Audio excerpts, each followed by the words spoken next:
Rumah Sakit Unhas merupakan rumah sakit pendidikan satelit di bawah Kementerian Riset.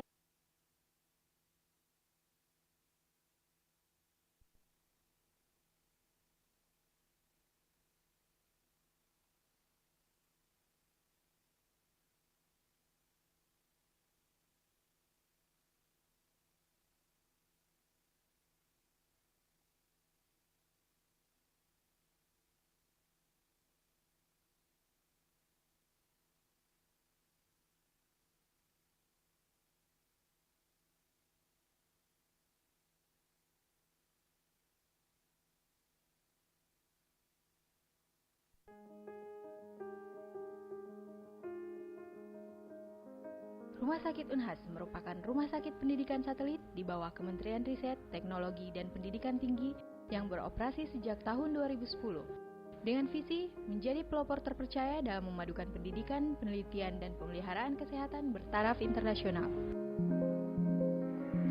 Misi Rumah Sakit Unhas menciptakan tenaga profesional yang berstandar internasional dalam pendidikan, penelitian, dan pemeliharaan kesehatan.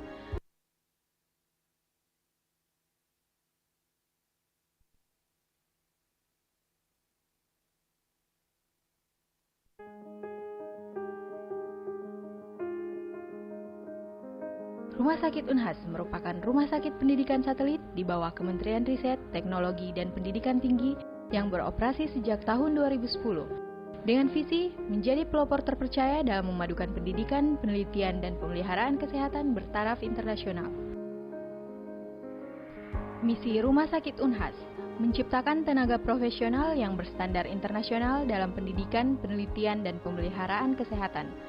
Menciptakan lingkungan akademik yang optimal untuk mendukung pendidikan, penelitian, dan pemeliharaan kesehatan. Mempelopori inovasi pemeliharaan kesehatan melalui penelitian yang unggul dan perbaikan mutu yang berkesinambungan. Memberikan pemeliharaan kesehatan secara terpadu dengan pendidikan, penelitian yang berstandar internasional tanpa melupakan fungsi sosial. Mengembangkan jejaring dengan institusi lain, baik regional maupun internasional. Assalamualaikum warahmatullahi wabarakatuh. Dan salam sejahtera untuk kita semua. Saya Direktur Rumah Sakit Universitas Hasanuddin, sebagai salah satu rumah sakit pendidikan di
dosen di Fakultas Kedokteran Unhas dan juga sekaligus sebagai dokter penanggung jawab pelayanan di Rumah Sakit Unhas sangat terbantu dan sangat dimudahkan dengan keberadaan alat-alat yang canggih dan modern yang dimiliki oleh Rumah Sakit Unhas. Sebagai dosen, saya dengan mudah dapat mengajarkan kepada anak didik. Di samping itu, keberadaan alat yang modern dan canggih ini juga memberikan keuntungan kepada pasien atau masyarakat yang dilayani, sehingga pasien mendapatkan pelayanan yang paripurna di Rumah Sakit Unhas tanpa perlu kita harus rujuk ke layanan rumah sakit pemberi pelayanan yang lebih tinggi, misalnya di ibu kota ataupun di negara tetangga.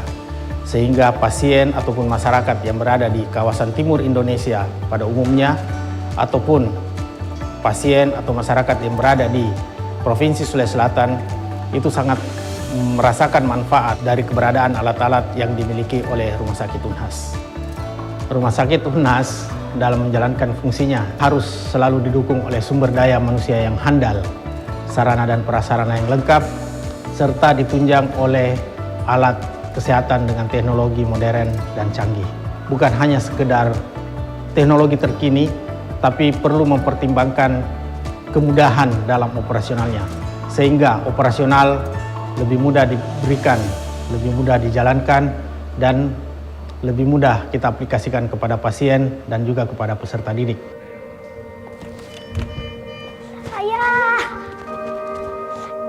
Ayah, sehat-sehat selalu ya Ayah. Alhamdulillah ya, sehat-sehat terus ya Ayah. Dok, makasih ya dok, makasih banget. Iya, sama-sama Ibu. Alhamdulillah kondisi Bapak sudah membaik ya. Insya Allah dalam waktu dekat sudah boleh pulang. Nanti lanjut kontrol di poliklinik ya. Oh di poliklinik. Makasih ya dok. Iya, sama-sama Ibu.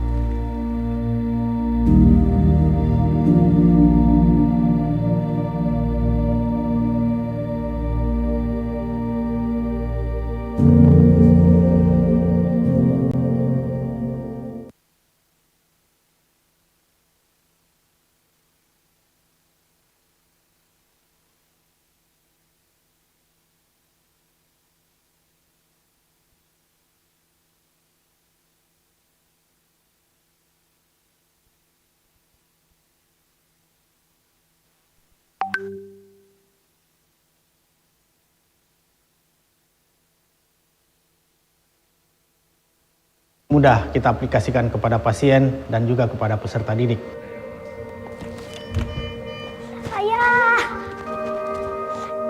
Ayah, sehat-sehat selalu ya Ayah.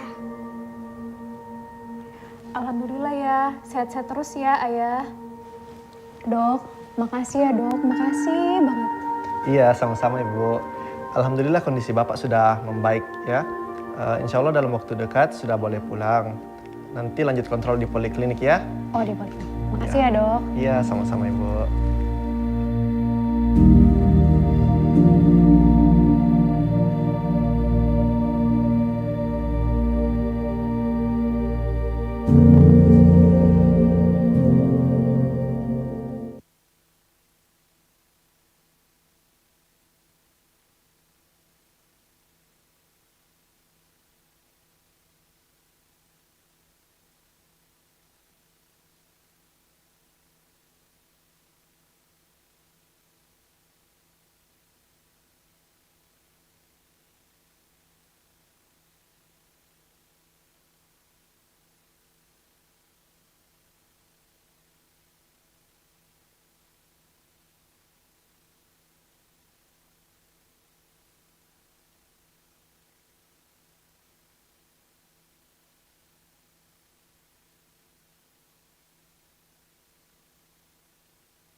Halo, selamat siang. Dengan saya Tuti dari Rumah Sakit Unhas. Ada yang bisa kami bantu? Mbak, tolong Mbak, suami saya kena serangan jantung Mbak. Tolong Mbak, cepat Mbak kesini Mbak.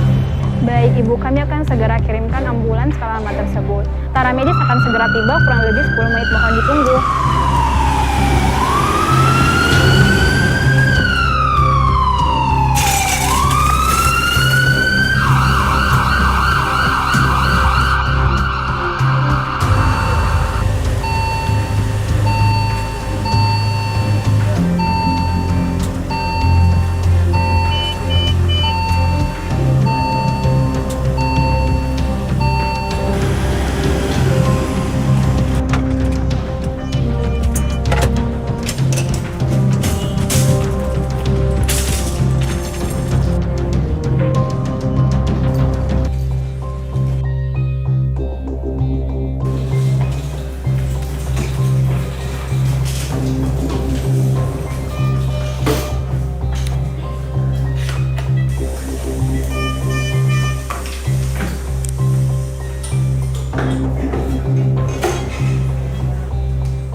Pak, bisa dengar suara saya dengan jelas?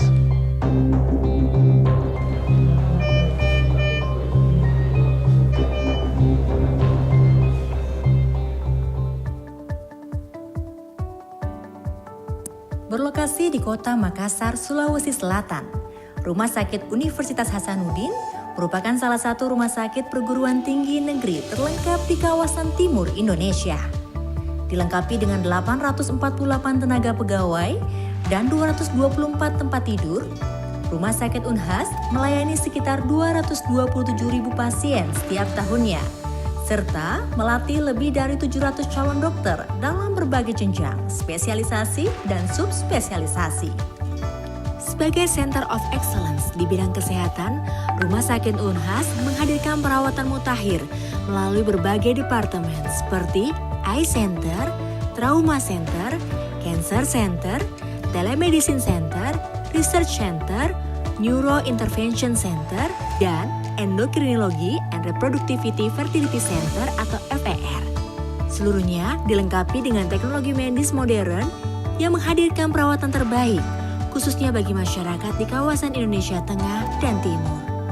Rumah Sakit Unhas juga dilengkapi dengan berbagai pelayanan fasilitas instalasi gawat darurat, laboratorium, radiologi, farmasi, dan berbagai poliklinik seperti syaraf, dan lain sebagainya. Dalam aktivitas pendidikan, penelitian, dan pengabdian masyarakatnya, inovasi telah menjadi bagian yang tak terpisahkan dari Rumah Sakit Unhas. Rumah sakit terus bertransformasi dan berinovasi untuk menciptakan dampak yang nyata dan bermakna bagi lebih banyak orang. Hal ini dilakukan dengan menerapkan berbagai inovasi teknologi modern yang canggih untuk menjamin keamanan dan kenyamanan semua pihak dan menciptakan pengalaman pasien yang lebih baik. Welcome to the Honorable Rector of Hasanuddin University, Profesor Dr. Insinyur Jamaluddin Jompa, MSc. Please give a big round of applause.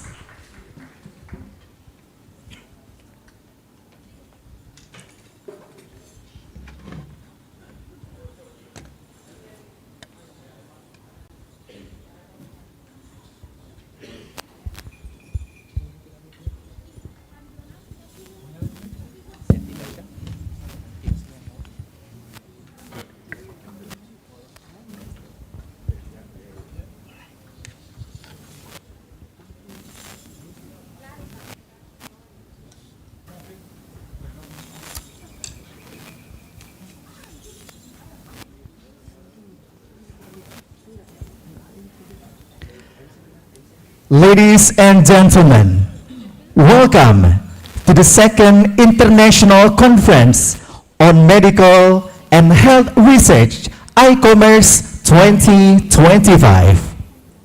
Before we commence, for the safety and smooth running of our event, please turn your attention to the following safety induction.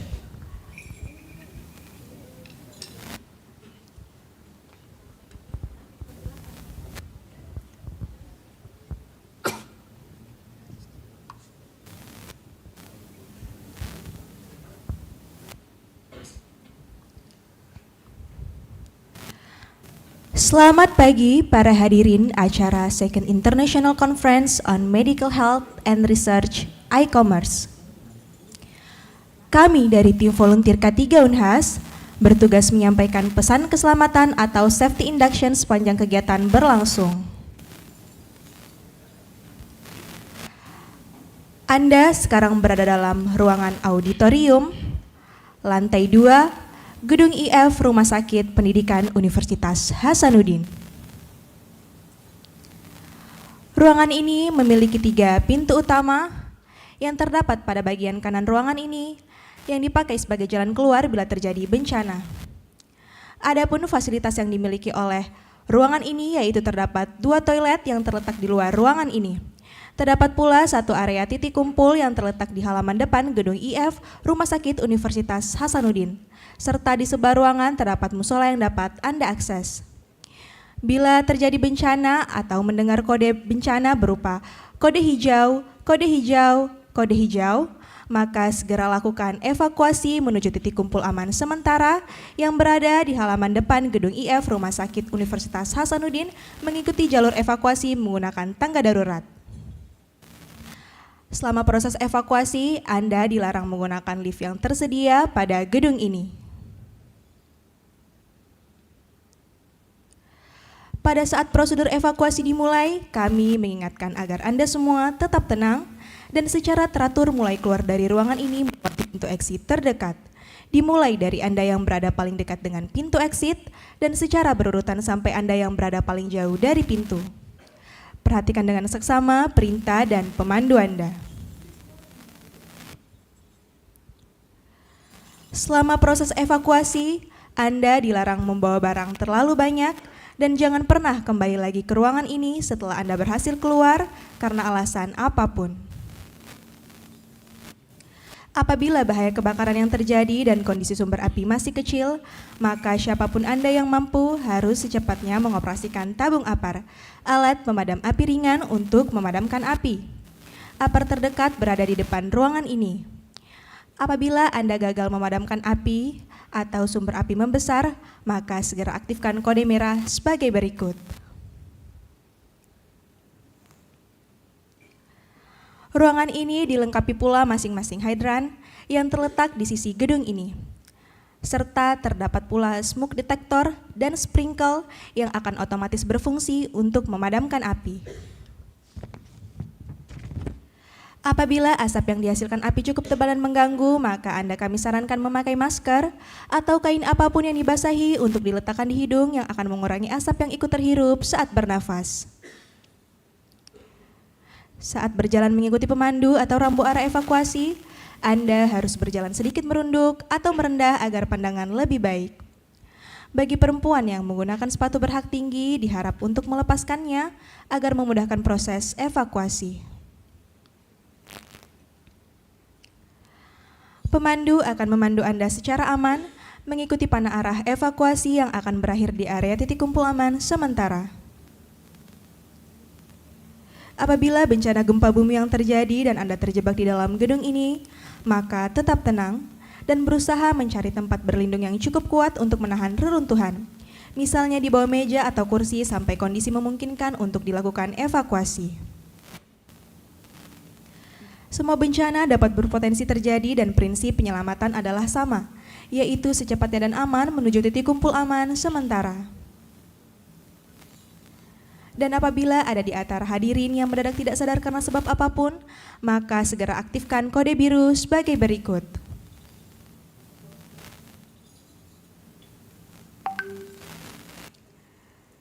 Kegiatan ini tidak berbentuk simulasi bencana, tetapi bencana dapat terjadi kapan saja. Terima kasih atas perhatian Anda. Kami berharap Anda dapat mengikuti semua acara ini dengan aman dan nyaman, serta terhindar dari ancaman bahaya yang bisa saja terjadi. Apabila Anda masih membutuhkan informasi penting yang berhubungan dengan keamanan dan keselamatan, maka Anda dapat menghubungi instalasi K3 Rumah Sakit Pendidikan Universitas Hasanuddin sebagai berikut. Keselamatan adalah prioritas utama kita. Salam safety.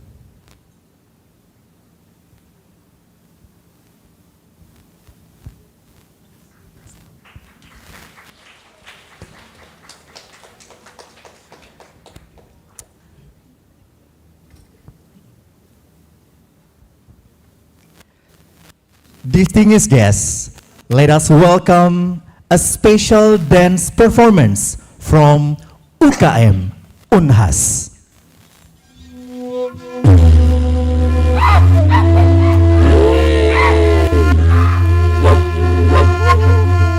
Toraja Malobi is a traditional dance from Tanah Toraja, South Sulawesi, reflecting the region's rich culture, heritage, and deep-rooted traditions. Inspired by the ritual of gratitude and worship known as Rambutuka, this dance incorporates elements from Manganda and Magelu, blended with the rhythmic Manganda drum traditions, performed alternately by male and female dancer, choreographed by Mat Azmar Ali SSN, and with music arranged by Andi Musawir Kamil SSN. Toraja Malabi has gained international recognition, winning awards at the 2012 Parade Tari Nusantara and the 2014 World Championship of Folklore in Bulgaria, where it earned the gold medal in the dance group category. Please welcome Toraja Malabi from UKM Unhas.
Assalamualaikum warahmatullahi wabarakatuh. Saya akan coba sekali lagi untuk dengar semangatnya. Assalamualaikum warahmatullahi wabarakatuh. Good morning and warm greetings to everyone. Allow us to extend our greetings to our distinguished guests in this morning. The Honorable Rector of Hasanuddin University, Professor Dr. Insinyur Jamaluddin Jompa, MSc. Please give him a big round of applause. Good morning, Prof. Good morning to President Director of Hasanuddin University Hospital, Profesor Dr. Andi Muhammad Ihsan, PhD, SPMK, Konsultan. Selamat pagi, Bapak. Kita menyapa juga yang telah hadir di pagi hari ini, Director of Education Training, Research and Human Resource, Profesor Dr. Andi Indahwati, AS Esket, MHSM. Good morning. Director of Affair Marketing and Finance, Dr. Irwandika, SKM, MSc, PH. Good morning. Conference Chairperson Dr. Rusdina Binti Laju, PhD. Selamat pagi, Ibu. All esteemed speakers from various countries, Profesor Dr. Tri Nur Kristina, DMM MKes from Diponegoro University, Associate Professor Dr. Muhammad Zul Fakar Mazlan from University Sains, Malaysia. Dr. Cyrus Daneshvar, PhD from Plymouth University, UK. Dr. Andi M. Takdir Musbah, Spesialis Anestesi, Subspesialis MN Konsultan dari Perhimpunan Dokter Spesialis Anestesiologi dan Terapi Intensif. Dr. Faisal M. Spesialis Anestesi, Subspesialis TI, Konsultan. Dr. Haiza Nurdin MKes, Spesialis Anestesi, Subspesialis TI, Konsultan. Jangan malu-malu untuk tepuk tangan. Yunita Nurmalasari, Esket, Nurse, MCAT. And of course, academics, researchers, medical professionals, and all conference participants, both attending in person and virtually. My name is Anzar Ahmad. I'm honored to serve as your host for today's event. We welcome you to the second International Conference on Medical and Health Research, ICOMERS 2025.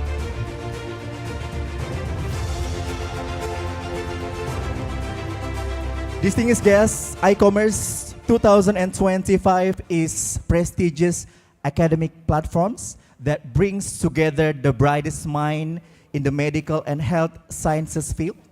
This year, we embrace the theme Research and Innovation for Health Improvement from Lab to Community. Organized by Hasanuddin University Hospital, this conference is not only a space for knowledge sharing, but also a bridge connecting research from the laboratory to real-world application. This event is a tangible step toward integrating education, research, and healthcare services, aiming to create a more sustainable and effective health system. Distinguished guests, in honor of our national pride and patriotism, let us now sing the national anthem, Indonesia Raya. Ladies and gentlemen, please rise.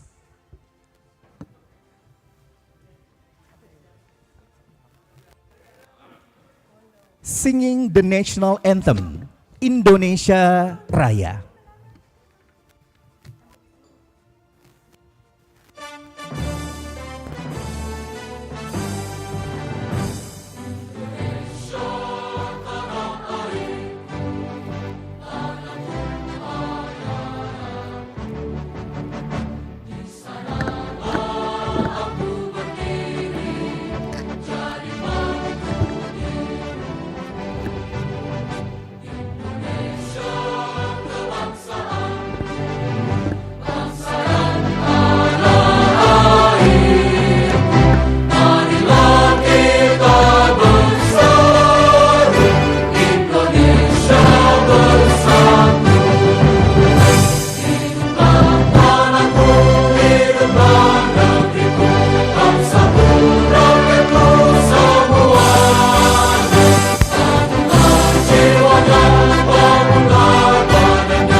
followed by Hasanuddin University Hospital's official anthem.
You may now be seated.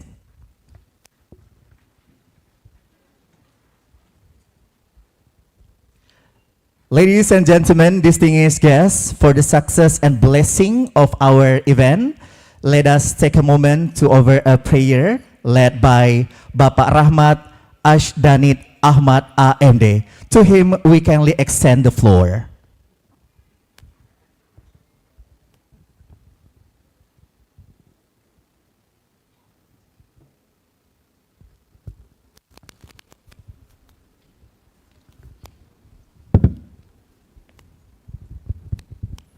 Assalamualaikum warahmatullahi wabarakatuh.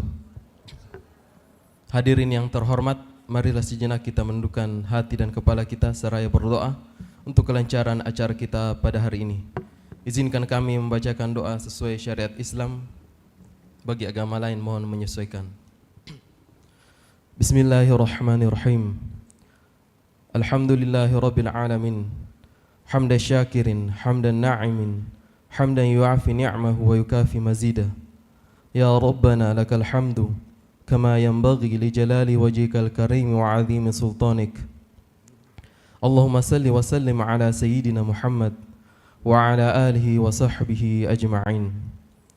Ya Allah, segala puja serta syukur kami panjatkan kehadirat-Mu atas izin dan ridha-Mu. Pada hari yang berbahagia ini, kami berkumpul dalam acara ICOMERS 2. Semoga acara ini selalu dalam naungan taufik dan hidayah-Mu. Ya Allah, jadikan acara ini sebagai pertemuan ilmu pengetahuan yang bermanfaat, sebagai media untuk berbagi ide, pengetahuan, dan pengalaman yang bermanfaat dari para cendekiawan, peneliti, dan pelajar dari berbagai disiplin ilmu. Semoga acara yang kami selenggarakan ini bermanfaat bagi kehidupan kami, memperluas pengetahuan kami, mencemerlangkan gagasan kami, dan Rumah Sakit UNHAS semakin banyak memberi manfaat untuk masyarakat. Ya Allah, tuntun dan berkailah hati dan pikiran kami dengan cahaya bimbingan-Mu. Terapkanlah kebijakan-Mu pada acara kami. Bantu kami untuk dapat berbicara dengan jelas dan fasih. Bantu kami untuk saling mendengarkan, saling menghormati, sehingga kami termasuk orang-orang yang diberkahi. Ya Allah, perlihatkanlah kami bahwa yang benar itu benar dan yang salah itu salah.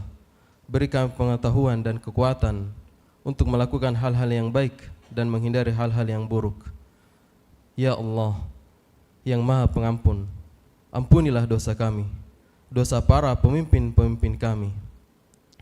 Rabbana zalamna anfusana wa illam taghfir lana wa tarhamna lanakunanna minal khasirin. Rabbana atina fid dunya hasanah wa fil akhirati hasanah wa qina adzaban nar. Walhamdulillahi rabbil alamin. Assalamualaikum warahmatullahi wabarakatuh. Waalaikumsalam warahmatullahi wabarakatuh.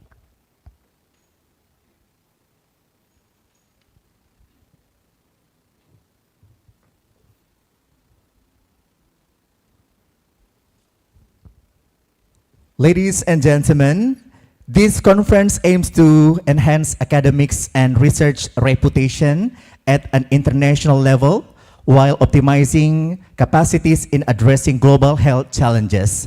And this year, there's something special. The project is funded by the Euro Grant, managed by KfW, with a total allocation 4,980,000 euros. Boleh tepuk tangan dong? A huge number. Dedicated to strengthening Hasanuddin University Hospital in handling COVID-19, infection diseases, and pandemic preparedness. Now, let us watch the Euro Grant profile video.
Luar biasa sekali. Respected guests, through this conference, we will explore insightful session, including keynote talks from international experts. We also have presentations, both oral and poster formats, networking opportunities to collaborate. Jadi jangan sampai ketinggalan untuk melakukan kolaborasi dan networking pada hari ini, Bapak Ibu sekalian. So, to provide further insight into this event, we now invite Dr. Rusdina Binti Laju, PhD, the conference chairperson, to deliver the event reports. Kindly welcome her to the stage.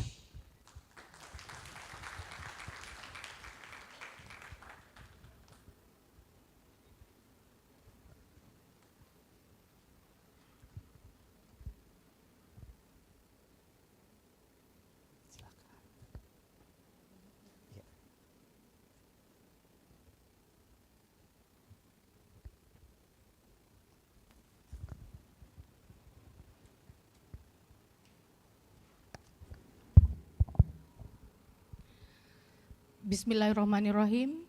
Assalamualaikum warahmatullahi wabarakatuh, and good morning.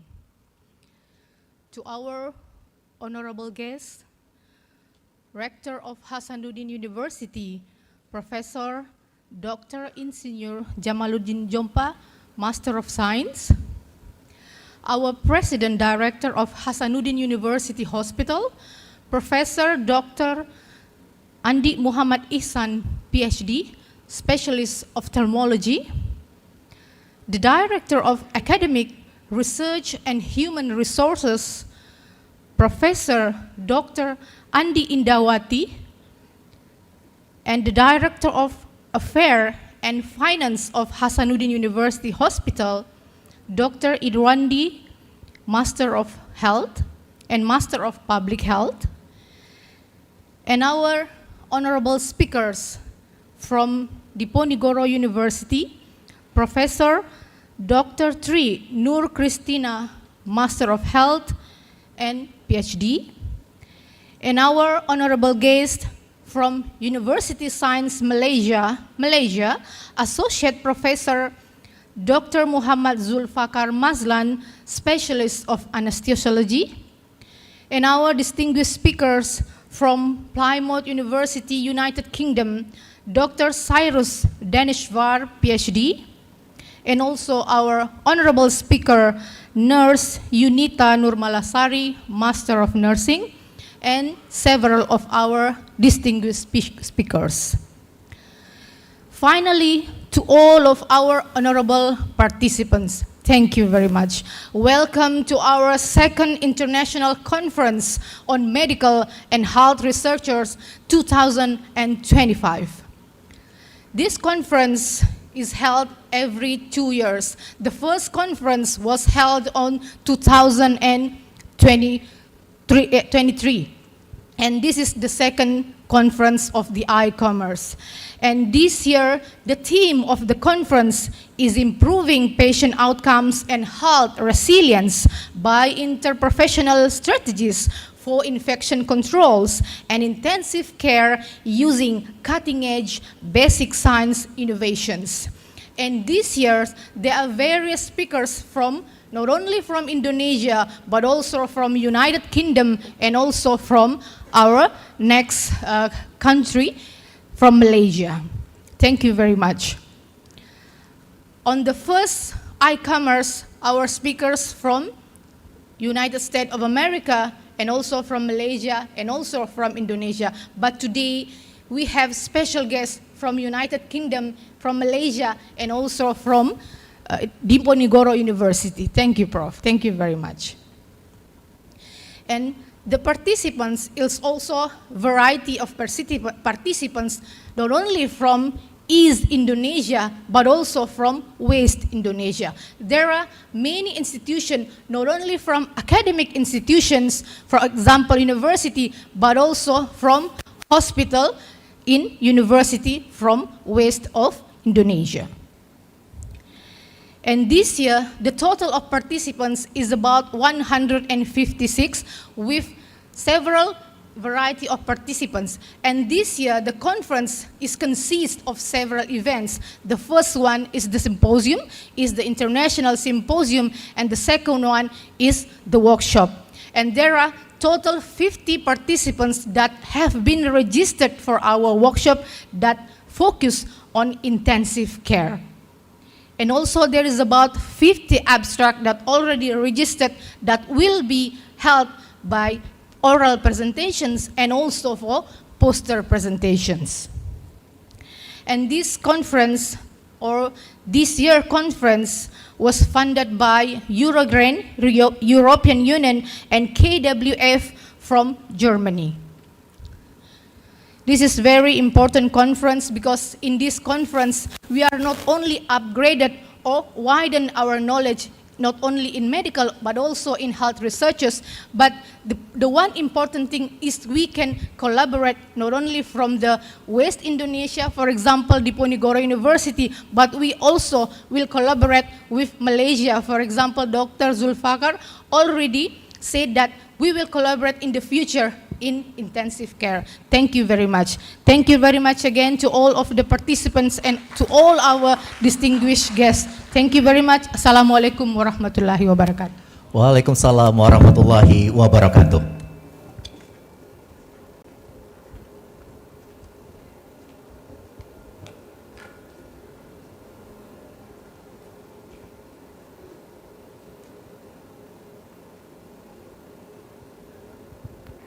Distinguished guests, let us now hear the welcome speech from the President Director of Hasanuddin University Hospital, Profesor Dr. Andi Muhammad Ihsan, PhD, SPM Konsultan.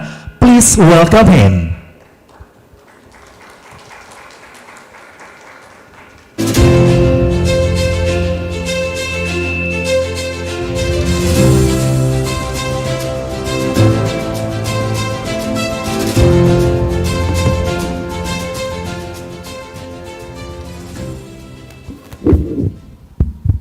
Thank you very much.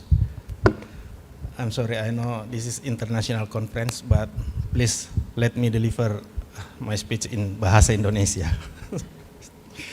Oke, Bismillahirrahmanirrahim. Assalamualaikum warahmatullahi wabarakatuh. Selamat pagi, salam sehat, salam sejahtera untuk kita semua.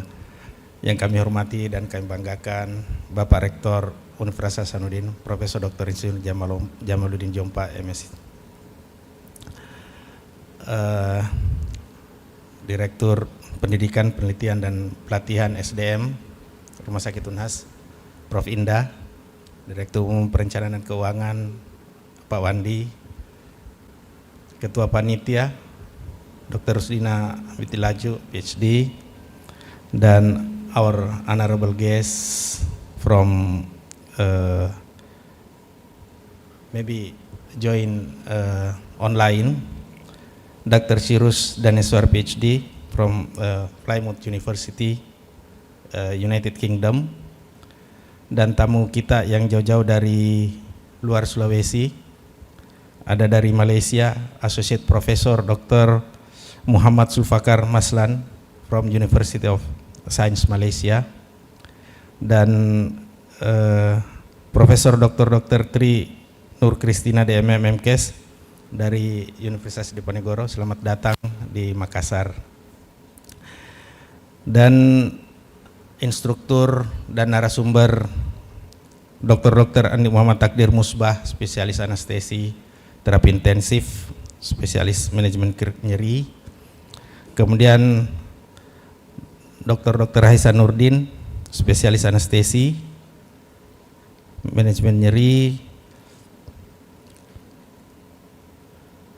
dan Dr. Faisal, spesialis anestesi, terapi intensif, serta Yunita Nurmalasari, escape nurse MCAP, dari ini juga sebagai manajer keperawatan Rumah Sakit Unhas, serta hadirin dan hadirat peserta ICOMERS kedua yang hadir dan tentu kami banggakan.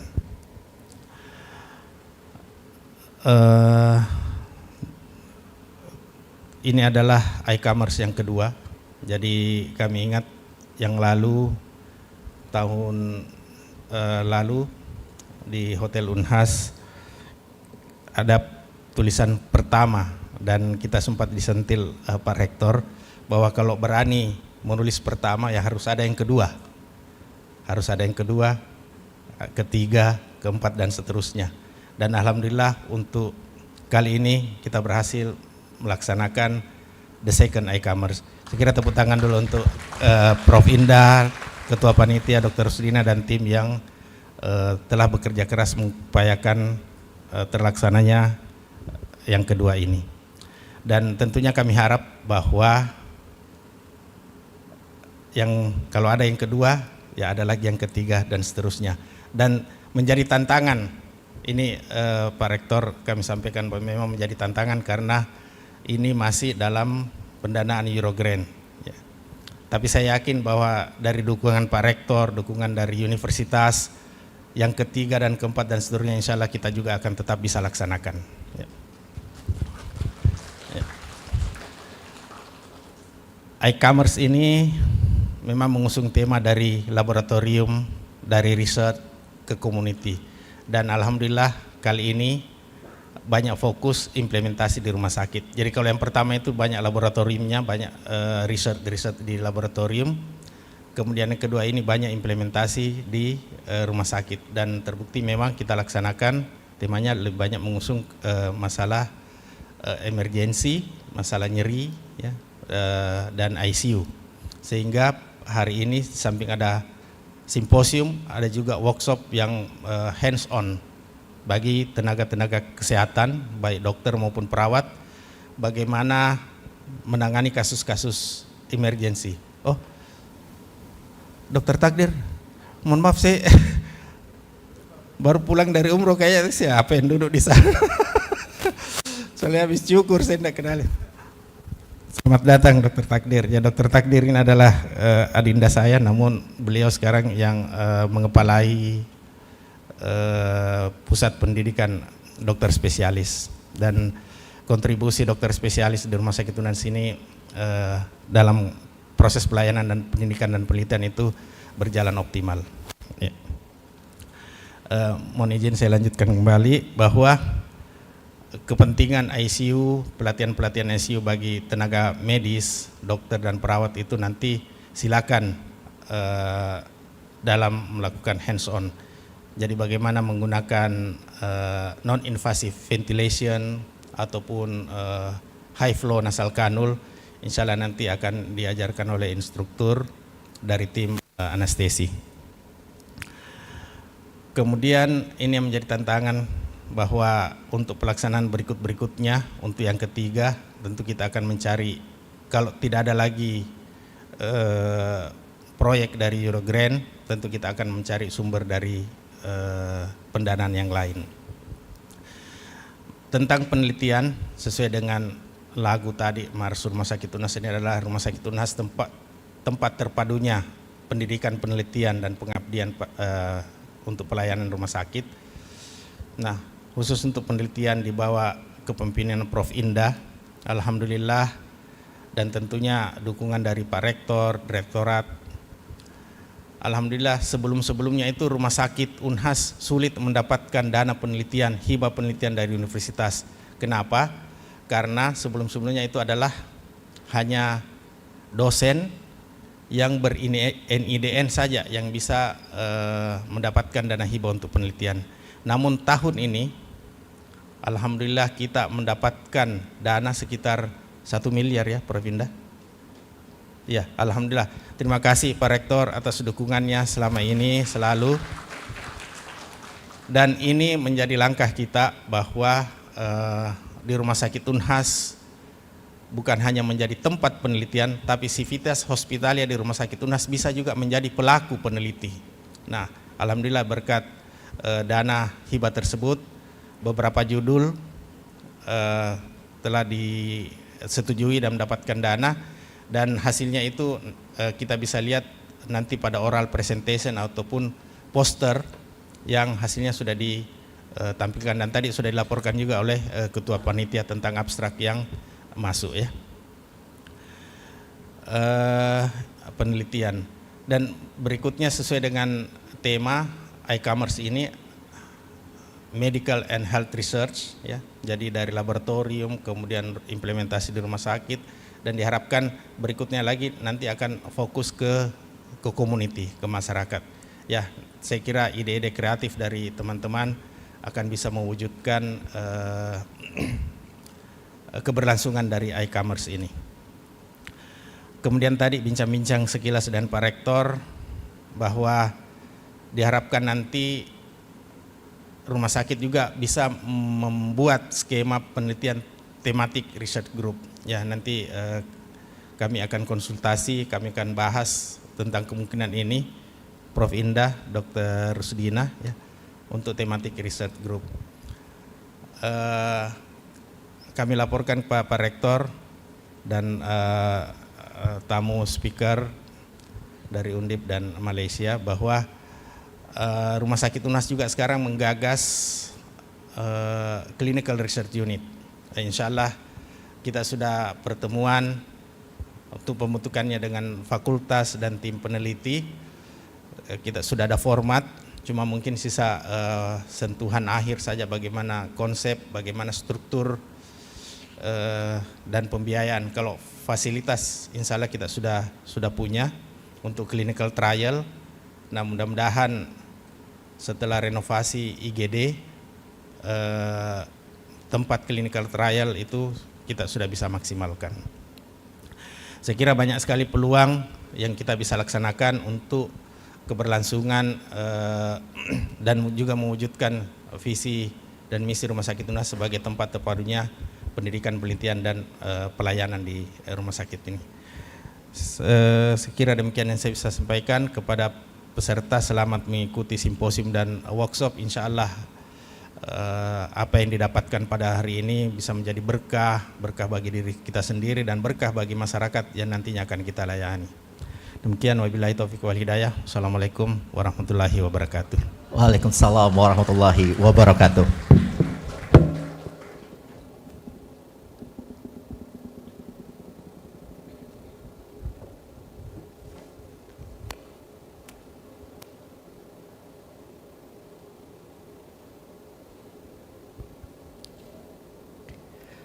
Distinguished guests, now we invite Professor Dr. Insinyur Jamaluddin Jompa, MSc, Rector of Hasanuddin University, to deliver the keynote speech and officially open the conference. Please welcome him to the stage.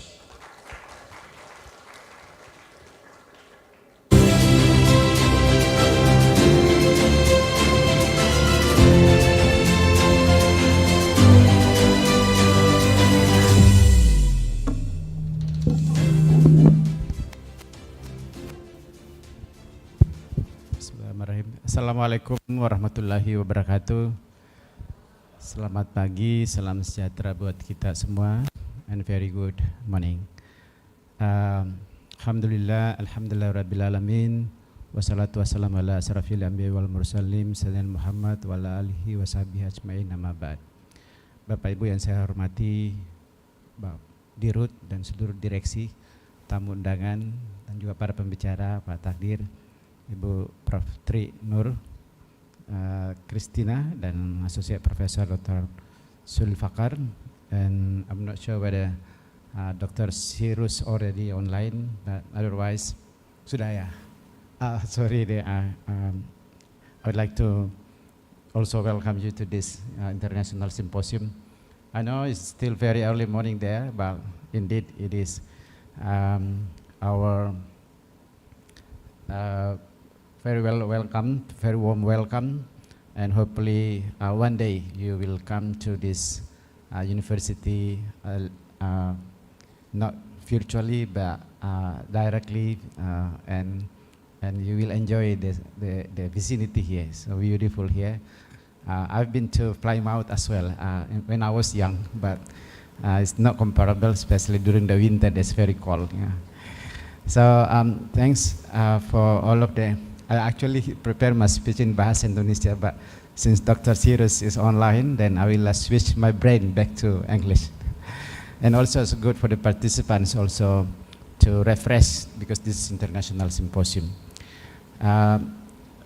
To my college here, especially for the participants, I always say that international symposium or any kind of symposium, it is indeed the mechanism or the methodology, the way we actually improve our capacity, our knowledge, not through individual and personal effort, readings and all, doing this research and studying, but really exchange knowledge. And sometimes my professor told me when I was still in Canada that attending a conference seriously for one day, just like reading 1,000 literatures. So those who are not attending any conference, I don't think so you can read even one books in one day. So really I do hope that everybody here, all participants, optimize your time to read, to learn from others, especially from our distinguished speakers today, from UK, from Malaysia, from Undip. By the way, Prof. Tri, Universitas Diponegoro has to make Unhas as a second home. The reason why, because Pangeran Diponegoro, which is named after your university, actually was buried here in Makassar. Yeah, so you need to go and visit his grave. You did already. Jadi Bapak Ibu, Undip itu harus datang ke Unhas karena Unhas yang menjaga kuburannya Pangeran Diponegoro. Nah, tepuk tangan dulu buat Prof. Tri. And we do hope that you are coming here not only as a speaker but as a college. Prof. Sulfakar, as a good neighbor, I do hope that you treat us here, not only you come as a guest, but also as a college to really establish cooperation.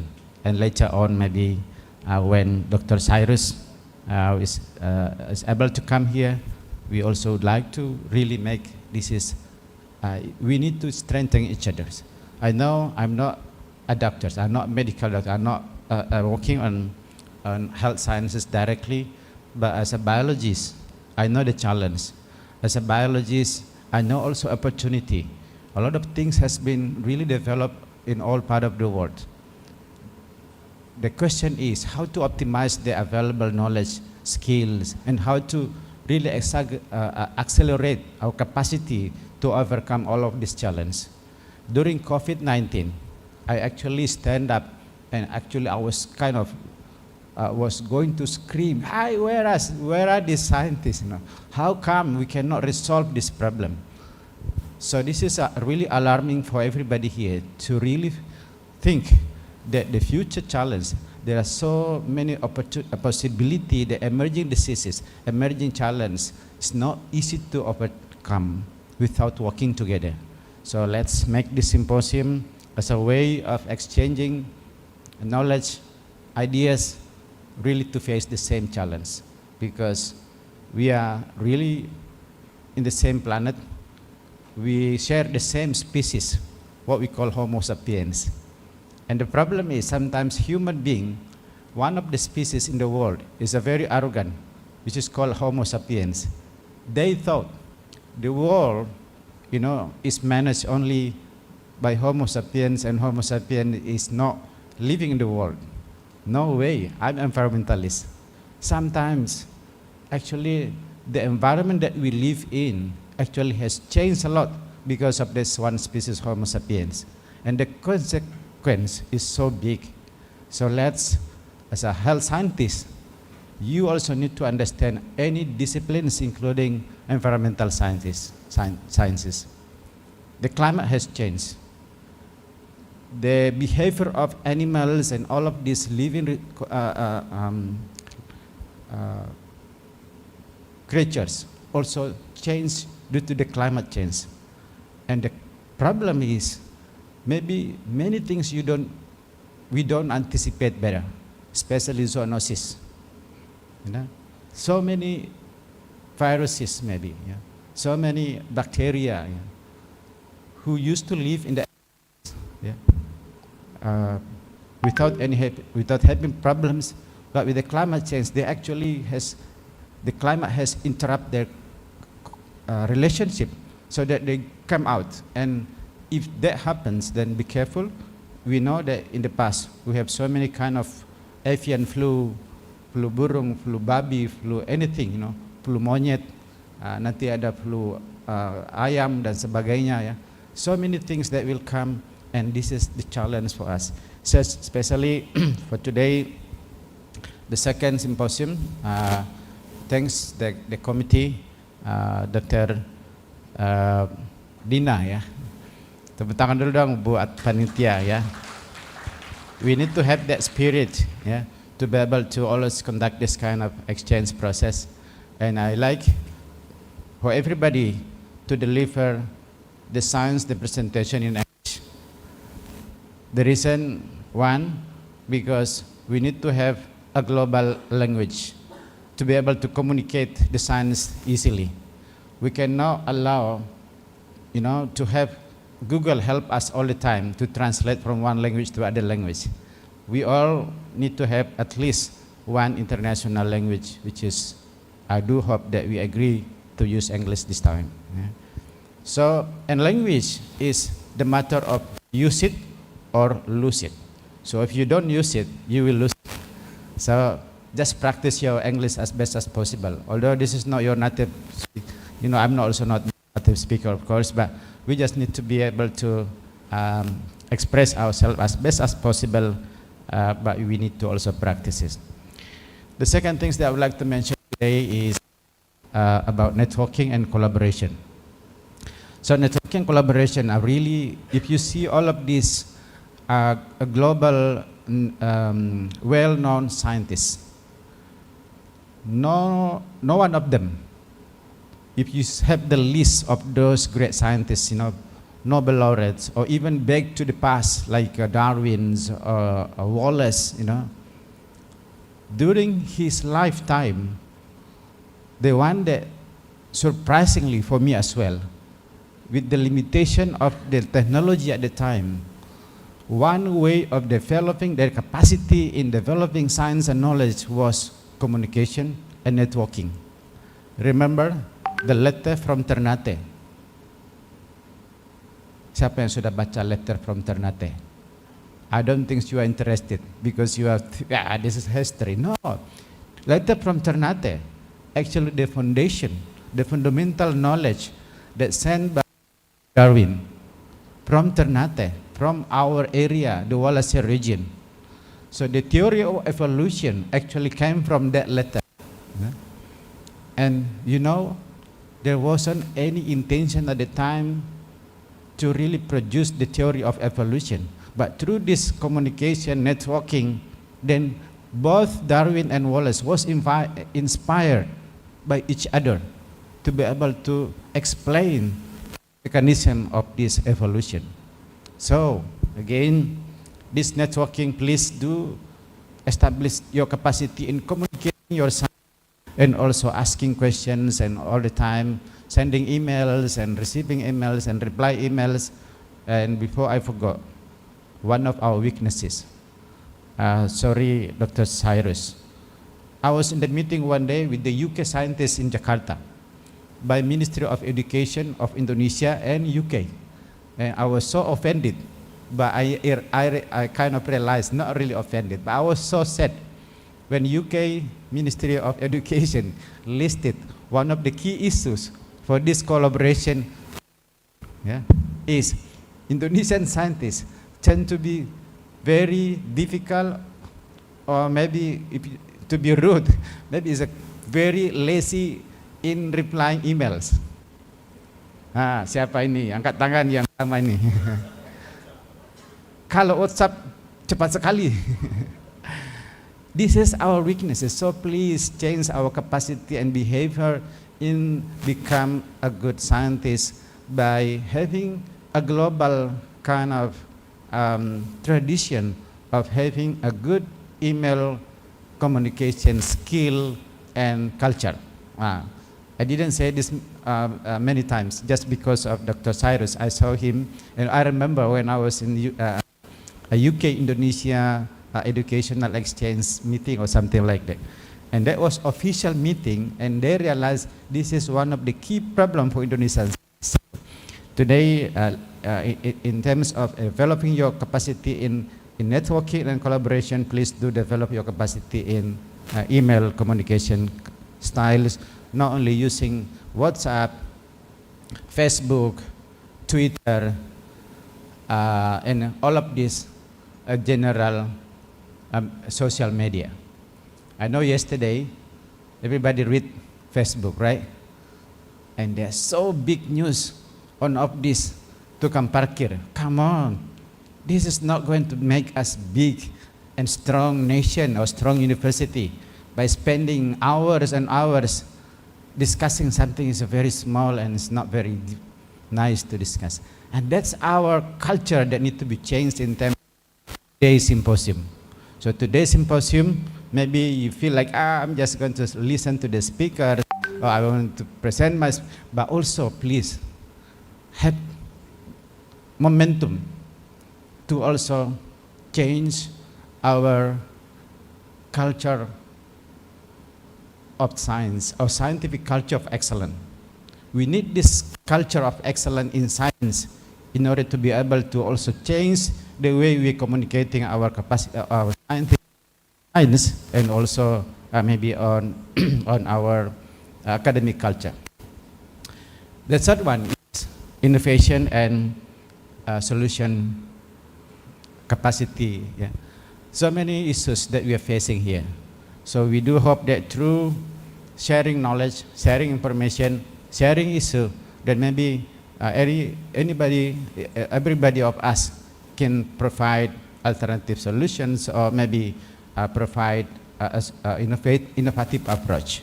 So maybe from Ibu Prof. Tri, for example,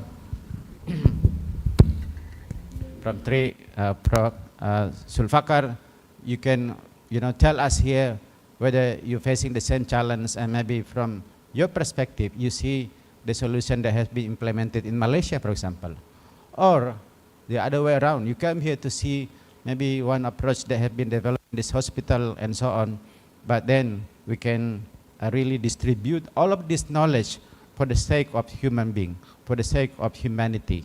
So indeed, I do hope that through the symposium, we can obtain so many things, not only just formality to have the second, third, and so on, really mechanism or momentum to have a better opportunity to improve our professional lives. I know in the hospital, it is not easy to develop a research, because we thought our main function is for services, But as I think it is the hospital's strategic vision, that this hospital is not only providing services, but also doing educational services, and also doing clinical research. And I think this symposium, I'm so glad that all the grant that we provide last year can be put here during this international.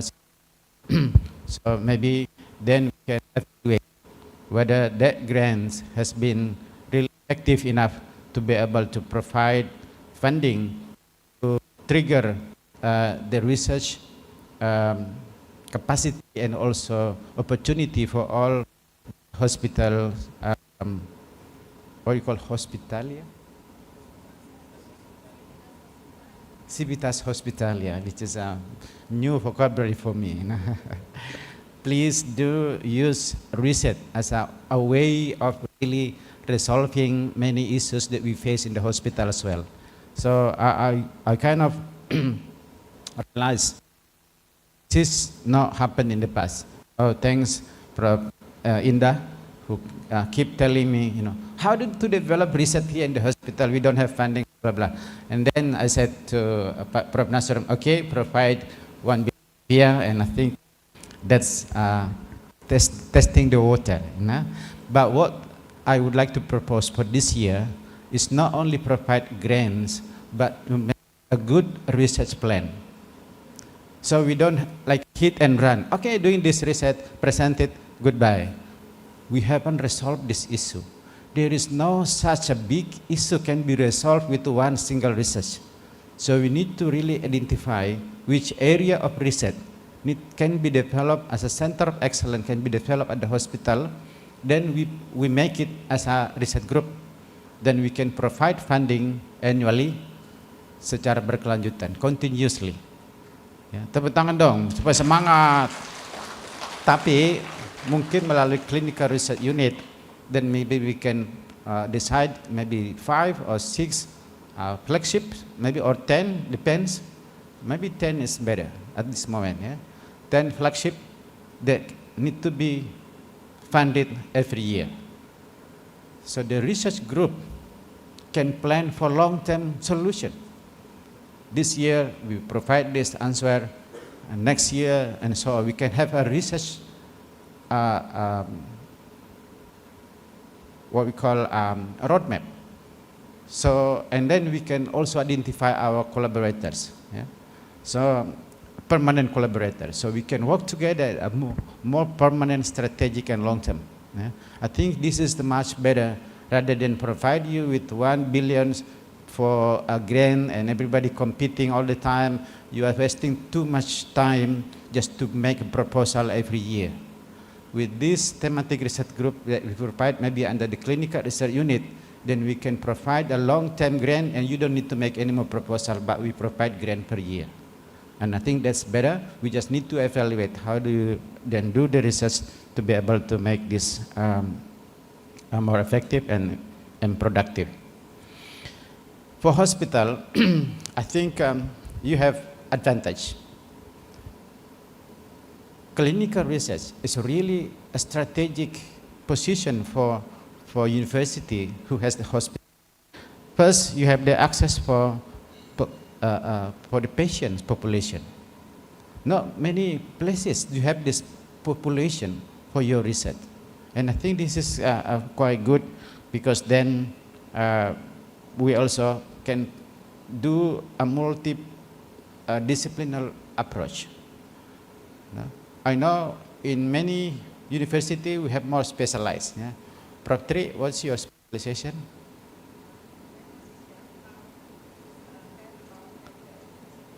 Education. Prof. Iksan is mata ya. Prof. Indah tidak ada spesialisnya. Hospital base. Mana rumah para dokter? Ini kan Prof. Takdir saraf ya. Anestesi yang membuat orang pinsang ya. Everybody has a more specialized, which is very good to strengthen, to deepen our science. But what we also need is integration of all of these disciplines, multi-disciplines, or maybe trans-disciplines, to be able to really provide a comprehensive solution for patients that no one really have only, all of the disease from my perspective is complicated disease. No? So we need to have integrated approach for these complex diseases. And I think in the hospital, then you can use this interdisciplinary approach to be able to provide a better understanding on all of these issues that maybe in the future we can have these many issues. The last but not least, I would like to use this opportunity, Pravisan and all of the community of the hospital, all the direction, Pak Takdir, to be open-minded. We need to open all of the new knowledge who being really implemented globally. I know many of us, for example, disagree about stem cell. For example, this is just an example. Come on, as a scientist, we need to have an open-minded. Let's study that. Maybe there is no such approach that perfect, but we need to have a better innovation, strategy, communication, and also develop science to be able to implement this emerging approach. We cannot say, we are doing this since a long time ago. Come on. Knowledge, technology has been developed so fast. So we need to be creative. We need to be innovative to be able to really absorb all of this new approach, whatever they are. You know? So welcome to this symposium, the second one, and we do hope every year we keep developing our capacity and the spirit to be able to become what we call world-class scientists. Not only world-class university, but we need to have a world-class scientist and world-class hospital. The next year, I would like to picture in the first one was still young. I'm glad that I'm wearing now this very nice tie because there is a wedding coming here this morning. So please do not pikir macam-macam. Hari ini banyak pengantin, jadi saya harus pakai jas ya. Dan saya sangat senang bisa berada kembali di sini untuk yang kedua dan sampai ketemu pada simposium yang ketiga. Saya sangat yakin bahwa ini bisa memberikan kontribusi yang signifikan walaupun pesertanya nggak terlalu banyak. Ini online ya? Ya, semua di sini aja ya. Oke. Ke depan mungkin kita nggak apa-apa hybrid ya, supaya yang nggak bisa hadir secara ini juga bisa hadir ya. Saya kira itu lebih kurangnya mohon maaf, dan saya mohon maaf juga tadi pagi terlambat hadir. Lebih kurangnya mohon maaf sekali lagi. Billahi taufiq wal hidayah. Wassalamualaikum warahmatullahi wabarakatuh. We kindly ask Professor Dr. Insinyur Jamaludin Jompa, MSc, to remain on the stage for the opening ceremony. We kindly invite to join us on the stage Profesor Dr. Andi Muhammad Ihsan, PhD, SPM Consultant. And also we would like to invite Profesor Dr. Andi Indahwati, AS, SKET, MHSM. Also we would like to invite Dr. Irwandi K. as SKM, MSc, PH. And also Dr. Rusdina binti Laju, PhD, to join us on the stage.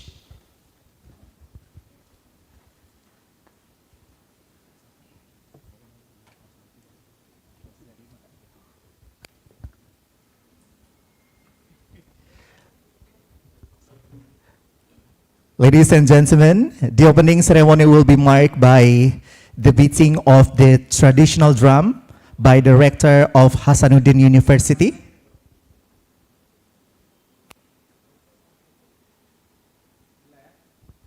So let us count down together in 5, 4, 3, 2, 1. With this, the second International Conference on Medical and Health Research, ICOMERS 2025 is officially open. Boleh kita berikan tepuk tangan sekali lagi? So we hope this conference serves as an inspiring platform for researchers and professionals to exchange insight, strengthen international collaboration, and drive impactful innovations in global health. Now let us have a group of photo. We now invite media representative to take your position to have a group photo.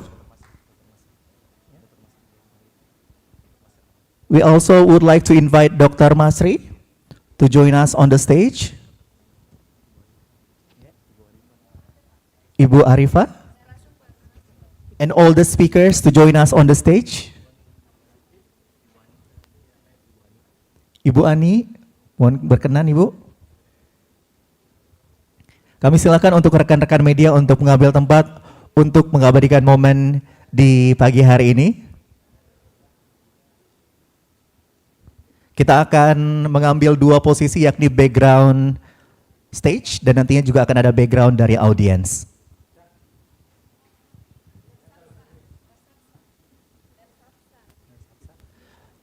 Nurse Hafsa, berkenan.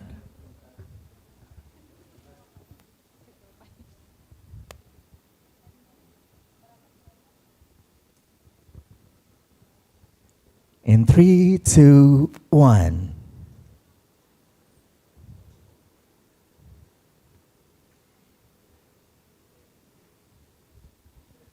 Boleh ekspresi spiritnya?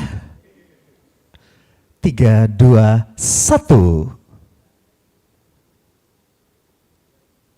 Baik, terima kasih. Selanjutnya mungkin boleh kita berfoto di depan panggung, Bapak Ibu, untuk background audience. Mohon berkenan di depan panggung. Tabe, silakan Bapak Ibu. Kita mohon kesediaan kepada audiens untuk bisa berdiri di tempat masing-masing agar kita bisa mengabadikan momen di pagi hari ini.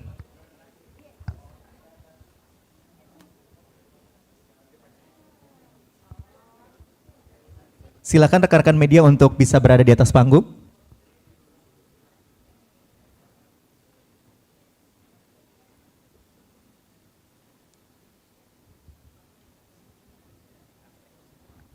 Silakan senyum lebarnya. 3, 2, 1. Boleh kali ya gaya bebas satu kali? Ya, 1, 2, 3. Boleh tangannya Bapak Ibu berada di sini? Ya, ini melayani ya. Tangan kanan ya, sama-sama. 3, 2, 1. Boleh kita berikan tepuk tangan untuk kita sekalian. Terima kasih, kami silakan untuk duduk kembali. You may now return to your seat. Ladies and gentlemen, that concludes the opening ceremony of ICOMERS 2025. We will now take a short break before commencing the first conference sessions. Jadi sekarang teman-teman boleh istirahat sejenak saja, karena setelah itu kita akan langsung memulai conference pertama kita. Dan tentunya tetap bersama kami dalam acara The Second International Conference on Medical and Health Research ICOMERS 2025.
Selamat datang kembali di the second International Conference on Medical and Health Research 2025.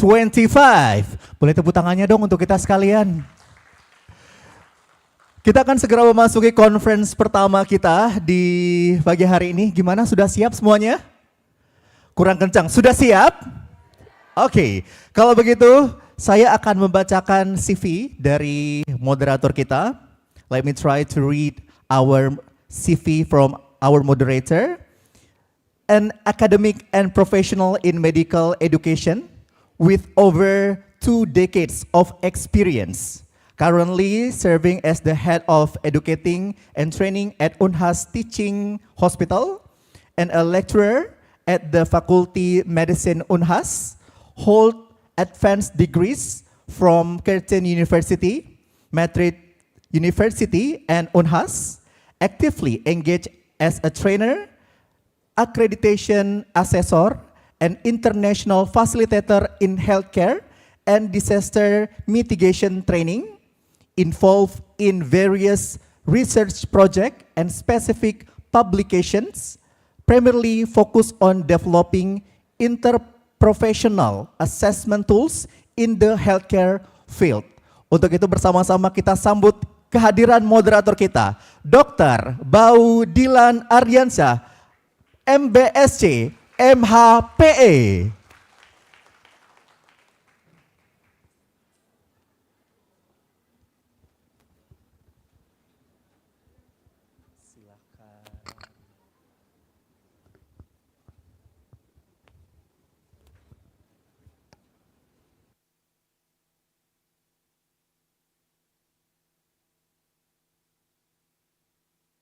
Terima kasih Pak atas perkenalannya. Assalamualaikum warahmatullahi wabarakatuh. Bismillahirrahmanirrahim. Alhamdulillah, we get it today here with the blessing of Allah. Hopefully we can have beneficial knowledge. We can learn a lot from our distinguished speakers. Certainly we can learn from their experiences. Hopefully we can get the most out of it. Yeah, seperti tadi diperkenalkan, I think it's better for us to just do mixed languages because I don't think, besides of course, Pak masih di online bapaknya? Masih online bapaknya? Okay, then we have to stick with English then. Okay, so yes, Alhamdulillah we have one speaker still online with us here. I think it's going to be okay if later one of us from the participants wants to ask questions in Indonesia. We can do mixed languages. That'll be okay, inshallah. I'm Dilam. I'll be honored today serving for your moderator. It's a lovely occasion today. We have the privilege to have 2 distinguished speakers with us today. The first one is, let me have a look. The first one is, God, I forgot the glasses.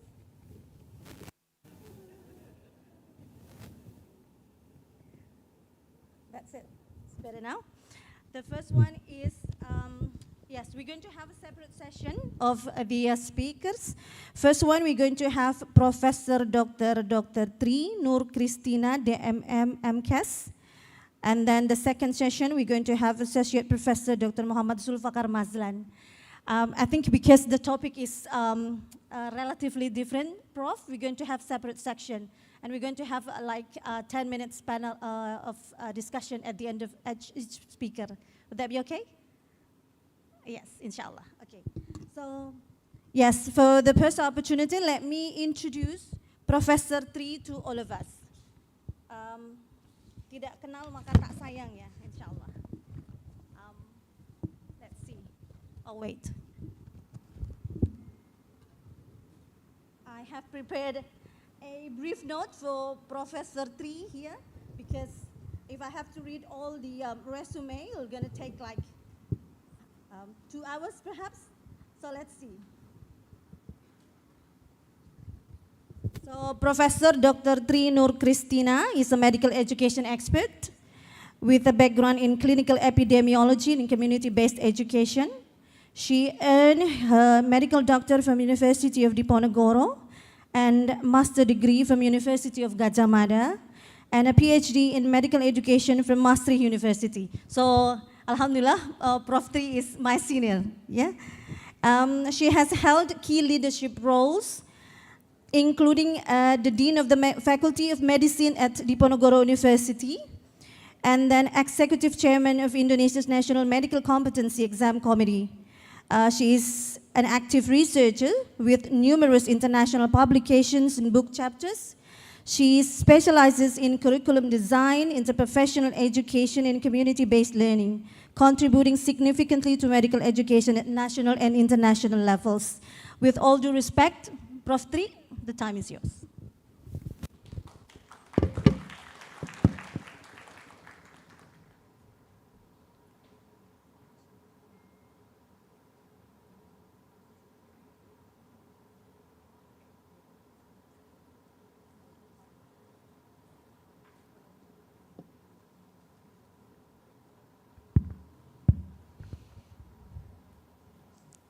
Bismillahirrahmanirrahim. Assalamualaikum warahmatullahi wabarakatuh.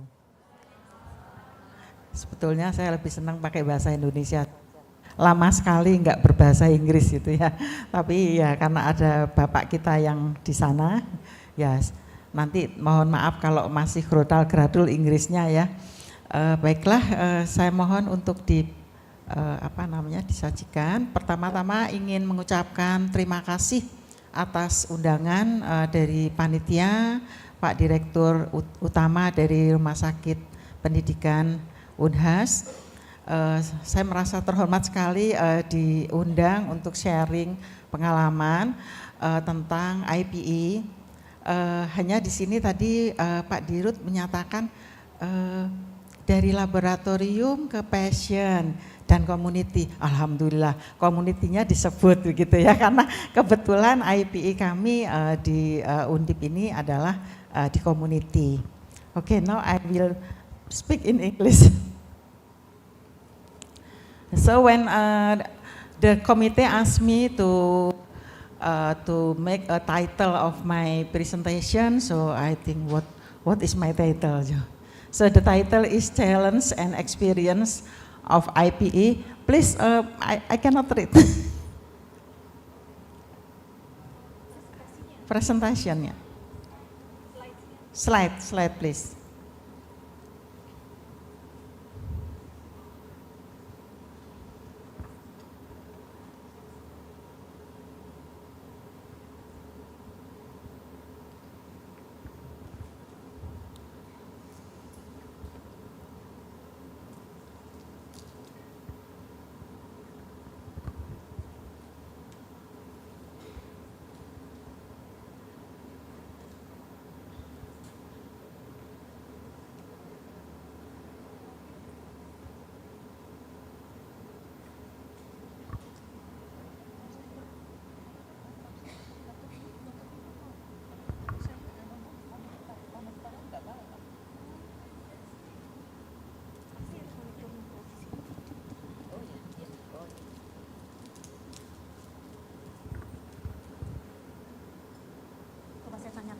Ya, tapi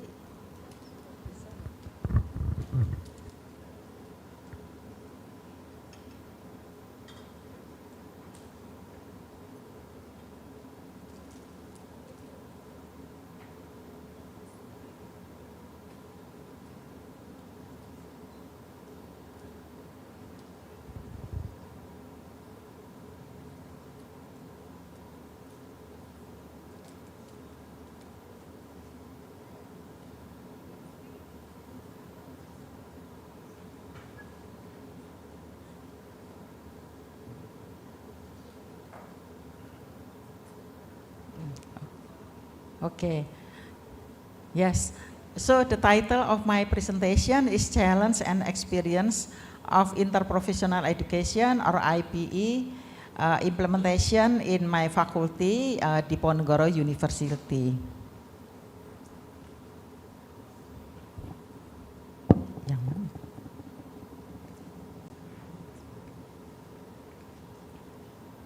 Yeah, There is a statement that very often we hear from health professions, from doctors, we are the doctors, we lead. And then from a nurse, excuse me, but nurses actually work directly with patients. And the pharmacist, without me, you both wouldn't know that a barbiturat is, that a benzodiazepine is from a barbiturat. But usually doctor not a barbiturat, but diazepam, and make it us sleep very well when we have some problem with our blood pressure. And then from dentist, when you get to the mouth, call us. Yeah, we all know that to ensure high quality patient care, an effective interprofessional collaboration between healthcare professionals is required. In the interprofessional teamwork, coordinated collaboration between various health professions in providing health services to patients to optimize effectiveness and cost efficiency, and finally to improve patient outcomes. What are the characteristics of the collaboration process?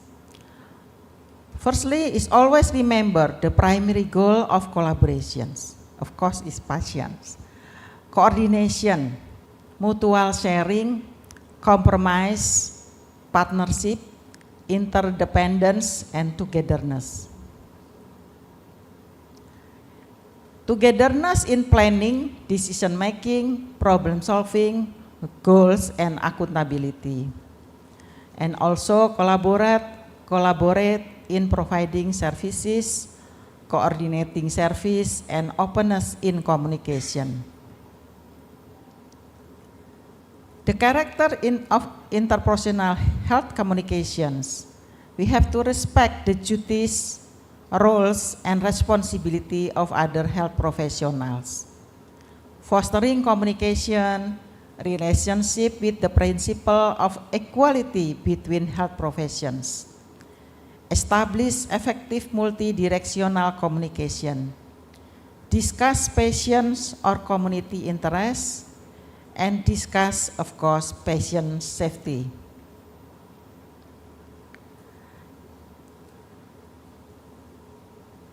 The characters of interprofessional health communication also maintain ethics when establishing working relationship with other health professions. Discuss between health profession regarding the treatment or management process. Information that is mutually complementary.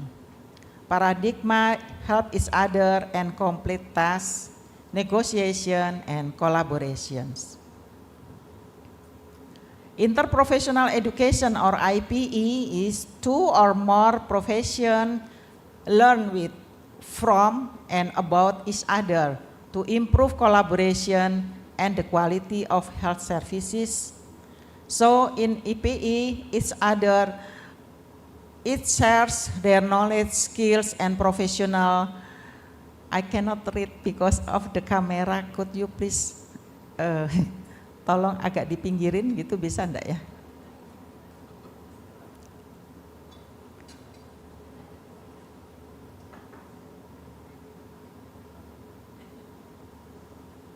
Yeah, thank you. So in IPE is shares knowledge, skills, and professional behavior, as well as supports the contribution of other friends.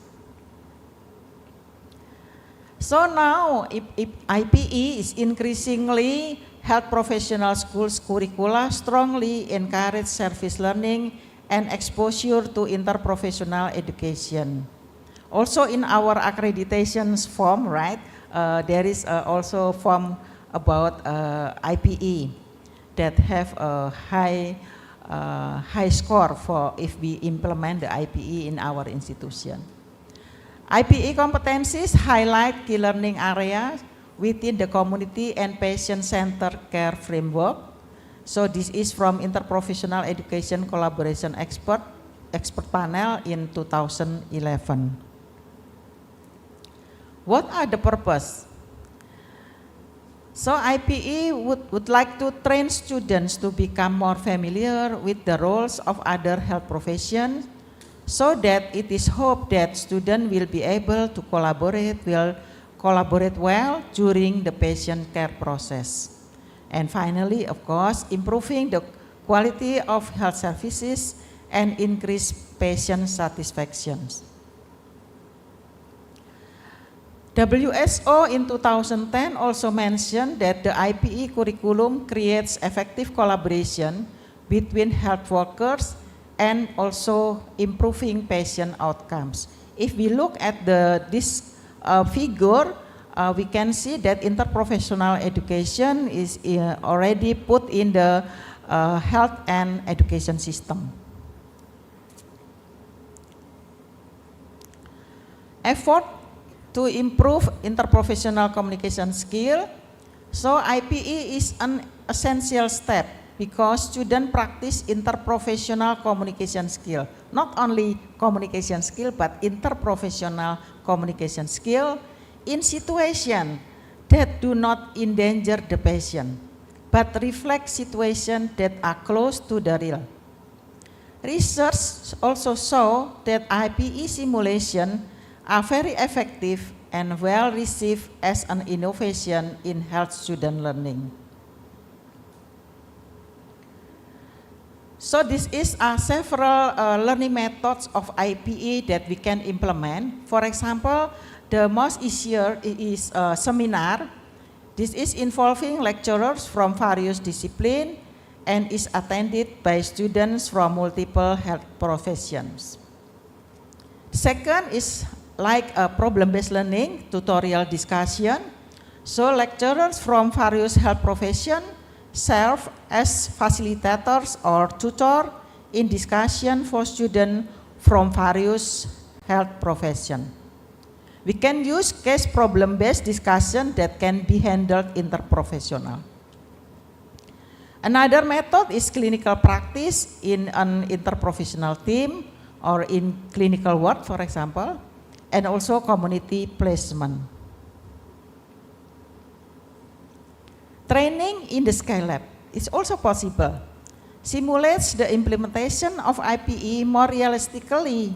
Students can practice collaborating with students from various professions to provide health service to patients. Or practice in hospital or the community. So real education with patients carried out in the hospital and with community members if we posting in the community. This is our four core competencies of IPE. We can add another competencies.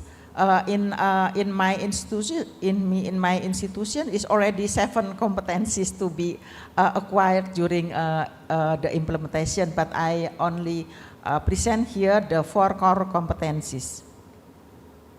First is respect each other and shared values. This is very, very difficult. I found this is really difficult from the first stage, but after that they can realize about these first competencies. By integrity, commitment, and truth. The second competencies, understand the roles and responsibility of other professions.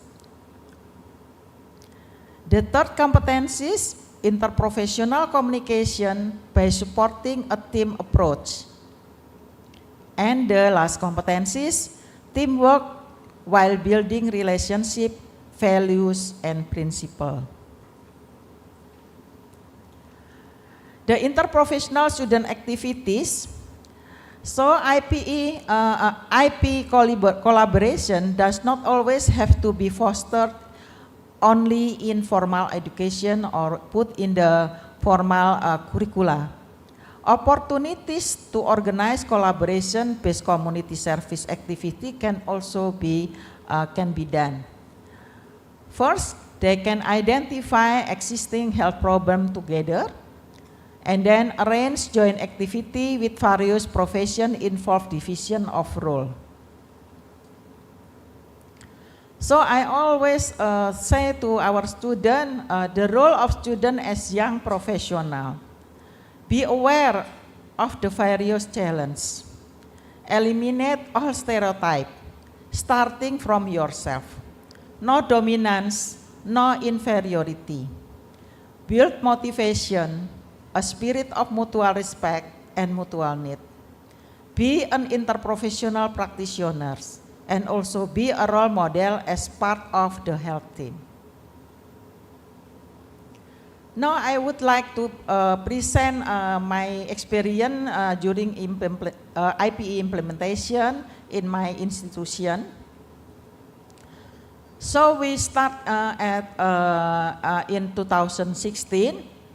The first time is we have to match the curriculum, also the curriculum from medicine at that time, nursing and nutrition, and then we finally decide that, oh, okay, we can do it in semester 6. So as I told you that we not in the implementation, not in the hospital, but in the community, by home visit, and of course we have affiliation with community health center or puskesmas, and also district health office or DKK, di Dinas Kesehatan Kota. And based on our discussion with the head of community health center and also the head of district health office, we decide that at that time, 2016, the maternal mortality rate is high in Semarang. Therefore, we work based on needs. So the student should come to the house that have a pregnant woman, but also to identify health problems to another family member, not only this pregnant woman. So in this stage 1, health problem identification and problem solving. So, and then they will present with the instructor, and then doing the stage 1 intervention by mobilization the family, and then stage 3 monitoring whether their interventions are doing well or not, evaluation, maybe they can continue or maybe little bit changes of their intervention, and finally reporting in the 6 months. So here, in the implementation, usually about 240 medical students or about 245 something, yeah, and then 175 nursing, and sorry, this is 126 nutritionist students, not nursing, yeah. So because the smallest is from nutritionist, so we have 126 small group.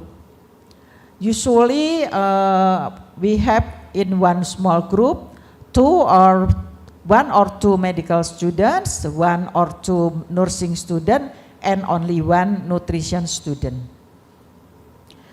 1 family with pregnant woman and family member for 1 small group, and then 1 instructors guide 2 or 3 small groups. So the instructors come from 3 departments, can be from medical, can be from nursing, and can be from nutrition.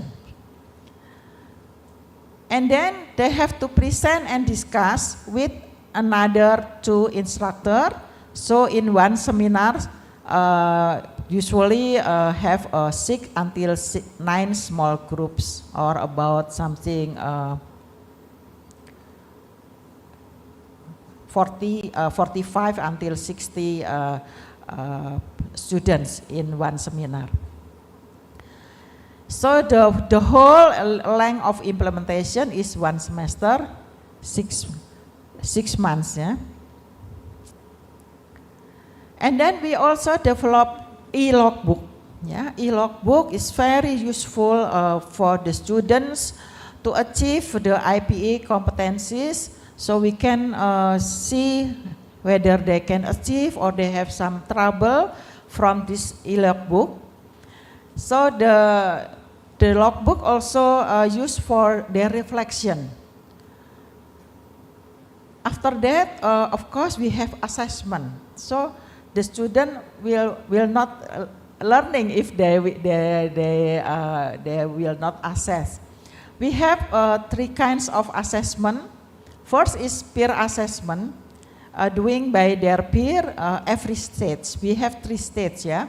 And then instructor assessment for every stage.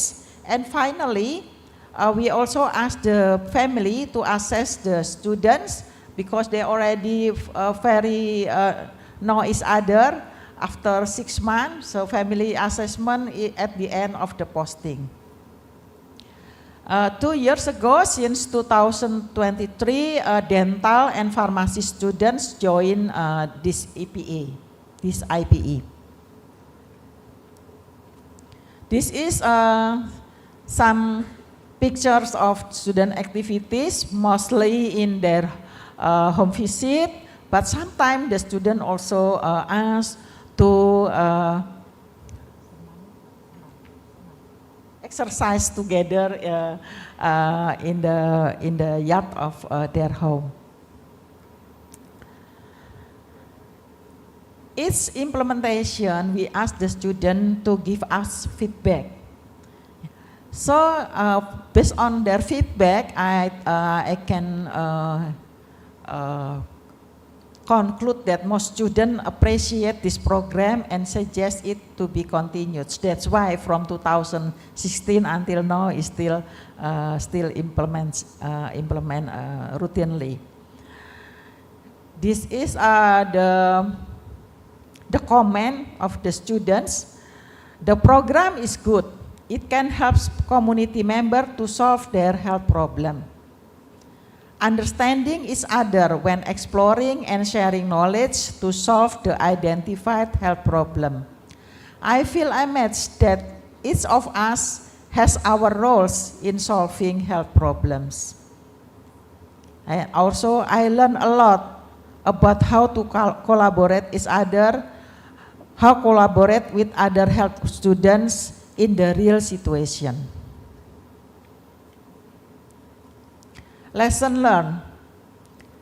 Unlike IPE implementation in a clinical setting, the IPE implementation in a community setting is often remote from faculty and has a lack of on-site instructor supervising and giving feedback.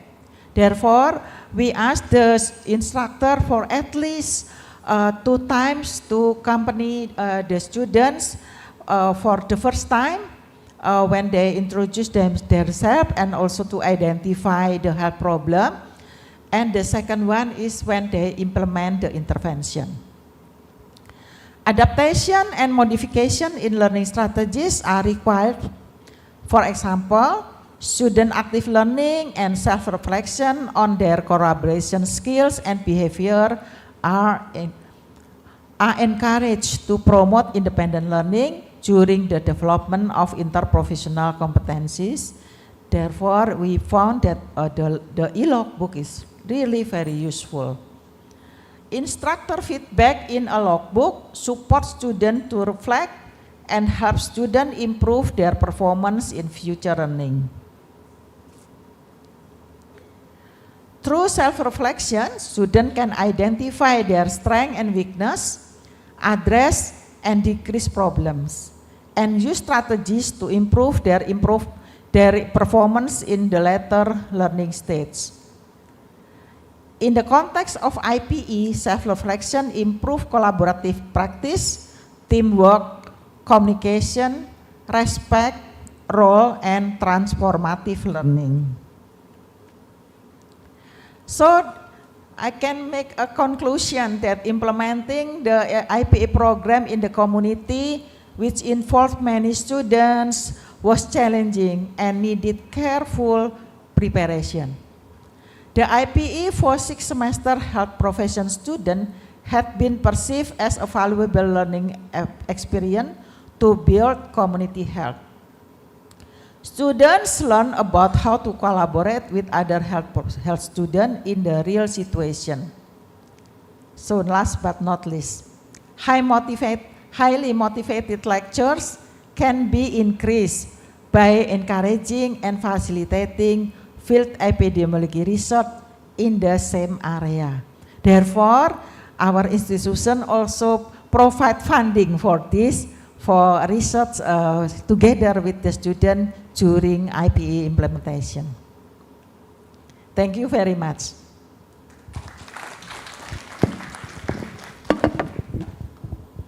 Thank you very much, Profti, for such an insight talk. So yes, I think the main point that Professor Tri is raised is that interprofessional, whether it's collaboration in the community or maybe in a hospital, we are talking, if we here in Hasanuddin University Teaching Hospital, we plan to have it in a hospital setting, yes. But Prof. Tri has given us such a valuable information of how to implement interprofessional education in a community-based practice. So I'd like to invite all of the participants to, we can dig deeper out of Prof. Tri experience. I think all of us here we already have a lot of questions from the floor, Prof. Tri. We're going to have about 10-15 minutes of discussion. I'm going to give the first opportunity to Professor Ihsan.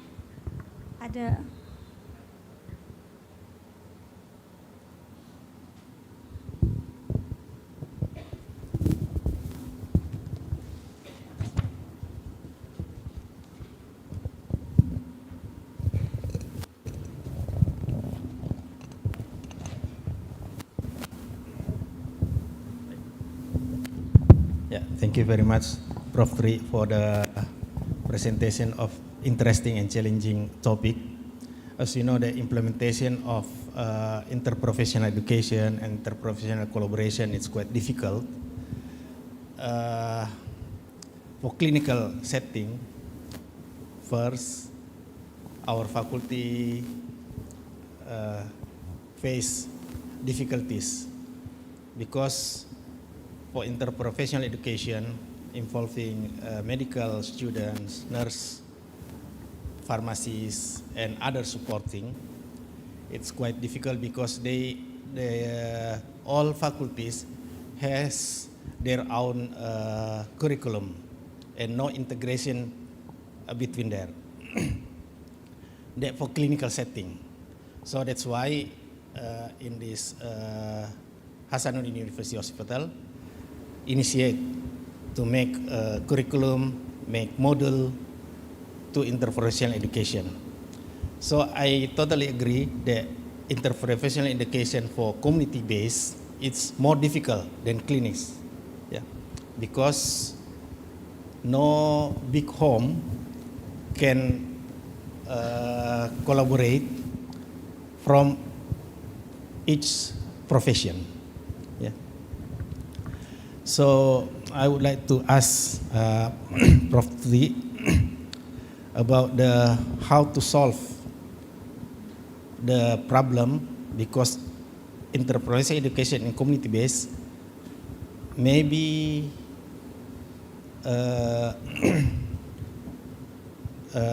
dinas kesehatan, dinas kesehatan is out of university.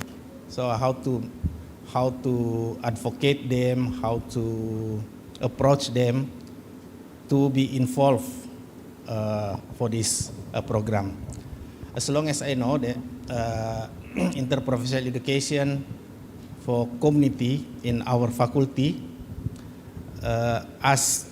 give task to the students to follow up the pregnant woman to 1,000 life, yeah? Yes. 1,000 life. So students should follow up the pregnant woman to maintain the immunization, clinical nutrition, but that just for medical students.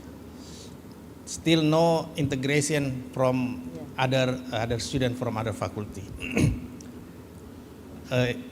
Maybe this kind of interprofessional education can be implemented in KKN profesi, ya? Apa? Can be, yes. Ya, KKN Dr. profesi, Irwin ya. also, Dr. Irwin dissertation is talk about KKN profesi. Profession, Yeah. health profession, Yeah. yes. So maybe that one solution, but for except KKN profession maybe regularly before they do KKN profession also can be implemented. Yes. Interprofessional education in the community base. Yeah. I hope you can understand. Yes, I my can point. understand. Okay. Yes. Thank you, Doctor. Yeah, thank you very much for the questions. Yeah, actually, the most important and the most difficult is matching the curriculum. I was lucky because at that time I was a dean, so I have a little bit power to implement this IPE. The first time we have to match the curriculum. We don't want to change their curriculum. And then luckily at that time, luckily that the medical students, the nutrition students, and also the nursing students have all have activity in the community. Usually only for identify health problem, give intervention, that's all. Something like that. So, since we look at their own curriculum, the current curriculum for the history study program, so we decide, okay, we do it in 6 semester.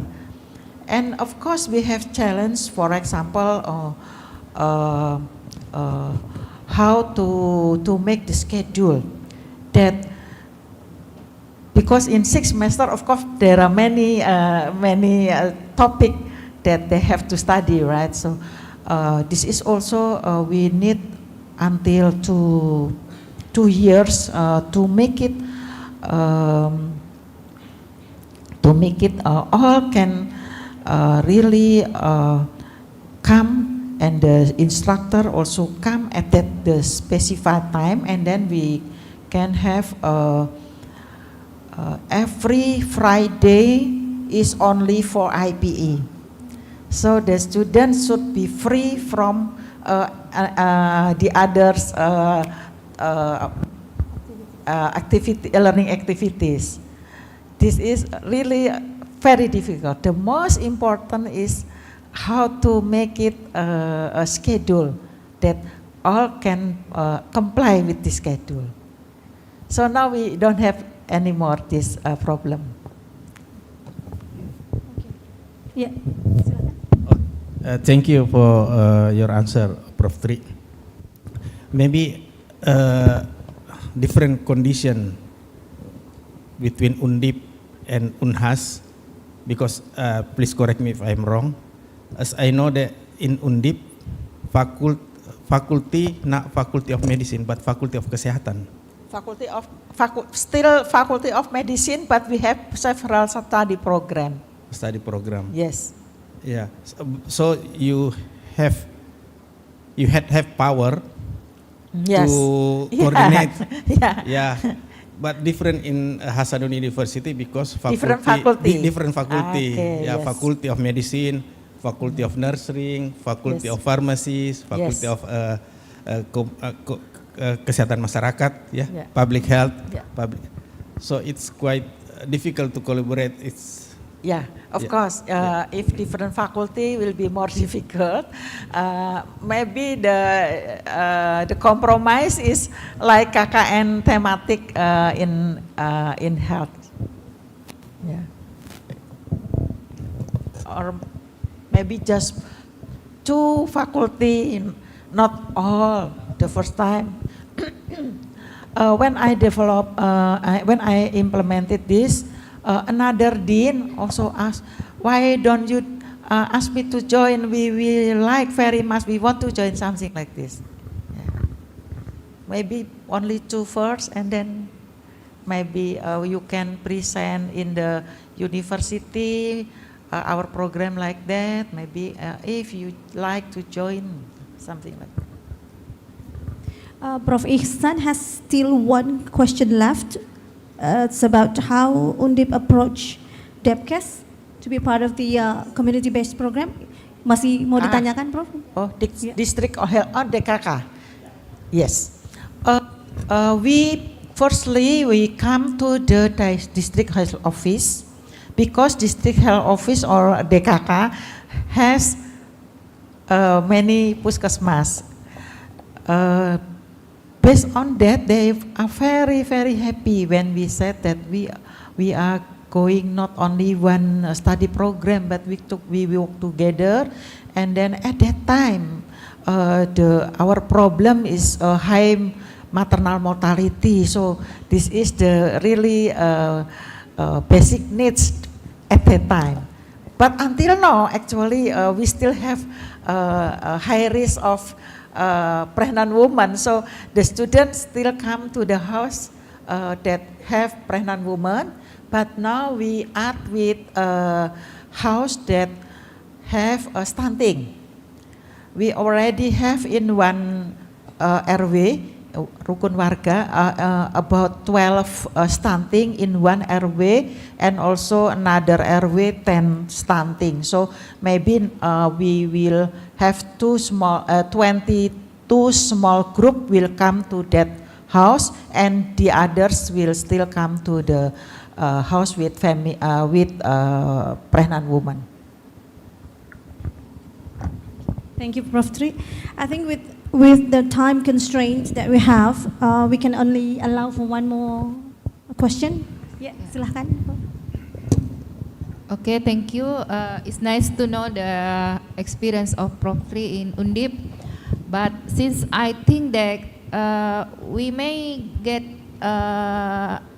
experience because our situation is different, yeah, because the IPA here we start it from hospital, and I'd like to ask about matching curriculum. That I think that, and then you say that it is very difficult. The very difficult step is matching curriculum, but because of you as a dean at that time, then I don't think so that Dr. Dilam should be a dean, and then we can implement IPA here because.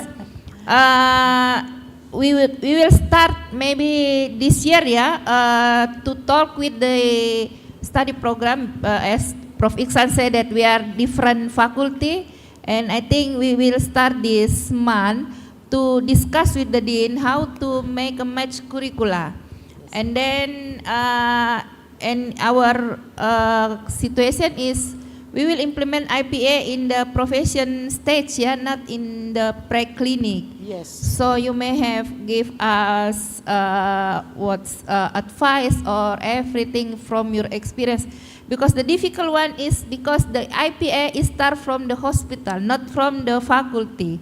Because one of our mission is how to implement IPA in this hospital. To educate all the students here, to prepare them to interprofessional collaboration for the next. But the difficult one because the initiate is from the hospital. So maybe you have experience, or just we can get advice how because it's always every day we discuss with Dr. Dilam. How to match the curricula, and we don't have any power for that. Okay, thank you. Yeah, it's difficult questions. Actually, I want to learn from Unhas if already implement the IPE in the hospital, because we also plan to do it in our hospital. I think the most important is we have to to identify about the schedule of our students, medical students in the profession, right, COAS, and also the other student from pharmacists, for example, or also from nursing. Therefore, first we have to see their maybe not the curricula, yeah, but maybe small micro curricula. So the most important actually is to match the schedule when they can work together, something like this. As a hospital, I think you also have power to only receive at the specified time, for example. I don't know. Maybe you can start with this. We already do that because we have a schedule 4 times a year and make a schedule so every student who will use Hasan University Hospital has the same time. And yeah, we started from the orientation. So now all our orientation for the student will be based on IPA. Yeah, I think this is already good start. Yeah. Bagaimana Prof Indah? Okay, so I don't think we can have more time for next questions. I think it's the end of the talk with Prof. Tri. Allow me to summarize few points. So yes, interprofessional education and collaborative practice be something difficult, challenging for not only for community-based practice, but for particular for us, because we're going to start with the hospital-based practice. And another point is about curriculum mismatch, how to synchronize curriculum, logistic from faculty, different study programs. And yes, I think we should agree with Prof. Tri, because interprofessional education needs only at least minimum 2 study program, different study program. So we should keep it simple. At least we have these 2 programs, a study program together, then we can call it conveniently as interprofessional education. Okay. Thank you very much, Prof. Tri, and for the questions. And then, why don't we just give a big round of applause for Prof. Tri. Terima kasih, Prof. Tri.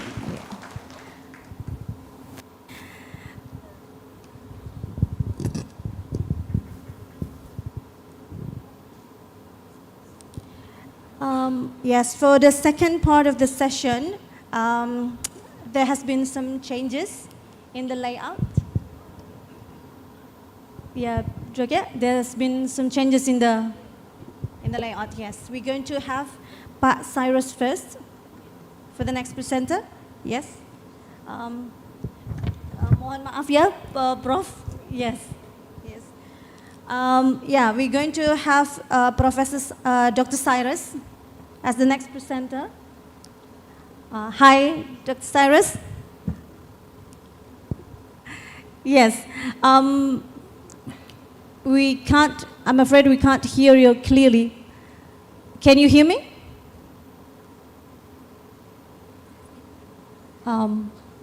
We can't receive your voice appropriately. How about now? Does that work? Okay, that's worked wonderfully. Good. Yeah. We have Dr. Cyrus with us for the next session. Let me introduce Dr. Cyrus first. Pak Cyrus, di sana jam berapa ya sekarang? Oh no, sorry. What time is in your time now, Pak Cyrus? It's 3:20 in the morning. Wow, I think that's really showing commitment. Thank you very much, Pak Cyrus, for this. Pleasure. Okay, it's about 11:30 here with us here in Makassar. So maybe it's like 7-8 hours separated. That's right. Yes. So yes, let me introduce Dr. Cyrus first. Full name is Dr. Cyrus John Daneshvar. Forgive me my incorrect pronunciation, Doctor.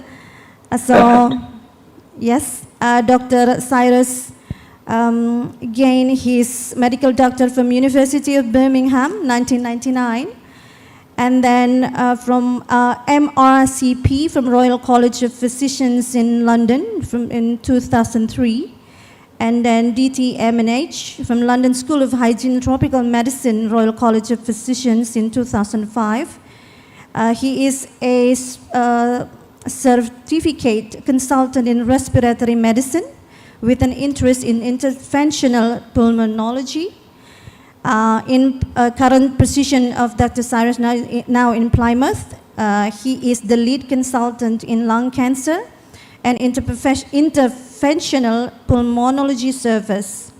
Dr. Cyrus has also conducted a lot of research, gained a lot of grants, involved in infectious disease studies in Sulawesi, with collaboration with St. Andrews University and Hasanuddin University.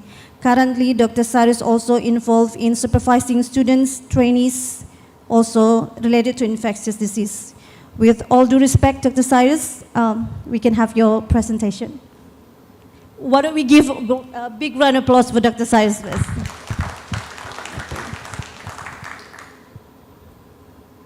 Thank you very much. Can everyone hear me? Just to double check. Yes? Yes, I can hear you clearly. And can you see my screen? Brilliant. Yes. Thank you so much for your kind invitation to talk at this conference. I think, as you heard, I'm a respiratory physician in the UK. I have spent some time in Southeast Asia, initially in Malaysia, and in more recent times, in collaboration with UNHAS, studying emerging pathogens, as mentioned earlier. And today, I'm going to talk about metagenomics. I'm going to reflect on some of the collaborative work that we've already been doing with UNHAS and that we are taking forward in the future. And I think it's a relatively high level in so much as there's a lot of information and there's not a lot of detail. But the idea is to convey the principles and the potential for how metagenomics can be weaved into our practice and research themes moving forward. So, as mentioned, I'm in Plymouth. I have the hospital that I work for. I have honorary posts at the University of Plymouth and have had posts at University of St. Andrews. And we just want to emphasize the work that I'm presenting here is really a collaborative effort, especially featuring the team at UNHAS and the huge amount of field work and research that we've conducted. So, what is metagenomics? Metagenomics is the concept that we have something, a sample, and that sample could be an environmental sample, it could be a clinical sample, and we extract from it DNA. Extraction of the DNA allows us then to pass that through some kind of sequencer, and there are lots of different types of sequencing machines, but there are probably only two currently that are commonly used, and one of those types of sequencing is Illumina, which is also a form of short read sequencing, and the other really powerful form of sequencing is nanopore sequencing, and that has what's called long reads, but more importantly, is extremely versatile and portable. So, in metagenomics, we extract our DNA from our sample, we sequence it, and then we have to analyze it through a series of steps, which we call a pipeline. And through that pipeline, we generate an output that needs careful interpretation. And all of these steps are essential. And as with any starting point in any procedure or process, the very first step of being clear on what your sample is or your cohort, as in any study, has to be very well defined, because understanding the origins of your sample or your indeed cohort help you interpret the results at the end. Metagenomics in a medical setting has been used a fair amount. So understanding the sequencing, the sequences of any gene is really helpful. It's historically been quite difficult, but when we do metagenomics, we're not targeting a single gene. Often we're looking at a whole spread of DNA that's present.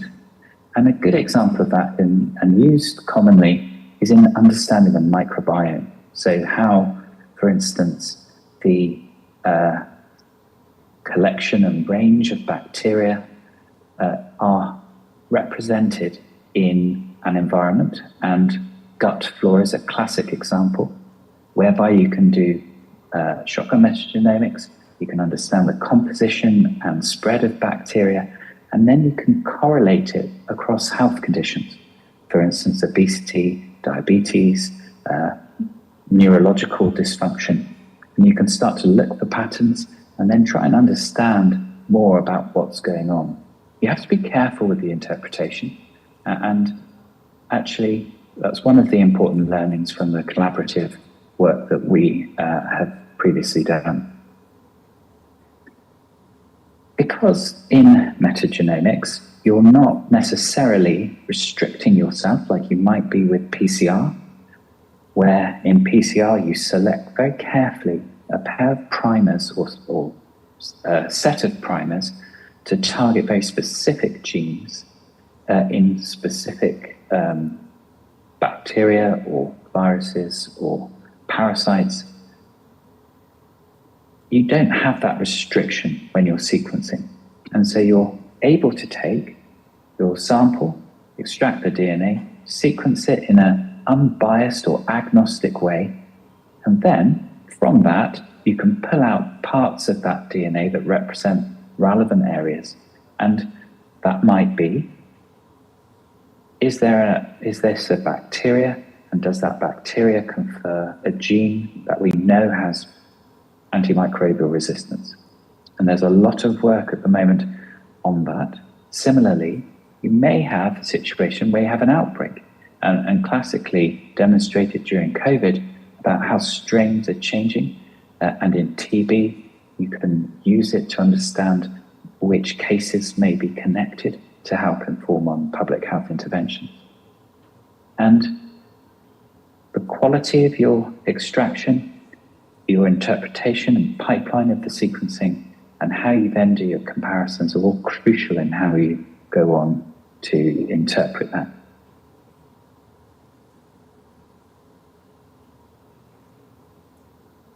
The power of the huge technological progression we've experienced in the last 10 years is that sequencing, well, 30 years, sequencing has gone from an extremely expensive process that takes years for doing whole genomes to something that can be run over hours. It's gone from something that's done in one very specialized center, or very few across the world, to something now which can be done on a desktop. And that really brings into the scope of the sequencing of it being almost a point of care test that can be run. And that means you can start to use it for diagnostics. Diagnostics, at the moment, it's not that forthcoming because it still isn't the cheapest thing, but the principle is there. You can take a sample, you have to do an extraction step still, and there are ways that people are trying to refine that to make it very either automated or straightforward. You can run your sequencer, you can then pass the output through a pipeline that then identifies the question or diagnostic question that you have to inform almost in real time what's happening. An example might be, does your patient have a certain infection? You can quickly extract from the sequencing whether or not there's a match to the infection you suspect. Or it might be, if I'm going to give this patient a certain drug, do they have a gene which confers them to high risk of complications? And a good example of that might be for certain antibiotics and ototoxicity, which the negative effect on hearing is closely determined by the presence of mutations of certain genes. There's huge potential for this. And it is a costly thing, but it's steadily getting cheaper to do. But every step is extremely important to be conducted well, avoiding contamination. And you need a certain amount of infrastructure to be able to run the huge volumes of data that comes out of trying to sequence millions of fragments of DNA. So I'm going to give a case example that we conducted with Isra Wahid and Irfan Idris in Unhas over the last few years, that was born out of a collaboration that started around 2018, led to a grant, and that's why these sorts of meetings and networking are so important, to build links so that you can develop. And we wanted to harness this technology to address some of the really important research questions as we saw them at the time. And the background for us, and some of my early work that I contributed to, was the discovery of Plasmodium knowlesi in Sarawak, Malaysia. And that was, it may not be familiar with it, but that was a simian or monkey malaria that was causing zoonotic infections in humans, and it was completely unexpected. The question for it came from the clinical picture, or the way in which Plasmodium malariae, which is usually a mild malaria, the clinical picture for it was very different to what we would expect. And when the research team went to understand why it was behaving more aggressively, they applied some molecular tools, which in those days was much more restricted, but still extremely powerful, to PCR. So they performed an initial research study, they identified samples with malaria, and then they tested it with PCR, and they found that these patients who were sick with what they thought was Plasmodium malariae were positive for molecularly positive for Plasmodium, but negative for the human species. And it wasn't until they expanded their sets of primers to include old world simian malarias that they identified Plasmodium knowlesi, which is one of many occurring in patients. And a lot of work stemmed from that and has done subsequently. Now, in sequencing, you don't have to be specific, because when you sequence the DNA and then you align it to whatever is in your database to be aligned. So if your database has everything, you can see what might be present.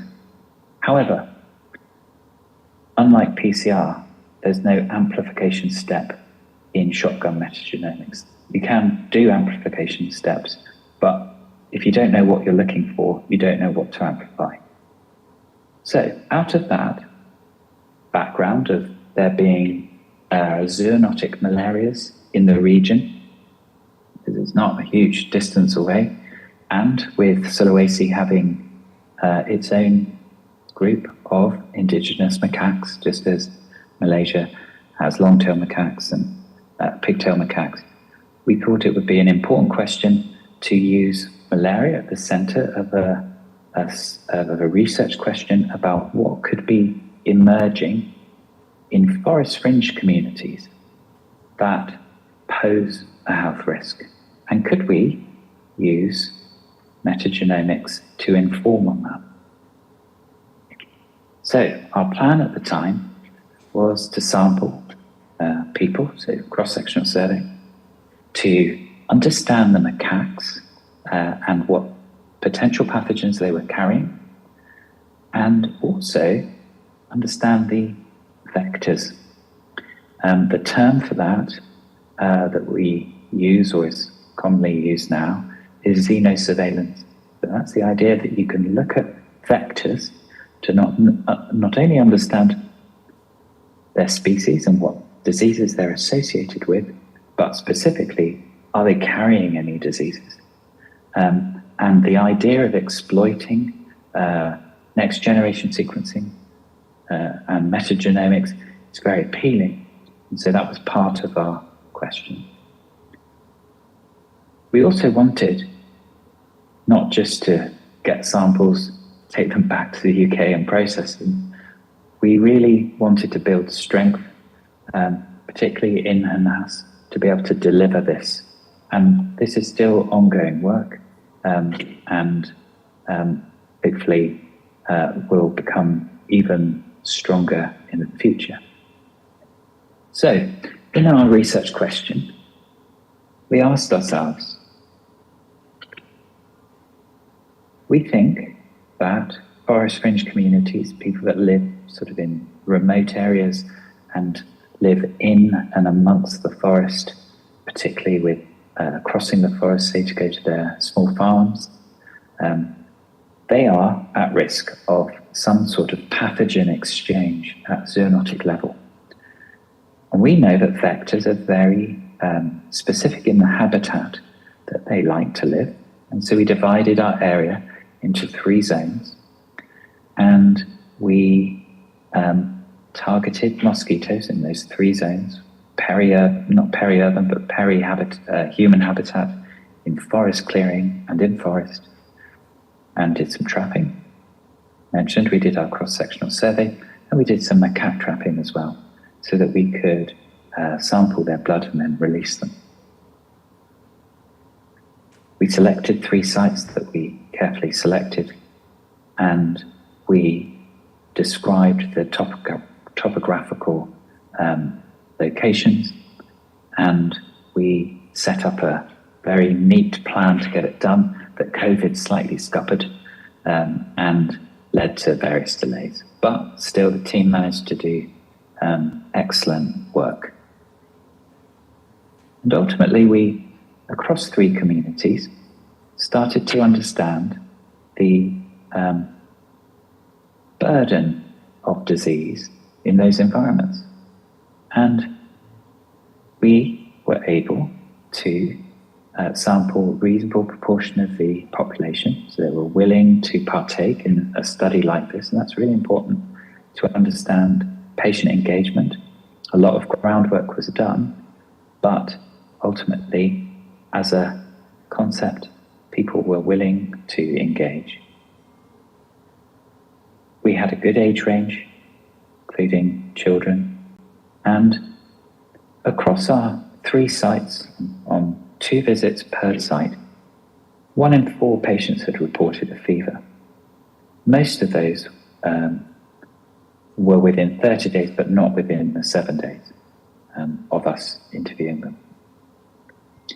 We restricted what we were going to do in the first instance to testing for malaria. Malaria is kind of the proof of concept that underpins some of the work that we wanted to do. And so we sought to test all these patients, all these participants for malaria. And in 2 of the areas, we found none of the patients had malaria. And in 1 of the areas, particularly displaced community in Donggala, 1 in 4 patients, or rather 11% of the local population, or 1 in 10 patients, had malaria. We didn't find any unusual malarias, but we found malaria. And we identified that none of them were symptomatic. They were all asymptomatic, but carrying malaria parasites at very low burdens, suggesting a very endemic issue, but focal to that community. And they're a community that had been displaced by the tsunami a few years before, and it was kind of, in a way, understandable. So we established in our people that there was some parasite presence in the communities, and we confirmed that with PCR. Next, we looked at vectors, and we haven't exploited this, but we have created a biobank to do further work in the future, particularly at the sequencing level. But we identified a whole host of known vectors of human disease. Not surprising at all, but important. And the range of diseases that they potentially could be transmitting are important to note. They range from, not that we found this, but they range from the theoretical carriage of Japanese encephalitis, chikungunya, Zika, dengue, filaria, malaria. And were we now to look for things, we'd have an idea of what vector-borne diseases are in those environments. And we found in those environments the distribution differed depending on where we were, as in at each study site, but it also differed for where patients may be exposed across these geographical, topographical zones. Next, we reflected on the monkeys that we caught. We caught 10 monkeys from 2 sites. We also collected a lot of fecal samples because as part of our program, we wanted to understand whether or not by matching fecal samples and blood samples, we could institute some kind of surveillance of wildlife, having validated how we would interpret a stool sample, because it's easier to collect a stool sample, a fecal sample, than it is to trap and bleed a monkey. It's better for the monkey as well. When we did our routine PCR, and we repeated this multiple times across 3 centres, we confirmed the presence of known simian malarias, so Plasmodium innui and Plasmodium cynomolgi. All the monkeys actually have Plasmodium innui, and we know that that's pretty typical in, it was reflected of what we saw previously in Malaysia, especially in the truly wild macaques, not the peri-urban macaques. So we now know in our macaque population there are these simian malarias. We know that there are potential vectors for transmitting malaria, and we know that these malarias can cause illness in people. We're finding out that there's a lot more than just Plasmodium knowlesi occurring in Malaysian Borneo. And there are increasing reports as you dig deep within some of the sampling that's been done historically, that we're seeing innui and cynomolgi flag up. Not to the same burden as Plasmodium knowlesi, but we know that people can become infected with it. Dr. Cyrus? We didn't find... yes. Pardon me, you have 5 minutes left. I'm sorry. Okay. No worries, we're nearly done. So, from that, what did we do? So, we went on and we sequenced. So, as I mentioned, you have to extract high-quality DNA, prepare your library, and run it through a sequence machine. And in this case, this is a nanopore. These are plates with lots of little holes in. Each of the holes has a molecular driver that tracks the sequence of DNA that's floating around. There are special kind of things you prep in the library that enable this to happen. And it feeds through a small plate which allows electrical change to be detected. Electrical change maps to a nucleotide base and gives us a sequence. You may be able to see at the bottom left of the screen is the size of a nanopore sequencer, a MinION.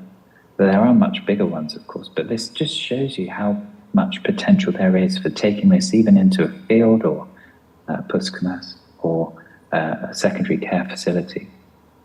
And from this, we get all these reads. And a typical match against a bioinformatic output may provide you with what's called a corona chart. And within that corona chart, we see that various species of things that can come up.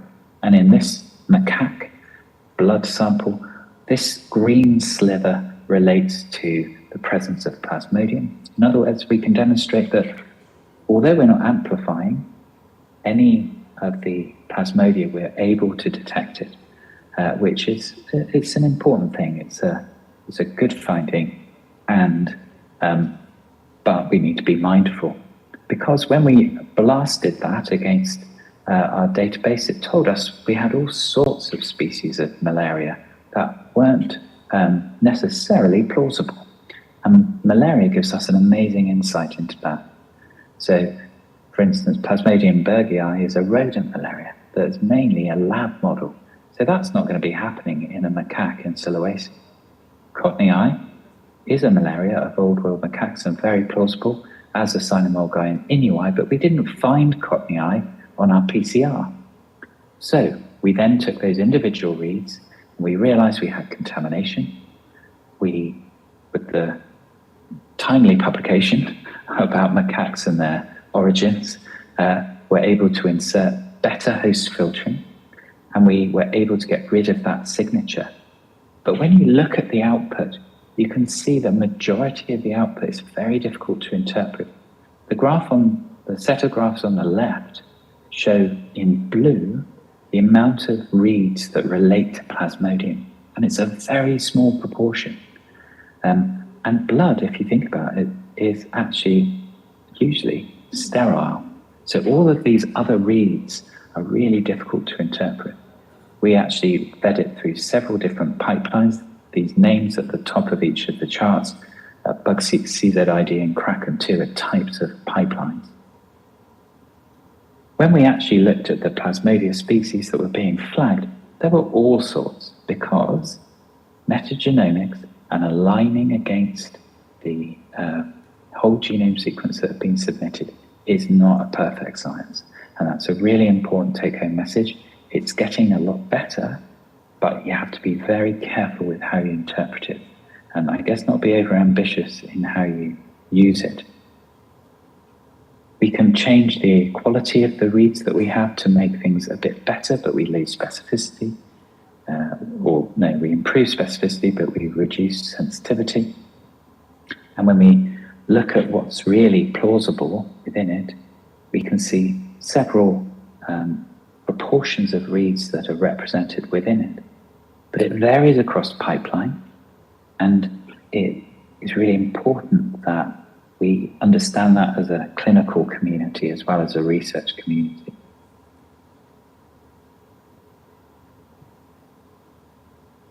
There are lots of ways in which you can handle this sort of data, and there's lots of quality control steps that you can put in. But when you're doing exploratory work, you kind of need an overview. And one of the questions that we had is, how do we get that balance between looking in a sample that may have something that is relevant, but we don't know what it is, but it's shrouded in so many outputs that almost blind you to it. And you can filter things and unfilter them, and you can get much more refined outputs which match what you expect. You can change your databases, and you get a whole series of different outputs. And depending on your database and what's in it, it really drives almost probabilistically what the outcome will be. And one of the sort of insights that we had, this is a taxonomic tree from one of the pipelines. We have this very strong signal for Tamima, and Tamima is the California stick insect. So that's not relevant. Similarly, when you look at the malarias that it was showing, they had lots of different malarias, but only 2 of them we could confirm on PCR, which is probably a much more sensitive and specific test in this setting. And just to put into context, Vapula vulgaris is an octopus. So there's no way that there's any of these things, not any of these, but certainly the top 2 creatures on the screen of actually being present in the blood. It gets a bit better when you filter it and refine it. We got rid of the octopus, but we also managed to lose cynomolgi, which is what we thought was in there, based on PCR. So there's lots of balances to be had here. So just to wrap up, metagenomics is a part of the tool set that we're beginning to use in a personalized approach to medicine. It's got huge potential at public health level, at a diagnostic level, and it's becoming decentralized, which is a good thing, but the quality has to be exceptional to ensure the interpretation is meaningful. You need a lot of infrastructure, particularly sort of IT infrastructure, to handle the huge volume of data. And this approach is going to continue to be challenging, but only in the last 6 years have things massively transformed to improve the quality of what we're doing in the pipelines.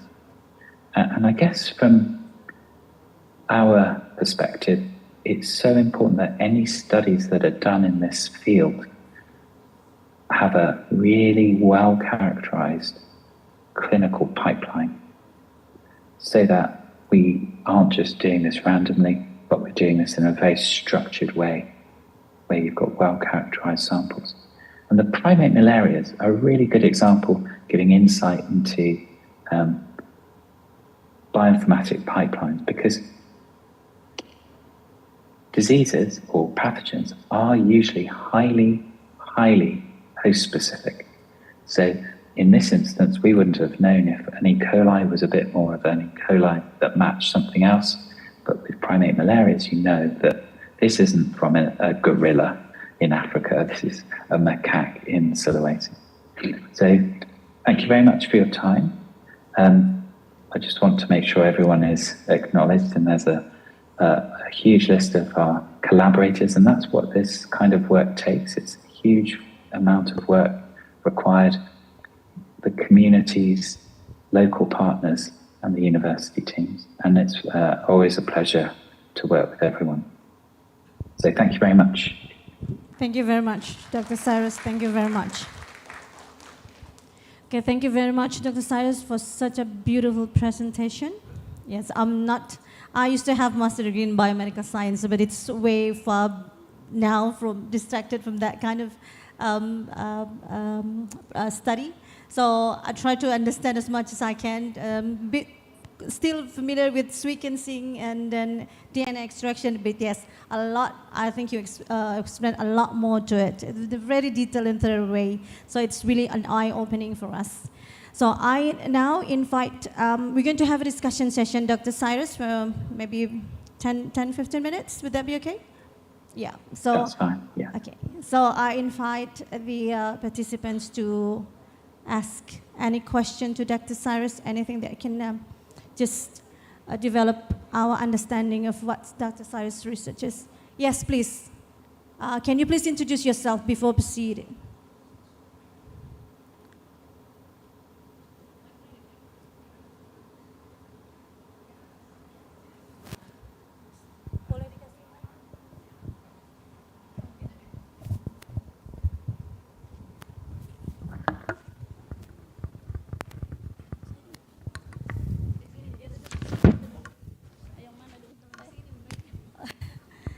Thank you very much, Mr. Cyrus. I have 3 questions for you. My first question is Ibu, satu-satu dulu biar nanti. Okay. Can we have another participant? One question is about is any other problems that you have in this research? Before doing the research, it's related with ethical research for respondents. Before to take the sample of the genes of the people. The next. Okay. This Two max. is related Two with, max, yes. How long for your research to see from taking the sample until to find what's the factors, specific factors. So hospital, this is related with how hospital could give a prompt treatment to the patient that's already in the hospital to make they have a specific drugs to give the patients. Okay, thank you. Okay, Dr. Cyrus, I got two questions there. Yeah. Two? Do you understand the question? I think so. Okay, sure. I think so. So, thank you for the questions. It's really important to think about some of the logistics when you're doing studies like this, and getting ethical approval is essential. Having written informed consent is a prerequisite for conducting any kind of study. And then when you factor in that the potential for genomics, it has huge implications. In the context of what we did, we weren't seeking to understand what genes people had. We're very much focused on pathogen identification. And when you and this also interestingly applies to the macaque, because when you are doing this sort of the interpretation of your sequencing data, you have to filter out hosts when you're looking for pathogens. And so we don't handle the human DNA, if you like. We sequence it, but we don't use it. It immediately gets filtered out in the programs that we use, and we don't look at it. Secondly, the same applies for the macaque. These macaques are regionally unique, and this is not a study of macaques and their origins, etc., which could be really good study to do, and that's something which one could look at doing in the future. But again, you have to filter out the macaque host DNA. In terms of the logistical problems of it, any ethics process has to be rigorous, and when you have a rigorous process, it takes time, and getting ethics approval is always the most what's the word for it? It's a very important phase of the study, but everyone wants to move to the next step and start collecting data and conducting their studies, but you can't do anything without it. The systems in the UK are extremely stringent, and the Indonesian process as well is extremely robust. And then when you're coordinating that across different sites, it's a real challenge. As for your second question, this was exploratory research. So in terms of the turnaround times for sampling, they weren't in a clinical meaningful time. However, we have done various engagements at secondary care level, particularly in Palu. And what we found was the medical team's ability to actually test for anything is very, very restricted, very much syndromic approach, which can be useful if you've got good studies that inform what those conditions are. But in the absence of it, people get labeled with dengue, malaria, when actually that's never confirmed. And enhancing diagnostics, simple diagnostics, is a really important step that needs to be addressed in the future to improve patient care. The potential, though, for this is an extraction step can take several hours. An output, as it starts running, can be done in real time. And if you know what you're looking for, you could have a result within 24 hours, potentially. And so people have used, not necessarily for this, but we didn't, but others have used sort of targeted sequencing live in the field to give them information, and that was people did that during the Ebola outbreak in Africa a few years back. So it's what we did wasn't yet translatable, but informs on the logistics of it. But the future is very much this could be incorporated into patient care quickly. We mentioned at the beginning, I'm actually an interventional pulmonologist in my day job. We use sequencing. The moment we see someone with a suspected lung cancer, we take their blood. I'm sure you guys do the same in certain areas. We send it off for cell-free DNA analysis so that we can, by the time we've done even a biopsy, we know that there are or aren't potential therapeutic targets that could be used to treat that patient. So already we're doing an awful lot of this. How we do it in more remote communities has been a challenge, and that's something we're trying to bridge. Yep. Thank you, Dr. Cyrus. Understand, paham ya Bu ya? Okay, thank you very much. Some of the studies, of course, is still under development, and we hope for the best of it so we can get out of it, particularly for people in Sulawesi. Yeah. Definitely. For the second participant, yes. Okay, thank you. Assalamualaikum warahmatullahi wabarakatuh. Very interesting presentation. I'm Handayani from Hasanuddin University Medical Research Center, and Dr. Rusdina is the head of our lab. My first question is about how can metagenomics help in early detection of infectious disease outbreak, and maybe for the rapid response of the outbreak like last pandemic.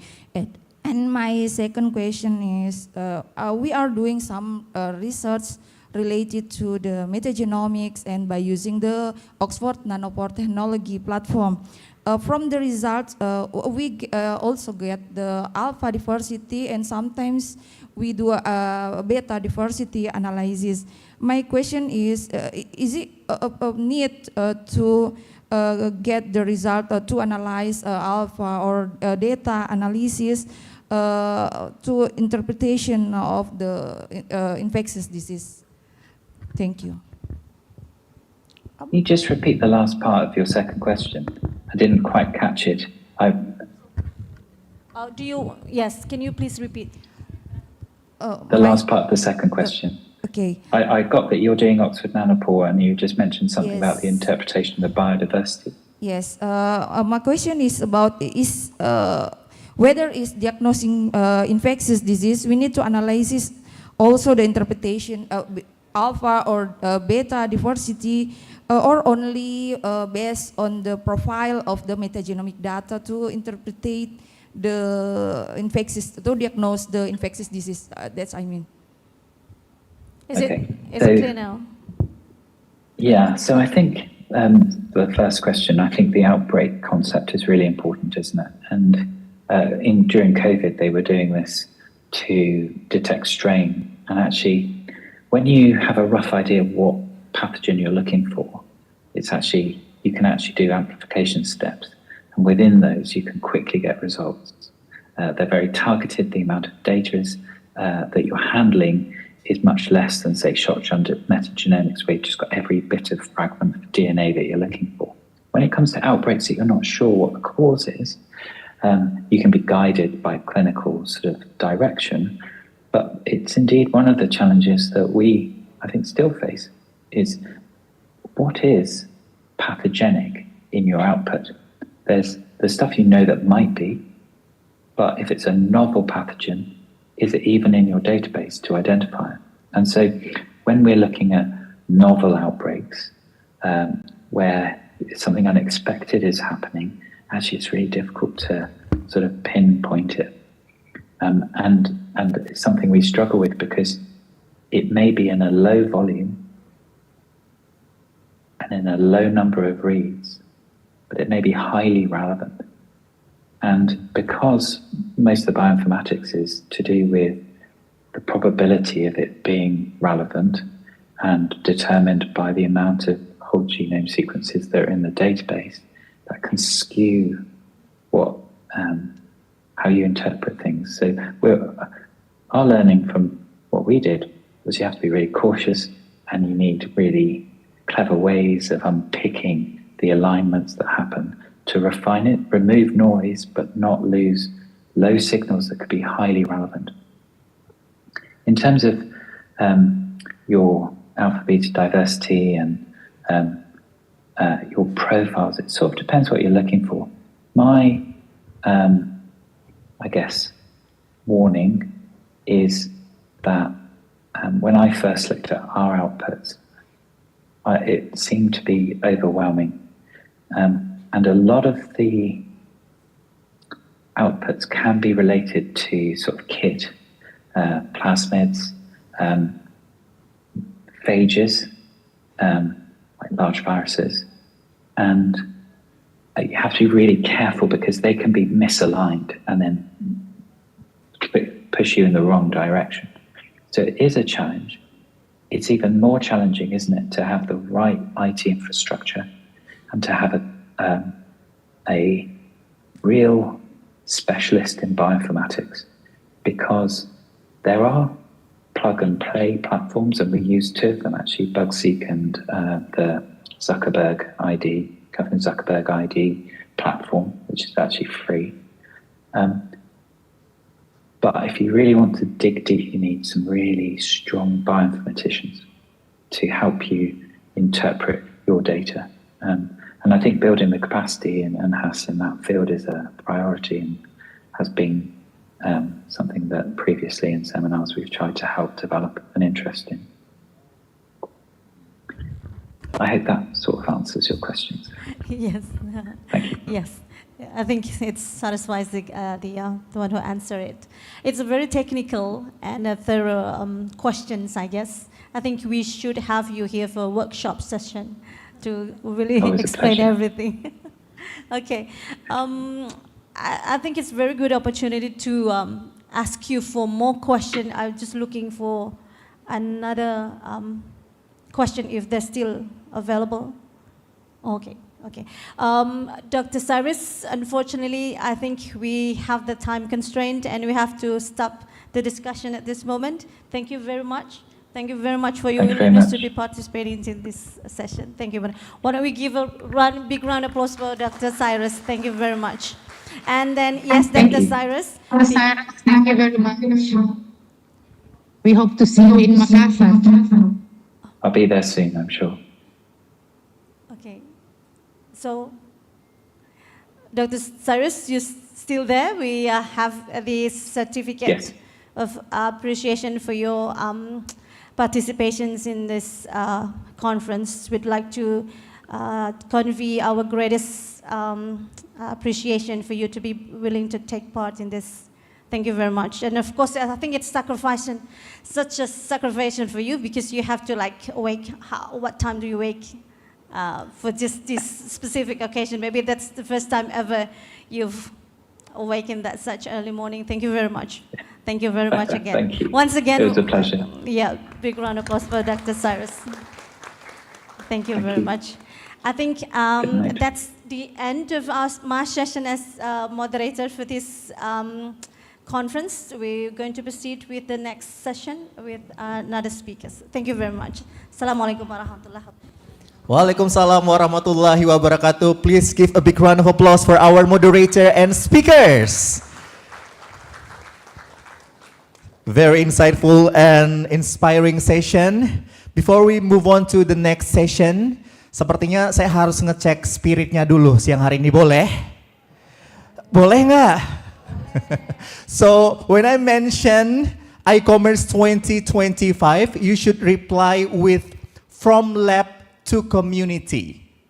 Okay? From lab to community. Okay? Let's begin. ICOMERS 2025. Orang Jerman bilang masih dodong. Ya, kita coba dulu yang cowok-cowoknya, bapak-bapak sekalian. Coba, ICOMERS 2025. sebentar, kurang kencang semangatnya ya. Pak, ayo Pak, lebih kencang lagi Pak. Coba, ICOMERS 2025. Ya lumayan, 1.300 orang. Ya, coba sekarang ibu-ibunya, cewek-cewek sekalian harus kenceng. ICOMERS 2025. Sama Jidodontongi. Sekali Pi. ICOMERS 2025. Boleh tepuk tangan dong untuk kita sekalian, luar biasa.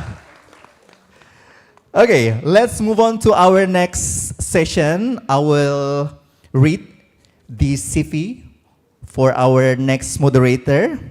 She is a specialist in hospital human resource management with over 20 years of experience in the healthcare sector, currently serving as the human resource manager at Hasanuddin University Hospital and a lecturer at the Faculty of Public Health Unhas.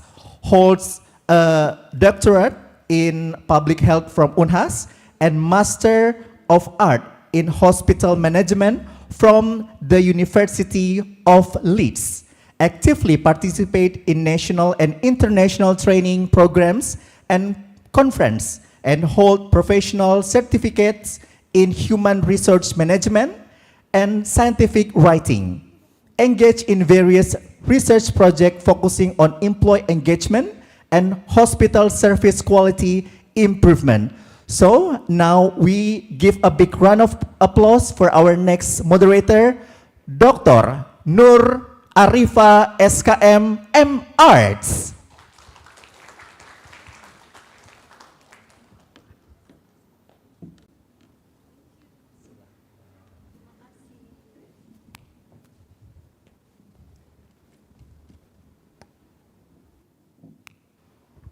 Okay, Bismillahirrahmanirrahim. Assalamualaikum warahmatullahi wabarakatuh. Distinguished ladies and gentlemen. Lemes banget. Dodong lagi. Jadi bagaimana? Can you show us your spirit to continue the session, please?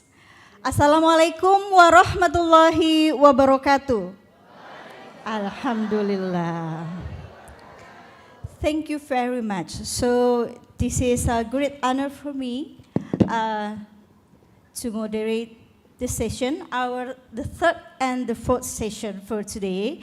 And we have a very limited time, so without wasting the time, I would like to introduce, and this is the great honor for me to introduce our next speaker, Dr. Muhammad Zulfakar Maslan, who is already here with us, and the associate professor, and also he is an anesthesiologist and intensivist specializing in critical care. He earned his MBBS in 2007, completed a master's in anesthesiology as well in 2015, and pursued a fellowship in intensive care in 2021. Currently, he is based at the Department of Anesthesiology and Intensive Care, University Science Malaysia. His research focuses on intensive care, difficult airway management, fluid therapy, which is very closely related with our topic today, and mechanical ventilation, ventilator-associated pneumonia, and ICU infections. He is also actively involved in various grants at university, both national and international levels. He has an extensive portfolio of research, grants, and publications in the international respective journals. Distinguished ladies and gentlemen, his curriculum vitae consists of 18 pages, so it is impossible for me to read it all for you, but trust me, believe me that when you see this CV, you will admit it that he has a very well experienced and long journey in his topic. So ladies and gentlemen, please join me to welcome our third speaker today, Associate Professor Dr. Muhammad Zulfakar Maslan from Department of Anesthesiology and Intensive Care, School of Medical Sciences, University Science Malaysia. Nice to meet you. Assalamualaikum. Please have a seat.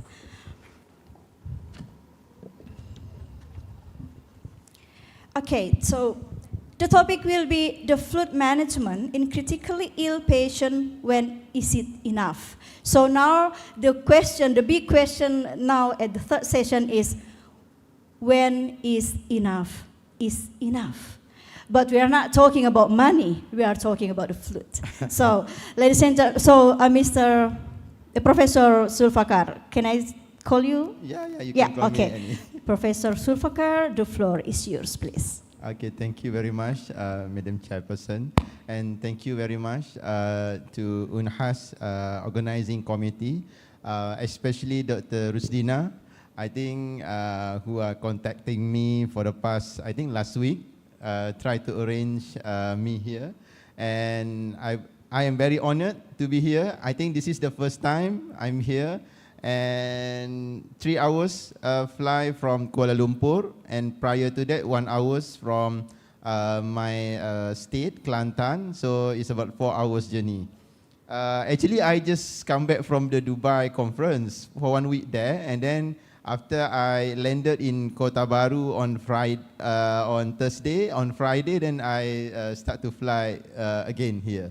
Okay, without further wasting our time today, I'm trying to relate what being presented by previous speakers. We talk about the infection, and you know that one of the infection that we mentioned, malaria, dengue, and these two type of disease, when it present to emergency department or to the intensive care unit, they can present to you with shock, meaning that hypotension, and then if you are not managing this type of hypotensive early, it can lead to the mortality.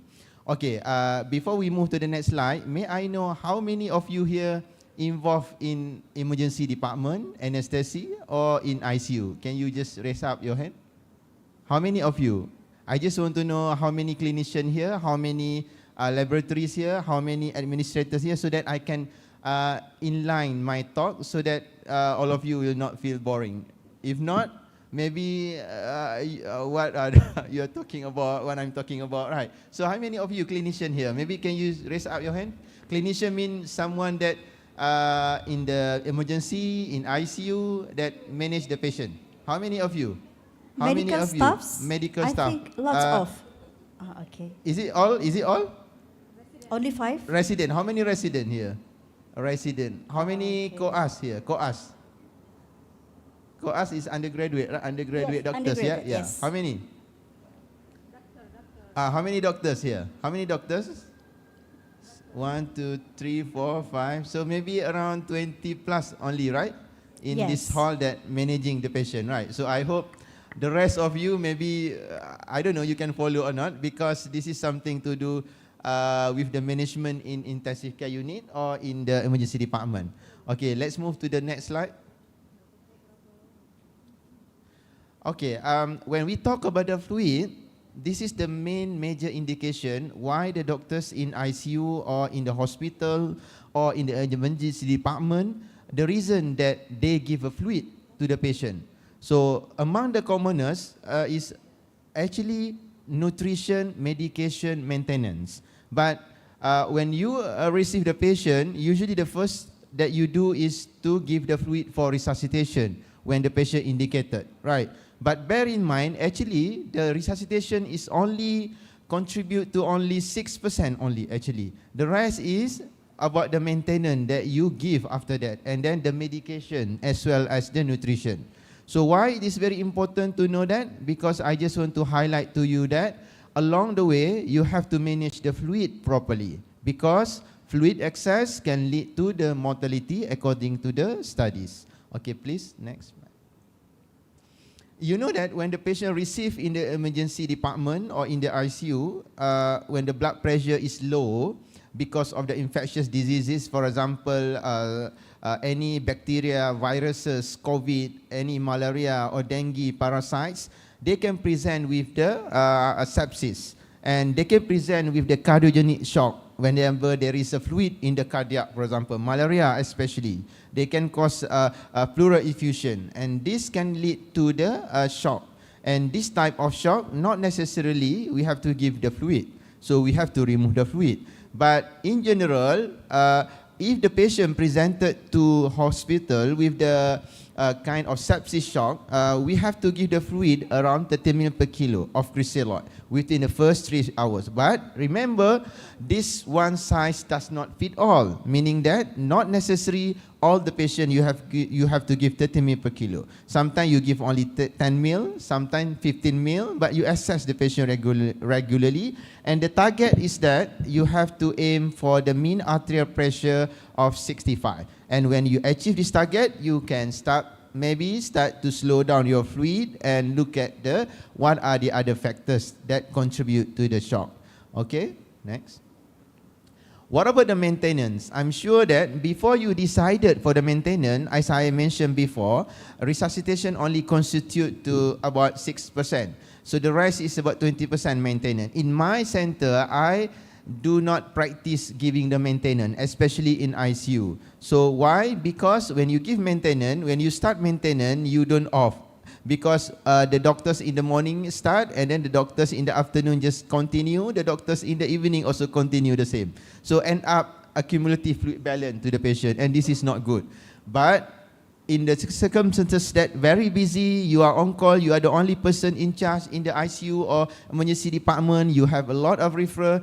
So in this time, I usually also practice maintenance because you don't have time to catch up to all the patient, but you have to monitor. Okay, when you give the maintenance, a few things that you have to decide regarding what type of fluid you want to give.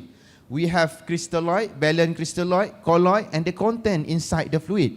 So the decision to decide which one is based on the amount of the content in that crystalloid. For example, sodium, potassium, lactate, there is a dextrose there, or there is, for example, starch base there is albumin there. So you have to know all the contents. I don't have time to go detail for this, but you let me know after this you have a question. Next. Also, these are the common example I think available in our country. I'm hoping also the same thing in your country. We have the normal saline, Hartmann, balanced solution or crystalloid such as sterofandin. We have the plasmalite, and then we have the albumin, and then we have the colloid from the gelatin base, and also from the starch base, which is the Woluven, for example. Okay, next. So when to stop? Just now I said about 30 ml per kilo when you reach that point. So what about the content? Sometimes you stop the fluid whenever there is too much of the content that be given to the patient. For example, when you look at the laboratory, for example, Dr. Rusdina give you a result of sodium 160, so you have to stop that solution. You have to convert to the less sodium solution in order to improve the patient. And what about the colloid base? Colloid base, according to the last trial that been published, I think 10 years ago, CHEST trial, we avoid to use the starch base in ICU, in critical care unit. So that's why for the past 10 years, we don't use starch base anymore. For example, Woluven or whatever. But the other colloids, such as gelatin base or animal base and the albumin, we use, but the evidence base, there is no improve in the outcome. Yes, next. So we come to the definition of the fluid therapy. So you have to know a few definitions: fluid balance, what is fluid balance, what is cumulative fluid balance, and what is fluid overload. Fluid overload is very important. You're giving the fluid to your patient every day, for example, as a anesthetist or as a doctors in emergency or ICU. So when you start giving the fluid, you try to calculate the cumulative fluid balance. If your patient weight is 50 kilo, but on day one already fluid balance 5 liter, meaning that if you give more, the study shows that increase the outcome to that patient. So you have to be careful. If the patient 70 kilo, meaning that day one already 7 liter you give and there is no urine output come out, meaning that 7 liter accumulate in your body, there is something wrong with your patient. Whether the patient is not reversible anymore, or you give too much and cause the overload to the patient. So, next. Resuscitation volume in sepsis. According to the latest literatures, and one of the finding revealed that you have to give somewhere early educate fluid management. How they define early educate? average 30 ml per kilo within the first 3 hours, and following after that, you can give another 20 ml per kilo, the next 4 to 24 hours. And what about the late conservative fluid management mean? 2 consecutive days of negative balance, meaning that after you give the fluid, you have to look at the negative balance, meaning that how much in, how much out. So there must be negative. For example, give 1,000, there must be out maybe 1,500, so negative 500. So that is the aim of the current fluid management in the hospital or in the emergency department. Next. A little bit about the physiology. I think this is very close to the course or the undergraduate student. So you have to know. Maybe you go to the next slide, bigger picture. Okay, so if you look at the first graph, very important to know that physiology of fluid distribution differ in shock, anesthesia, and healthy patient. Let's imagine I have now 2 liters of fluid and I give to these 3 type of cohort. One is in shock, whether this is shock because of the sepsis, and one is after anesthesia, after you induce the patient, and one in healthy patient. If you look at the graph, after 1 hour, 80% still retain inside the intravascular for the hypovolemic shock, the first graph. And then if you look at the second, 60% for the anesthesia and 25% only for healthy. Meaning that if you give crystalloid means normal saline or whatever, they start to distribute from the intravascular to the interstitial to the extracellular. But the condition for the shock and anesthesia does not follow that. So it will maintain 80% inside the intravascular, meaning to say that when you have shock, you can give any type of fluid. Don't just, okay, I want to give the colloid because colloid stay 80%, right? In shock, in anesthesia, that's why we practice. Now we give the balanced crystalloid or we just use the crystalloid, for example, normal saline. Okay, we move to the second graph. I just want to ensure that all the clinicians understand the concept. Next slide. What about the physiology of fluid distribution in intravascular following 1 liter? So intravascular, let's say there is no disease of the patient, healthy like us, you give 1 liter, what happened after 30 minutes? You can see that 100% colloid is still there, 25% crystalloid only stay, and only 10% glucose stay. So meaning that for fluid resuscitation, if healthy, you have to give the colloid, for example, right? But of course, healthy patient, healthy people don't come to the hospital, right? So why you want to give the fluid to the patient, right? Okay, next. And what happened to the volume expansion kinetic? Is it similar for the crystalloid or colloid when administered rapidly over 30 minutes? And it is almost similar. So the idea is that for the course, for example, undergraduate student, we learned 20 years ago, I learned 20 years ago, we have to give the colloid, but actually in the disease patient, you can give crystalloid, not colloid, to maintain the volume inside the intravascular. But of course, you have to get the blood as soon as possible if this is a hemorrhagic shock or the causes is bleeding. Okay, next slide. And what about the studies in microcirculation? So whenever the patient presented to you with shock, especially because of the sepsis, due to the organisms such as bacteria, viruses, parasite, or the malaria or dengue,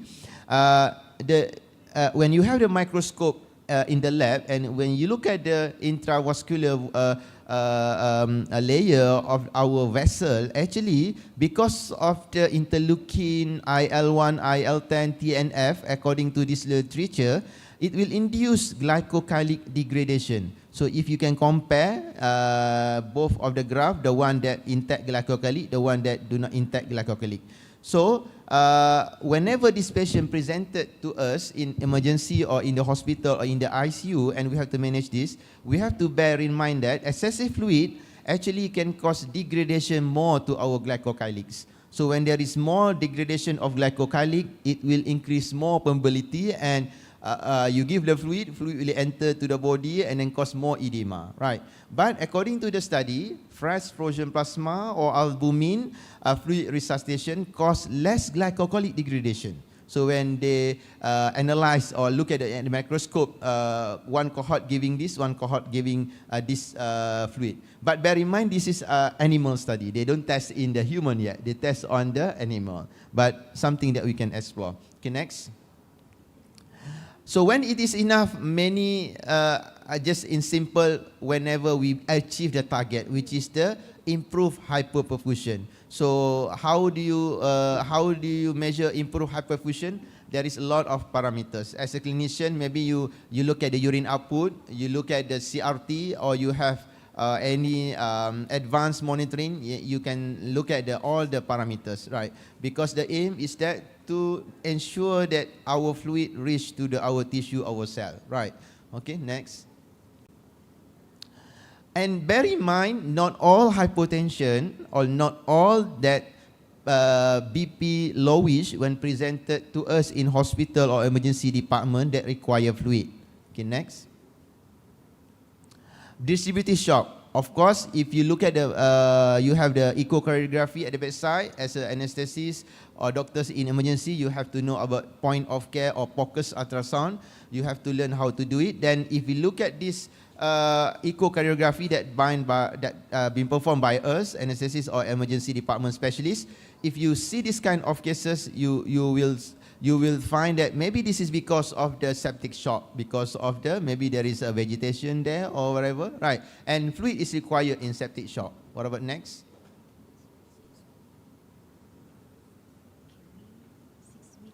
Yeah.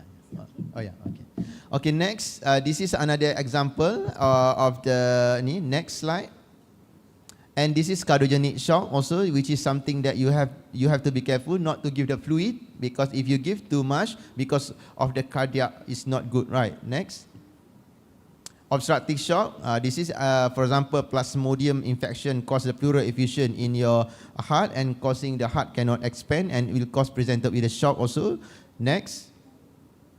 Hypovolemic shock, of course, if you look at the free fluid inside your body by your focus ultrasound, you have to give fluid or to refer to the surgeon for the operation. Next. And this is the protocol that you can learn later. Next. And this is some of the sign of the heart that you can look to detect whether need to give fluid or not. Next. And pneumothorax, you can just look at the ultrasound whether this is pneumothorax or not. Just waiting for not to wait for the chest X-ray, clinical plus the ultrasound. You can say this is pneumothorax. Next. And this is other sign of severe hypovolemia when you look at the intravenous inferior vena cava, which is narrow. Next. And you can see that the heart, IVC, lung comparison, wet and dry sign. You can see that the above is wet, the bottom one is the dry one. Next. And consensus, they agree that you have to use dynamic parameters rather than the static parameters, meaning that not CVP. You have to use, for example, pulse perseveration. Next. And these are among the very, very detailed technical, especially for the intensivists. You have to know about the passive late raising test, and expiratory occlusion test and respiratory variation, maybe not to worry for you. Next. And how to overcome the limitation of certain tests. For example, certain tests have their limitation. So you have performed, for example, one of the tests, tidal volume. If you know about the mechanical ventilator, you perform the tidal volume, you can see the changes. Then you guide you. Next.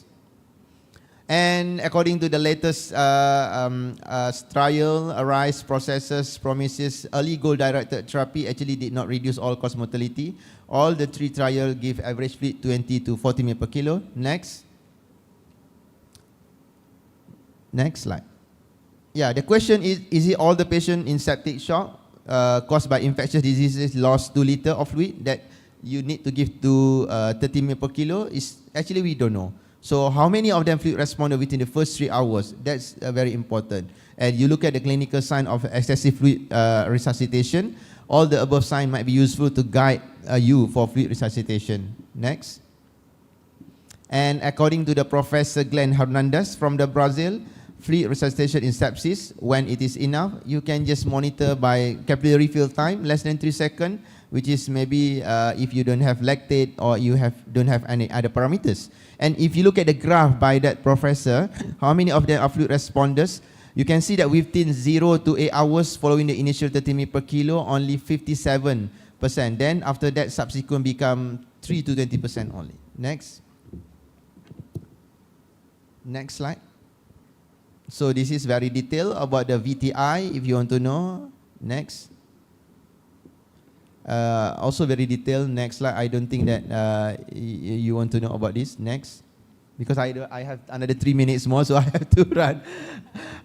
This is about the also VTI. How do you calculate the stroke volume by the echocardiography? Very important. I think at the moment we have a recent trial, Pengasus trial with the Brazil, the University collaborate on this. Next. And this is the how do you measure cardiac output, the limitation. Next. And according to the, I think the famous trial, FISH trial, you give too much fluid, increase mortality. Next.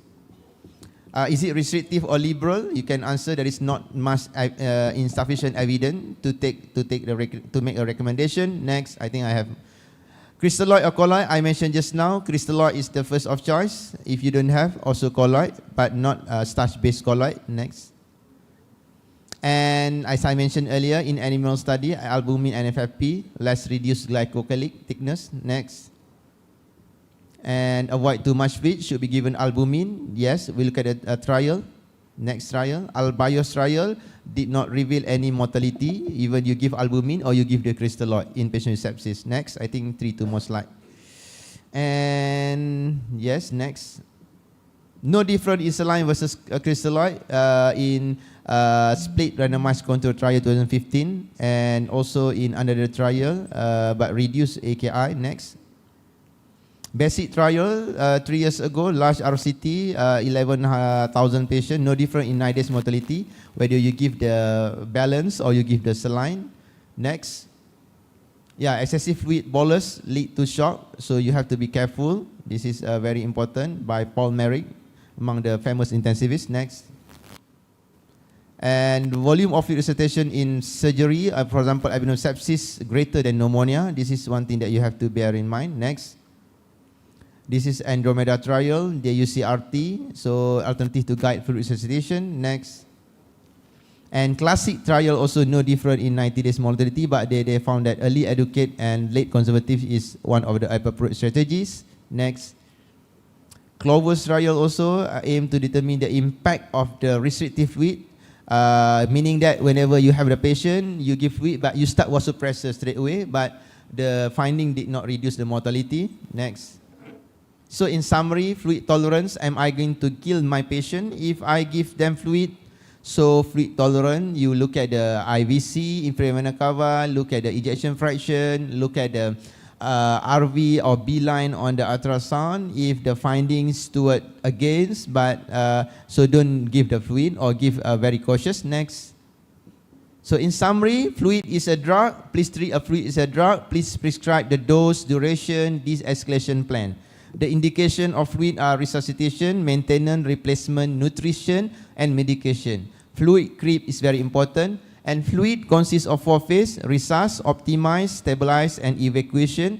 The fluid for resuscitation of sepsis patient is balanced crystalloid, suggestion, albumin also suggestion, weak recommendation against others, but strong recommendation against not to use the starch base. And fluid therapy should be reduced in the presence of fluid overload, and early educate, late conservative is a way forward. Next, thank you very much. I think last slide. Yeah, this is my operation theater, main operation theater. 16 operation theater. Okay, thank you very much. Thank you very much, Dr. Su. Alhamdulillah, and I would like to appreciate him for keep running. And but I know that the audience is only 20 plus that maybe can follow my presentation. That the doctors, right, that involved, right. The rest maybe is an eye opening for all of you, right. What we are doing in ICU emergency department when you receive the patient with the that required the fluid, right? Yeah. And this is also my first exposure with the fluids issue. Yes. And because my basic is human resource and hospital management, but I do enjoy the session. And unfortunately, because of a time limitation, we will offer only for one participant to raise question. Only one burning question. And I think, Dr. Dina, we need to follow up this session maybe for one semester guest lecturer in medical public health and medical faculty, yeah, because it's very interesting. Yeah. Okay. Oh, you do have collaboration. Okay, so you will, this is your first time, and I think you will have the second, the third, and so on.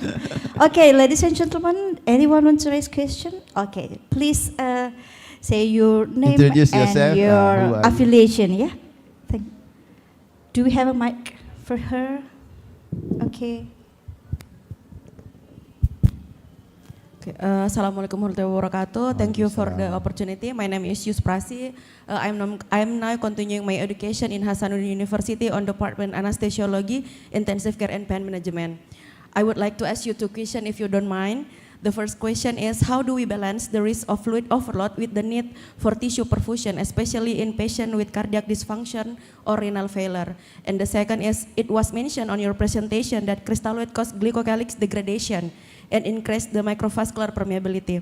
How do this mechanism influence clinical decision about volume restriction, especially in patient with capillary leak? I mean, how much we can give crystalloid and then change it to FFP and albumin when we resuscitate patient with capillary leak? Thank you for explanation. Thank you. Directly to you. Yeah, thank you very much. I think this is the common question that been asked in every session, right?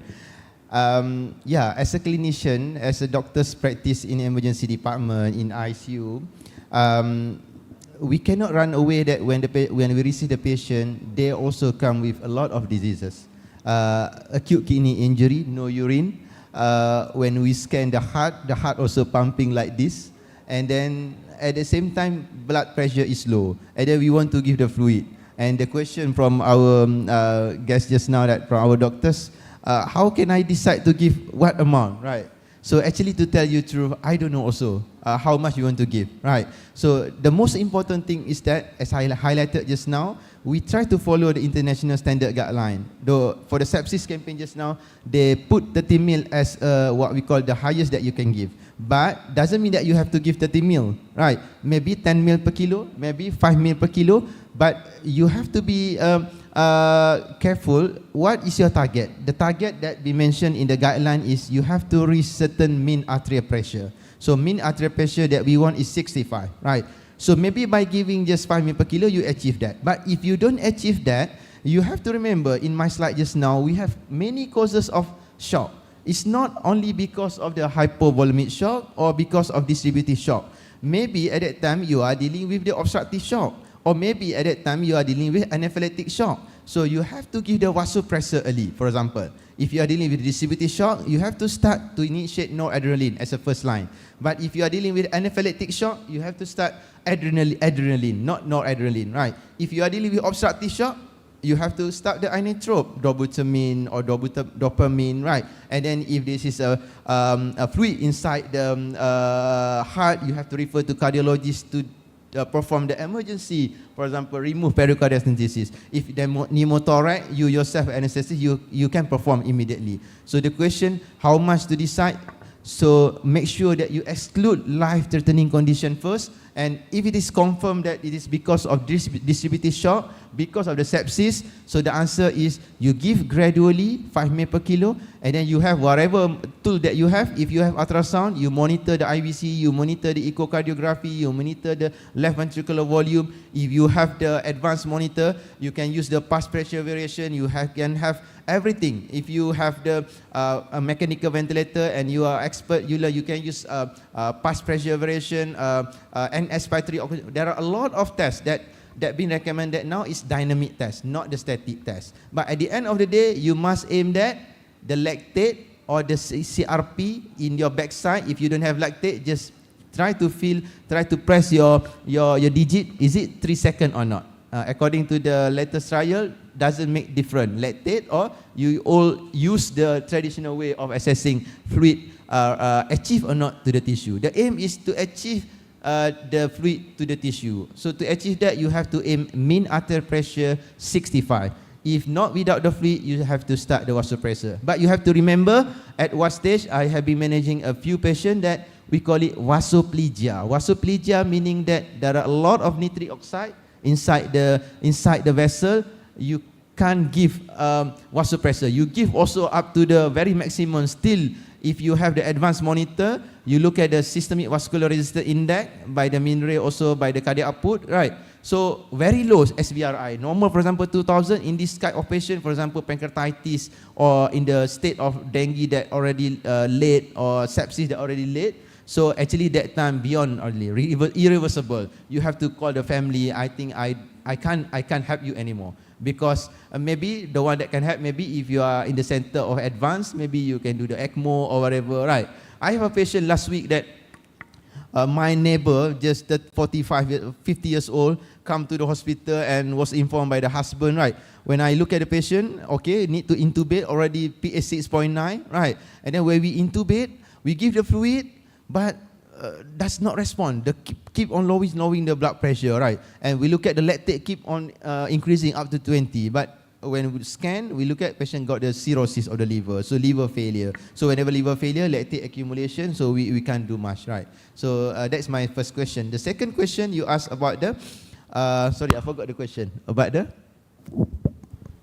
the crystalloid that yeah, can okay. degrade. So as I mentioned earlier, that one is animal study. So animal study. So in practice, now we try to avoid if possible, but sometimes we can't avoid. So just use whatever that you practice nowadays, but at least you have in your mind that if I can avoid, I will use albumin. I know the albumin very expensive. It's about 150 ringgit per bottle. It's maybe how much? It's about 5 million rupiah or 6 million rupiah per bottle, right? So very expensive for one bottle, right? So at the moment, as I mentioned earlier, Al-Bios trials show that there is no difference in mortality. So you can use whatever fluid, but at least you can follow the trend in fluid research. That is how the result and finding. Okay, thank you.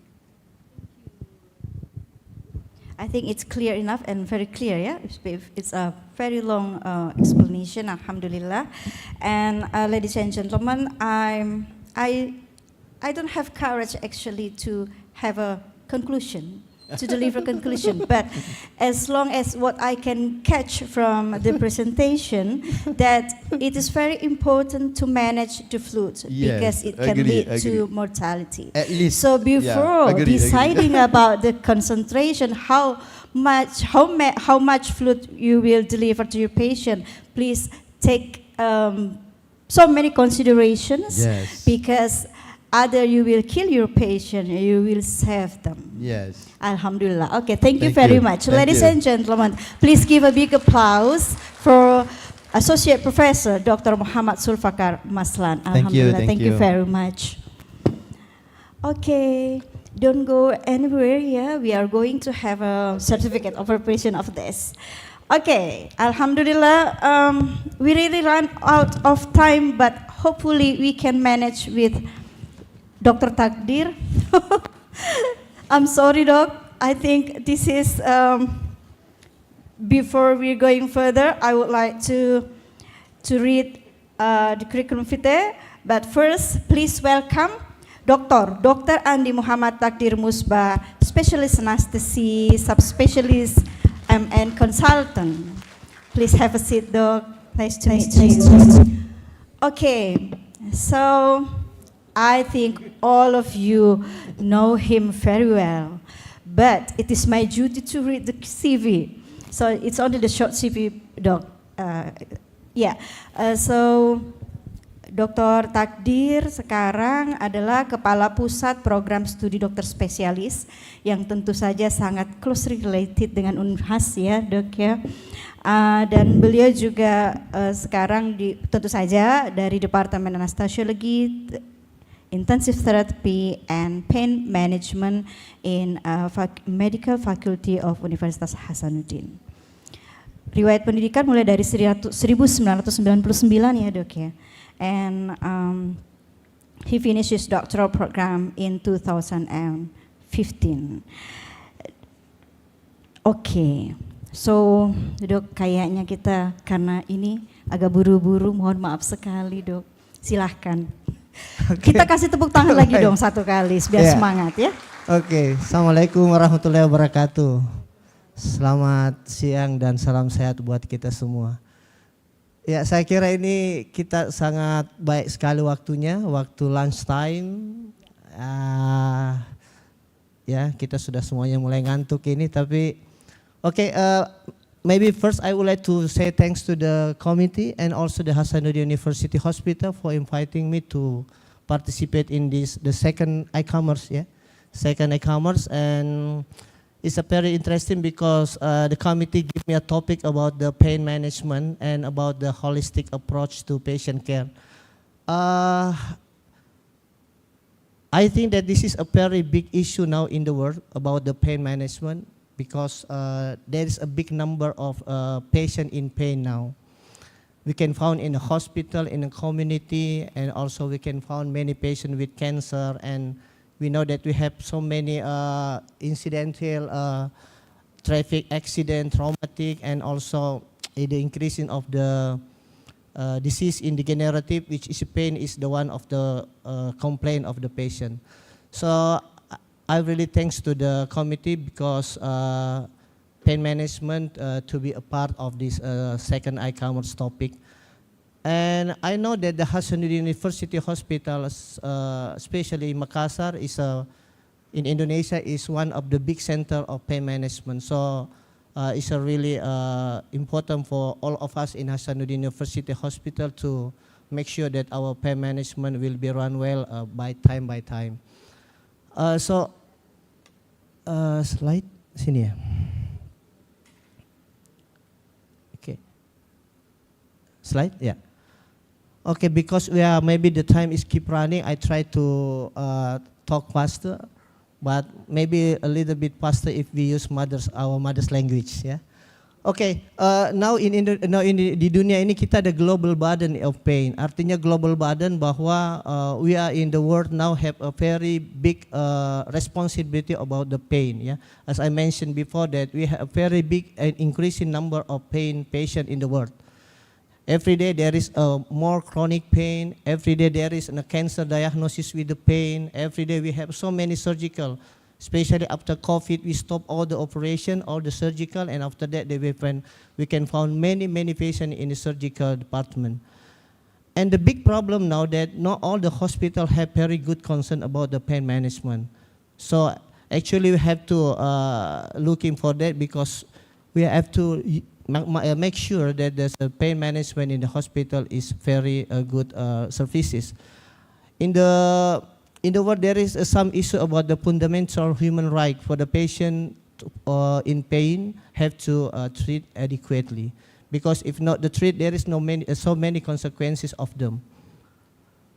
Nah, kalau kita jujur, seberapa besar di dunia ini kita mempunyai kemampuan untuk melakukan penanganan nyeri. Kalau kita di sini ada nurse, ada dokter, saya kira kita akan menghadapkan bahwa there's still so many patients in our hospital still in pain, especially in emergency department, yeah, also in our inpatient room. Nah, the problem is dokter di dunia ini, pelayanan kesehatan di dunia ini merasa bahwa sebenarnya kita sudah mengerti, kita sudah melakukan penanganan nyeri dengan baik. Tapi ternyata itu 1993 there is a very good article in Lancet that doctors think they deal with pain well is a delusionary idea. I mean that it's not happen in the community, it's not happen in the hospital, just only the thinking of the doctors and the healthcare provider. So it's a very big issue of all of us in here. That's why that we have need more understanding about pain. And so siapa di antara kita yang tidak pernah merasakan nyeri? Yeah, of course, all of us feel pain. But there's still so many patients in pain that make them suffering. Apa sih sebenarnya nyeri itu? Jadi the unpleasant sensory and emotional experience. Yeah, it means that the pain is not just a sensory, it's an emotional. Not only a sensory but emotional. And the unique of the pain, uniknya adalah pain itu bisa berakibat, bisa disebabkan oleh the actual injury. Yang kedua, potential injury. Jadi belum rusak, tetapi berpotensi untuk rusak. Nah, yang terakhir yang paling buruk bahwa orang tidak perlu rusak sesuatu dalam tubuhnya, tetapi dia bisa merasakan nyeri. Kita contoh phantom pain. Phantom pain is an example of the pain without nociception. Artinya kakinya hilang tapi dia merasakan nyeri di kaki yang hilang. This is a phantom pain. Artinya apa? Uniknya nyeri ini adalah sesuatu yang sangat subjektif. Maka in a clinical we can found that pain is whatever the patient say. Jadi nurse, doctor have to believe the patient that in pain because they have to report if they in pain. Nah, banyak sekali ya, ada banyak sekali nature of pain. Bukan hanya physiological tetapi psychological, environment, pathological, even the economic and social problem also can make pain. Jadi kalau kita lihat ini sangat besar. Apa artinya ini? Kalau saya bawa begini.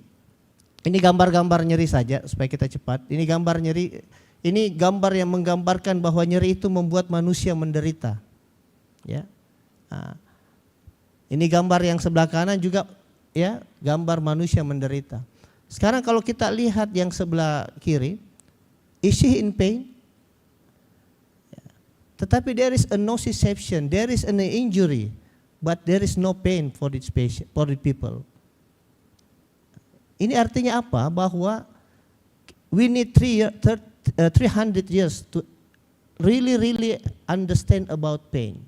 Dulu itu Descartes tahun 1662 itu mengatakan begini, itu nyeri seperti dengan lonceng, kalau digerakkan banyak bunyinya keras. Kalau banyak yang rusak maka dia pasti sangat nyeri. Tapi di pasien-pasien kita tidak seperti itu. Kadangkala ada pasien kita yang hanya little injury tetapi nyerinya hebat. Tetapi ada yang big operation, big surgical, tapi dia nampaknya tenang-tenang saja. Itu artinya apa? Ada suatu perjalanan yang terjadi yang membuat apa yang terjadi di perifer belum tentu sampai di sentral. Nah, itu yang kita sebut sebagai pain pathway. Pain pathway start from the transduction, ya, bagaimana stimulasi itu diubah untuk menjadi rangsangan, di conduction, dimodulasi, di persepsi, dan itu yang goyang-goyang itu menunjukkan bahwa ternyata tubuh kita itu mempunyai analgesik endogen.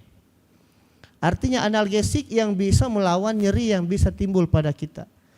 Semakin besar kemampuan kita membuat analgesik endogen, maka semakin kecil kemungkinan kita merasakan nyeri. Nah, artinya apa? Saya akan membawanya pada topik kita pada hari ini. Jadi pain is not just a sensory but an emotional experience. Ya. Jadi jangan membayangkan satu nyeri itu hanya betul-betul sensori. Kalau lihat orang yang fraktur besar pasti nyeri hebat, belum tentu. Kalau lihat pasien kita hanya bekas impus terus merasa nyeri ya hebat di bekas impusnya, terus kita mengatakan bahwa ini pasiennya mengada-ngada. Of course tidak. Ya, artinya apa? Ada suatu perjalanan yang membuat rangsang yang kecil bisa menjadi nyeri hebat atau rangsang yang besar bisa menyebabkan nyeri yang kecil. Ya, jadi terlalu banyak hal yang harus terjadi. Berikutnya adalah kemudian kita juga akan berperan pada banyak sekali respon-respon tubuh kita. Nah, inilah nanti akan menggambarkan betapa pentingnya kita melakukan multi approach pada pasien-pasien dengan nyeri. Lokal, segmental, and suprasegmental, and cortical response. Nah, ini saya kasih contoh pasien-pasien nyeri yang lama. Iya, tapi itu kalau ada pasien dengan nyeri, itu dia akan berpikir, wah, saya pasti agak sulit bekerja. Saya akan sulit menggerakkan badan saya. Saya akan merasa tidak dibutuhkan. Saya akan belum tentu mendapatkan dokter yang tepat. Terus sekarang dia dikasih obat, obatnya gagal. Justru menyebabkan side effect. Akhirnya dia nyeri berterus-menerus, akhirnya dia anxiety. Dia sleep disturbance. Kemudian dia moodnya berubah-berubah. Akhirnya apa? Quality of life-nya menjadi sangat jelek. Dia akan menderita, dia disability. Penderitaan itu akan kembali lagi menurunkan ambang nyeri. Maka kalau kita lihat chronic pain problem, itu pertanyaannya adalah seberapa besar kita melakukan penanganan pada kondisi-kondisi seperti ini. Kadang-kala kita tidak bisa melakukan dengan satu modalitas saja. Ya. Nah, jadi orang-orang dengan kronik akan menghadapi dengan physical functioning, psychological morbidity, ya, social consequences. Ya, kalau orang cancer dia akan mempunyai perasaan yang sangat berbeda dengan orang yang cancer. Ya, economic consequences kalau kita tidak punya. Nah, Ya, kalau kita lihat ini pasien-pasien cancer ini jadi total pain, bukan hanya biological, tapi psychosocial, culture and spiritual. Ya, jadi saya hanya ingin menggambarkan bahwa pain yang kita hadapi di pasien-pasien kita itu tidak sesimpel yang kita bayangkan, hanya mengajaknya sebagai numeric rating scale, visual analog score. Ya. Kenapa? Karena dia memiliki banyak aspek. Ya.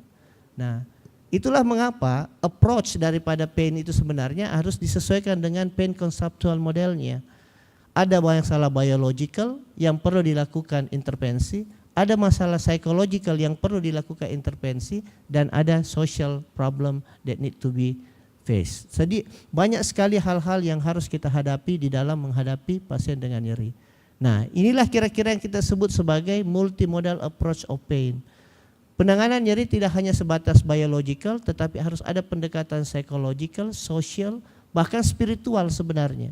Ya, jadi biopsychosocial, spiritual dan sebagainya. Nah, artinya apa? Kita membutuhkan multidisciplinary team. Tidak berarti bahwa satu pasien membutuhkan semuanya ini, tidak. Tetapi setiap pasien membutuhkan tidak satu disiplin di dalam melakukan penanganan nyeri. Karena kita lihat tadi perjalanannya, ada biological, ada psychological, ada social problem. Ya. Nah, ini contoh di Malaysia teman kita, ya, mereka melihat bahwa ya pain itu memerlukan multidisciplinary approach. Ya. Bisa saja dia butuh medication, dia butuh mungkin intervention, dia butuh fisioterapi, bahkan mungkin cuma dia butuh relaxation, mungkin dia butuh complementary. Ya. Itulah yang kita sebut sebagai multidisciplinary approach di dalam pain management. Nah, kita juga di Indonesia sebenarnya dalam Ministry Regulation juga kita punya ini, bahwa ada layanan multidisiplin dalam pelayanan nyeri. Nah, saya kasih contoh ya, supaya saya mudah menjelaskan sedikit tentang pentingnya kita melihat nyeri sebagai multimodal. Kalau ada orang datang dengan back pain, there is so many diagnosis that we can perform. More than 10 diagnosis. Ya. Nah, sekarang bagaimana kita melakukan itu? Karena diagnosis yang salah akan menyebabkan kita menjadi salah melakukan intervensi. Nah, saya lihat seperti ini. Kalau ada orang nyeri, belum tentu ada sesuatu yang bermasalah di belakangnya. Belum tentu ada yang rusak. Belum tentu kita bisa menentukan apa yang rusak, kalaupun ada yang rusak. Nah, artinya apa? Dalam kondisi ini kita harus melihat back pain itu sebagai sesuatu yang kompleks, bukan sesuatu yang simple. Ya. Saya kasih contoh yang lebih kasar lagi ya. Kalau dia datang di anestesi, paling dia disuntik. Kalau dia datang di neuro, dikasih obat-obatan atau mungkin disuntik. Datang di ortopedi, mungkin disuntik atau dibedah langsung. Datang di penyakit dalam, mungkin dengan pendekatan farmakologi saja. Datang di fisioterapi, mungkin dilakukan fisioterapi. Nah, yang mana yang sebenarnya yang dia butuhkan? Nah, itulah yang banyak terjadi pada pasien-pasien yang tidak dilihat dalam framework multi-facet, multi-approach. Ya. Apa yang kita miliki itulah yang kita lakukan. Nah, ini ada menarik sekali bahwa ternyata di Amerika sana pun ditemukan bahwa orang-orang dengan chronic back pain itu overtreating karena tidak memiliki atau tidak melewati multidisciplinary pain management program. Sama dengan kita ketemu dokter A yang cuma bisa B, cuma bisa begini, itu aja yang dilakukan. Jadi itulah mengapa kemudian multidisciplinary pain management program ini penting. Ya, International Society Study of Pain juga telah membuat suatu development ya manual yang bagus sekali ya, yang menjelaskan bagaimana kita melakukan multidisciplinary approach pada pasien-pasien dengan pain. Nah, di situ dikatakan adalah team collaborating yang meliputi aspek biopsychosocial. Ya, jadi kira-kira itu gambaran yang sangat dipentingkan dan banyak sekali keuntungan kalau kita melakukan multidisciplinary team. Saya kasih contoh sederhana saja. Kalau tadi itu berpisah-pisah, masing-masing menegakkan diagnosis, mungkin saja masing-masing mengembangkan pemeriksaan berbeda-beda. Tapi kalau dia berada dalam suatu tim yang baik, maka kita tidak akan me-waste banyak sekali pemeriksaan, ya. Begitu pula kalau kita gagal melakukan hasil dari treatment, kita bisa cepat mengenalinya, ya. Nah, ada istilah nanti mungkin menarik, multidisciplinary dan interdisciplinary. Kalau kita ingin mengembangkan konsep multidisciplinary sebenarnya tidak susah. Kita cukup duduk semua masing-masing di poli, melakukan tindakan kita masing-masing, tapi pada pasien yang sama. Itu salah satu konsep multidisciplinary. Tapi yang sebenarnya paling bagus dikembangkan adalah what we call interdisciplinary collaboration. Jadi kita working close together. Jadi kita melihat pasien itu sama dalam satu konteks dari segi persepsi yang berbeda, sehingga diagnosisnya, treatmentnya bisa lebih baik, bisa lebih tepat dan bisa lebih efisien. Ini disebut sebagai interdisciplinary collaboration. Ya. Nah ini saya tidak bisa menjelaskan banyak sekali bagaimana peran masing-masing. Tapi kalau ada yang keperawatan, menurut saya keperawatan saat ini memegang peranan penting di dalam bagaimana melakukan multidisciplinary ini. Ya, karena keperawatanlah yang banyak meluangkan waktu dengan pasien-pasien yang ada di dalam perawatan dengan kondisi nyeri yang membutuhkan ekstra attention. Ya, jadi itu yang paling penting sebenarnya. Oke. Nah, kalau kita bekerja di dalam suatu interdisipliner atau multidisciplinary team, apapun kita ada 3 yang saya kira ini sesuai dengan nanti interprofessional education kalau mau dikembangkan ini bagus sekali. Yang pertama adalah betul-betul kita harus tahu kita berkontribusi sebagai bagian dalam biopsikososial. Jadi seorang perawat, seorang dokter kemudian melihat nyeri itu bukan hanya biologinya saja. Jadi ketemu pasien bukan oh ini orang DM ada neuropatiknya, enggak seperti itu. Tapi DM neuropatik bagaimana dengan kondisinya terhadap psychologicalnya, gimana dia punya mood, bagaimana dia punya depression, bagaimana dia punya angering dan sebagainya. Kemudian yang kedua adalah kita betul-betul harus bisa mengakses dan memanajemennya dengan baik. Ya, kalau kita dapat pasien dengan pasien-pasien dengan pain yang sangat kompleks, kita sudah harus tahu, wah ini pasien sudah on anxiety, harus sudah hati-hati kita. Beda dengan pasien yang nyantai-nyantai saja dengan nyerinya. Karena tidak semua orang akan anxiety dengan nyerinya, tapi akan lebih banyak orang yang anxiety atau mood disturbance dengan adanya pain yang dirasakan. Ya, kemudian yang ketiga adalah kita harus komit sebagai member of multidisciplinary. Nah ini banyak sekali masalah pada interdisciplinary. Habis. Misalnya yang terakhir, barriers and challenge. Nah, saya kira ini barriers and challenge yang kita harus kerja bersama ya, terutama pada educational purpose ya, bahwa kita dalam mengembangkan kompetensi medical provider kita belum melihat ini sebagai suatu isu yang baik ya. Jadi nurse-nya, doktersnya, spesialis, psikologisnya, even farmasinya. Nah, farmasi ketika memberikan obat-obat analgetik itu harus memberitahu dengan baik kapan waktu minumnya, apa efek yang mungkin muncul, ya, apa yang harus dilakukan. Nah, itu harus dilakukan. Nah, berikutnya adalah ya kita harus bukan lagi individually tetapi interdisciplinary collaboration. Nah, last but not least-nya adalah government, hospital and insurance support. Inilah yang paling banyak menghambat perkembangan multidisciplinary pain management. Bisa dibayangkan kalau one patient met 2 or 3 doctors a day, ya kita tidak bisa bayangkan ya. Jadi bagaimana support hospitals, bagaimana support insurance di dalam memberikan ini. Tapi by the way, kita harus melihat bahwa ini harus kita jalankan dengan baik supaya kita bisa mengembangkan pain management secara holistik, yang kita maksud sebagai holistic approach. Sehingga sebagai conclusion ya, jadi sekali lagi we have to look the pain is a multidimensional phenomenon ya. Jadi there is so many aspect, biological ya, psychological, social aspect ya.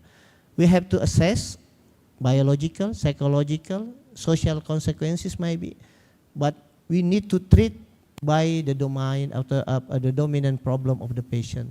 So, kalau biologicalnya dominan, kita berikan dominan biological, tapi tidak melepaskan psychological dan social approach. Kemudian berikutnya adalah ya multidisciplinary approach. Kita betul-betul holistic approach. Ya. Dan yang terakhir patient center, ya bukan doctor center, tetapi patient center. Karena nyeri itu adalah sangat subjektif, ya, semuanya akan berbeda di antaranya. Ya, saya kira itu mungkin yang saya bisa sampaikan. Kita berimajinasi saja pada gambar ini, ya. Gambar yang sebelah kanan saya, untuk melihatnya kita harus menundukkan kepala setunduk-tunduk mungkin, memutar kepala untuk membuat dia menjadi seperti gambar itu. Cuma saya sudah memutarnya. Jadi mengubah pasien yang nyeri menjadi tidak nyeri itu tidak sesimpel yang kita bayangkan. Ya, kita harus memiliki effort yang besar, terutama pada pendekatan multidisiplin dan holistik. Saya kira itu mungkin yang saya bisa sampaikan. Terima kasih. Assalamualaikum warahmatullahi wabarakatuh. Dok, luar biasa, Masya Allah ya, Alhamdulillah. Although we offer him a very short time, but he managed to finish all the slides and also have a holistic insight for us about pain management. Saya sangat appreciate, Dok. Terima kasih banyak.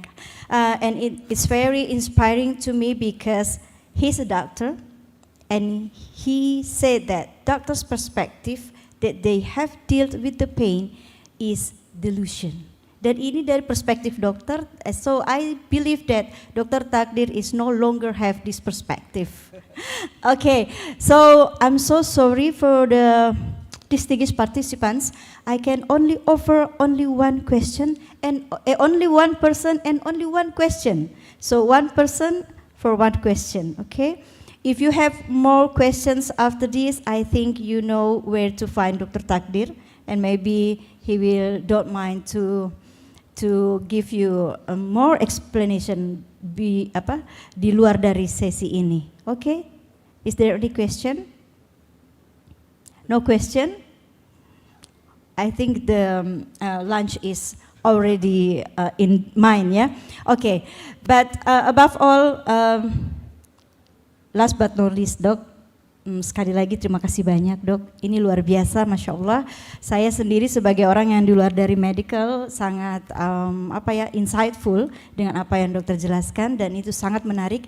Kita di SDM juga ada BPSS-nya, tapi terhadap masalah SDM. Ternyata di pain management juga ada BPSS approach, bio, psychology, and social, and also spiritual approach, and this is a holistic approach to manage the pain. So tadi kita jangan, so think about the flu, be careful with that, don't kill your patient, and also don't let your patient to experience pain. Thank you very much, ladies and gentlemen. Once more, big applause for Dr. Takdir. Thank you very much, Doc. So I think this is the end of the session. Thank you, Doc. And I would like to thanks for all distinguished participants and also our esteemed speakers for their participation in the third and the fourth session. Mohon maaf jika ada yang kurang berkenan. Selamat melanjutkan conference dan mendapatkan manfaat sebanyak-banyaknya dari conference kita. Sampai bertemu di third ICOMERS, ya. Billahi taufiq wal hidayah. Assalamualaikum warahmatullahi wabarakatuh. And I deliver back to our beloved Master of Ceremony. Boleh tepuk tangan dong untuk moderator kita yang sangat luar biasa. Thank you very much. And now we would like to invite our speakers to join us on the stage to receive certificate of appreciation. We would like to invite Professor Dr. Tri Nur Christina, the MKes from Diponegoro University. Also, we would like to invite Associate Professor Dr. Muhammad Zulfakar Mazlan, and also Dr. Andi M. Takdir Musbah, Specialist Anestesi, Subspecialist MN Konsultan. Boleh dong tepuk tangannya teman-teman sekalian. Please join us on the stage. To present the certificate of appreciation, we would like to invite to join us on the stage Profesor Dr. Andi Indahwati, AS SCAT MHSM.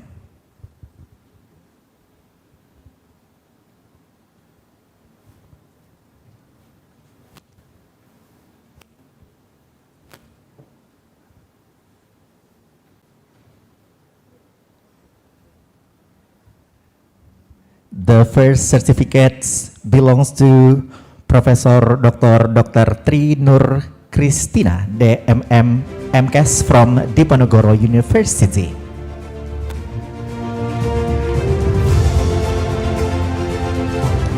And also, thank you very much for Associate Professor Dr. Muhammad Zulfakar Mazlan from University Sains Malaysia.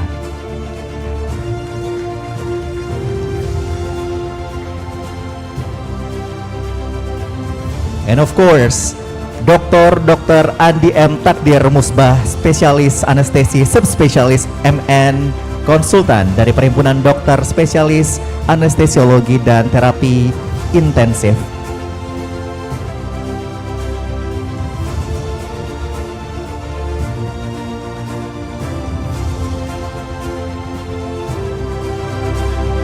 And now we will have a group of photo.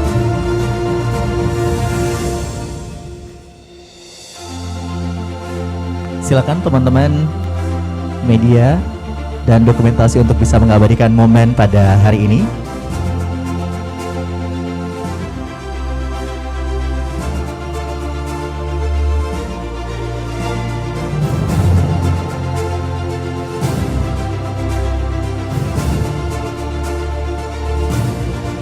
Boleh kita berikan tepuk tangan sekali lagi.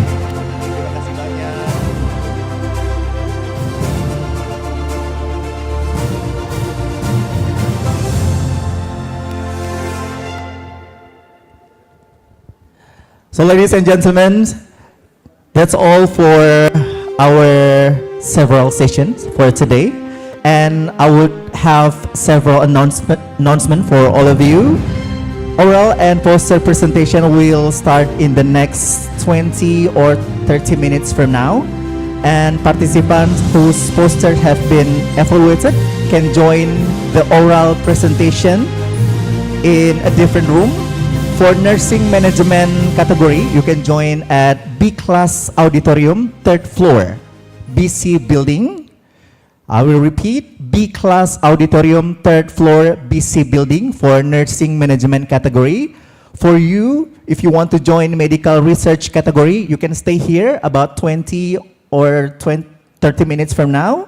And if you want to join ICU workshop, you can join at auditorium, 3rd floor, BC building, about 20 or 30 minutes from now. We can have a break for 30 minutes and we'll see you, of course, at the 2nd International Conference on Medical and Health Research, ICOMERS 2025.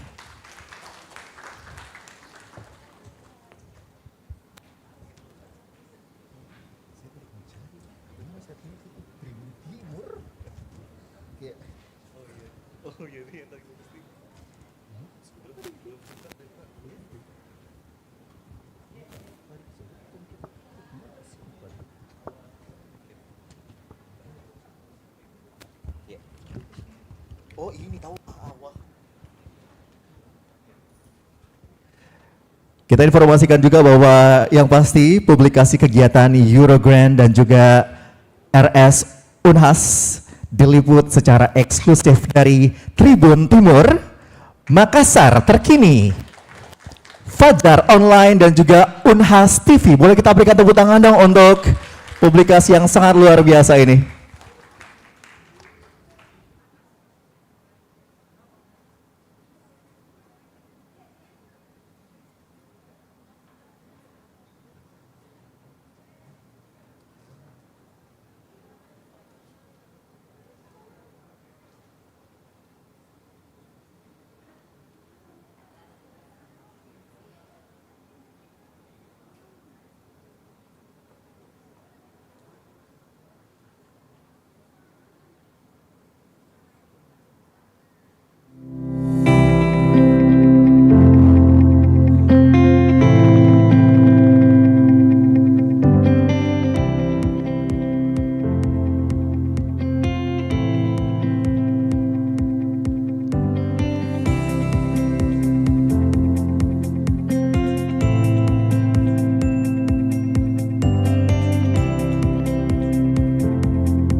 Halo, selamat siang. Dengan saya Tuti dari Rumah Sakit Unhas. Ada yang bisa kami bantu? Mbak, tolong Mbak, suami saya kena serangan jantung Mbak. Tolong Mbak, cepat kesini Mbak.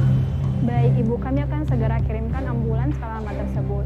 Para medis akan segera tiba kurang lebih 10 menit, mohon ditunggu.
Pak, bisa dengar suara saya dengan jelas?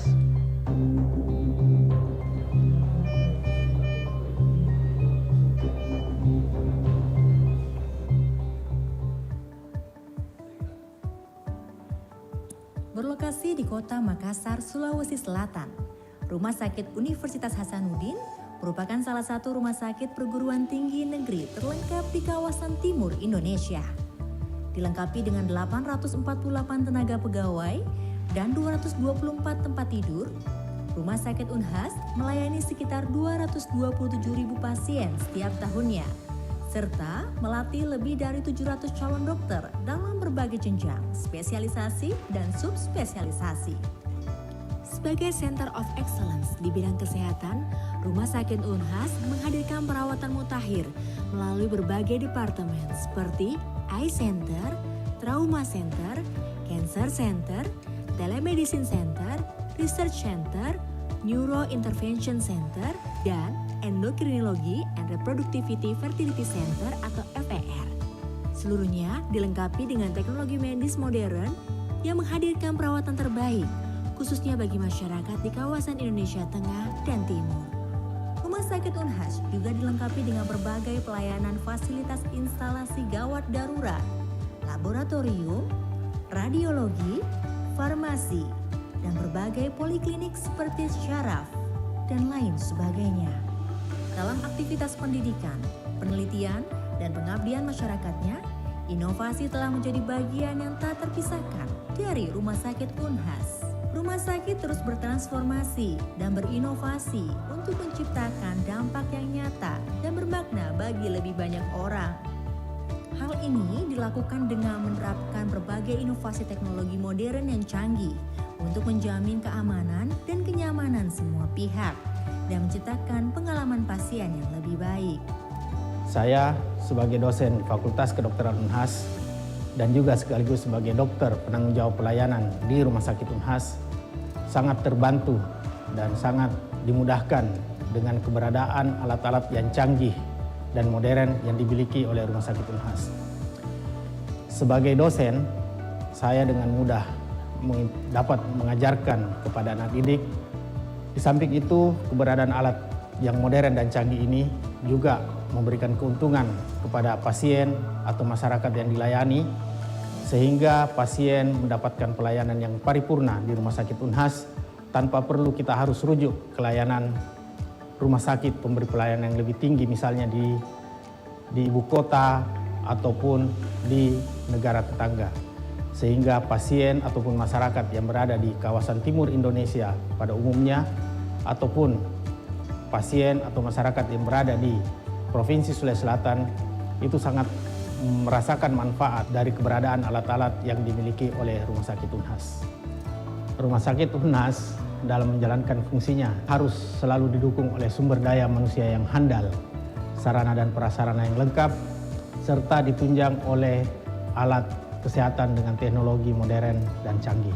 Bukan hanya sekedar teknologi terkini, tapi perlu mempertimbangkan kemudahan dalam operasionalnya, sehingga operasional lebih mudah diberikan, lebih mudah dijalankan, dan lebih mudah kita aplikasikan kepada pasien dan juga kepada peserta didik.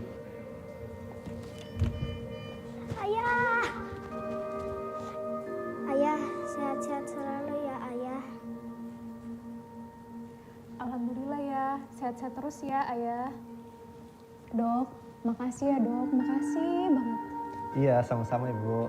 Alhamdulillah kondisi Bapak sudah membaik ya.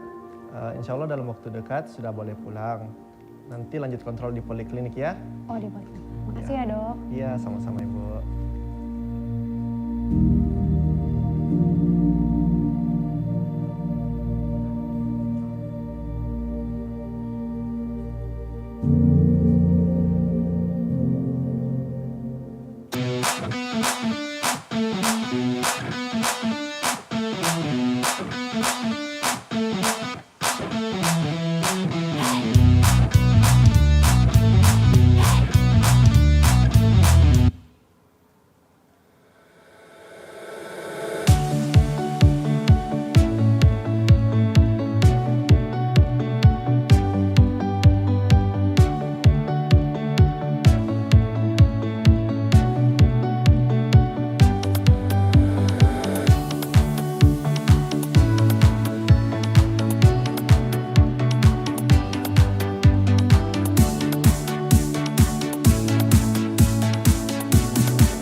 Halo, selamat siang. Dengan saya Tuti dari Rumah Sakit Unhas. Ada yang bisa kami bantu? Mbak, tolong Mbak, suami saya kena serangan jantung Mbak. Tolong Mbak, cepat kesini Mbak. Baik, Ibu, kami akan segera kirimkan ambulans ke alamat tersebut. Para medis akan segera tiba, kurang lebih 10 menit, mohon ditunggu.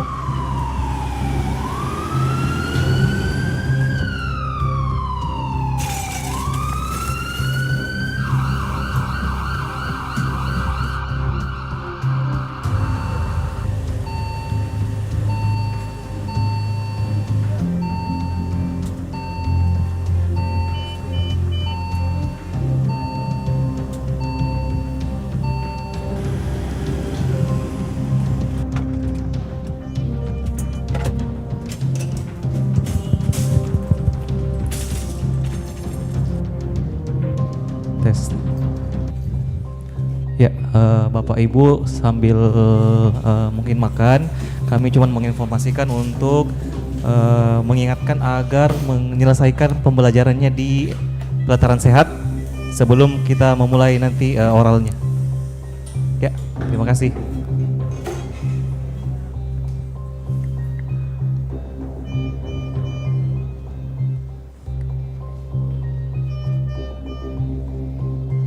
Pak, bisa dengar suara saya dengan jelas?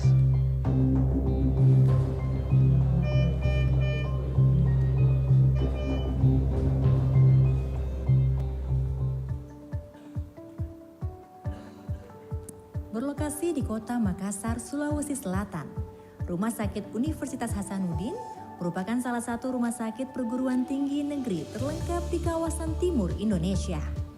Dilengkapi dengan 848 tenaga pegawai dan 224 tempat tidur, Rumah Sakit Unhas melayani sekitar 227.000 pasien setiap tahunnya, serta melatih lebih dari 700 calon dokter dalam berbagai jenjang, spesialisasi dan subspesialisasi. Sebagai Center of Excellence di bidang kesehatan, Rumah Sakit Unhas menghadirkan perawatan mutakhir melalui berbagai departemen seperti Eye Center, Trauma Center, Cancer Center, Telemedicine Center, Research Center, Neuro Intervention Center, dan Endokrinologi and Reproductivity Fertility Center atau FER. Seluruhnya dilengkapi dengan teknologi medis modern yang menghadirkan perawatan terbaik, khususnya bagi masyarakat di kawasan Indonesia Tengah dan Timur. Rumah Sakit Unhas juga dilengkapi dengan berbagai pelayanan fasilitas instalasi gawat darurat, laboratorium, radiologi, farmasi, dan berbagai poliklinik seperti syaraf, dan lain sebagainya. Dalam aktivitas pendidikan, penelitian, dan pengabdian masyarakatnya, inovasi telah menjadi bagian yang tak terpisahkan dari Rumah Sakit Unhas. Rumah sakit terus bertransformasi dan berinovasi untuk menciptakan dampak yang nyata dan bermakna bagi lebih banyak orang. Hal ini dilakukan dengan menerapkan berbagai inovasi teknologi modern yang canggih untuk menjamin keamanan dan kenyamanan semua pihak dan menciptakan pengalaman pasien yang lebih baik. Saya sebagai dosen Fakultas Kedokteran Unhas dan juga sekaligus sebagai dokter penanggung jawab pelayanan di Rumah Sakit Unhas sangat terbantu dan sangat dimudahkan dengan keberadaan alat-alat yang canggih dan modern yang dimiliki oleh Rumah Sakit Unhas. Sebagai dosen, saya dengan mudah dapat mengajarkan kepada anak didik. Di samping itu, keberadaan alat yang modern dan canggih ini juga memberikan keuntungan kepada pasien atau masyarakat yang dilayani, sehingga pasien mendapatkan pelayanan yang paripurna di Rumah Sakit Unhas tanpa perlu kita harus rujuk ke layanan rumah sakit pemberi pelayanan yang lebih tinggi, misalnya di ibu kota ataupun di negara tetangga. Sehingga pasien ataupun masyarakat yang berada di kawasan timur Indonesia pada umumnya ataupun pasien atau masyarakat yang berada di Provinsi Sulawesi Selatan itu sangat merasakan manfaat dari keberadaan alat-alat yang dimiliki oleh Rumah Sakit Unhas. Rumah Sakit Unhas dalam menjalankan fungsinya harus selalu didukung oleh sumber daya manusia yang handal, sarana dan prasarana yang lengkap, serta ditunjang oleh alat kesehatan dengan teknologi modern dan canggih. Bukan hanya sekedar teknologi terkini, tapi perlu mempertimbangkan kemudahan dalam operasionalnya, sehingga operasional lebih mudah diberikan, lebih mudah dijalankan, dan lebih mudah kita aplikasikan kepada pasien dan juga kepada peserta didik. Ayah! Ayah, sehat-sehat selalu ya ayah. Alhamdulillah ya, sehat-sehat terus ya ayah. Dok, makasih ya dok, makasih banget. Iya, sama-sama Ibu. Alhamdulillah kondisi Bapak sudah membaik ya. Insya Allah dalam waktu dekat sudah boleh pulang. Nanti lanjut kontrol di poliklinik ya. Oh di poliklinik. Makasih ya dok. Iya, sama-sama Ibu.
Bismillahirrahmanirrahim. Assalamualaikum warahmatullahi wabarakatuh.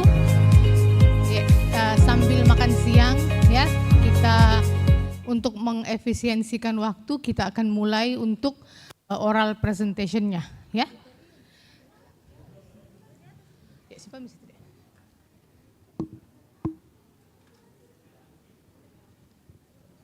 Jadi yang ada namanya di urutan pertama, kedua, ketiga dan seterusnya mohon siap-siap. Tapi kalau ternyata urutan pertama masih makan tidak apa-apa. Nanti kita pindah ke yang kedua dulu. Yang mana yang sudah makan ya kita lanjut saja. Ya karena kita punya juri juga ada keperluan beliau, jadi lebih baik kita mulai saja ya.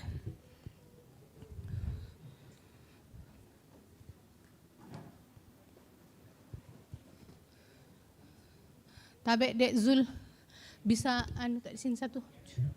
Oh ini colokannya.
Presentasinya di atas, presenternya. Iya, di atas di sini. Oh, enggak pakai mimbar tidak. Oh. Tapi bisa tidak disiapkan situ mimbarnya tuh depan situ. Oh di sini. Iya, sebetulnya di ombol sentek kan toh.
Untuk peserta pertama atas nama presenternya Kevin Jitro Frengnoya. Kepada Bapak kami persilahkan.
Okay, good afternoon, ladies and gentlemen.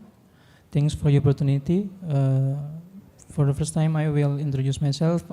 I am Kevin Gito Fengnoya. I am as a resident from Department of Obstetrics and Gynecology. Today, I want to present my research about the association of P16 expression with clinical pathology in cervical cancer, which is a cross-sectional study. Next.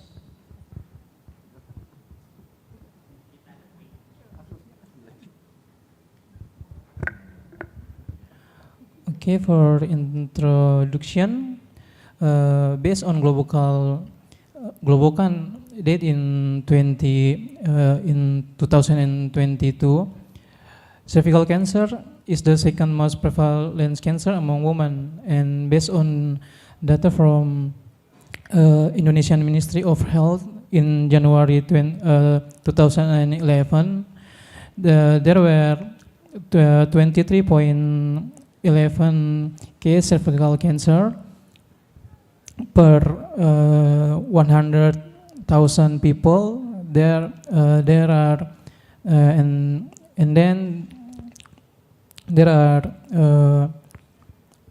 with an average death rate 13.4 for mortality of the cervical cancer.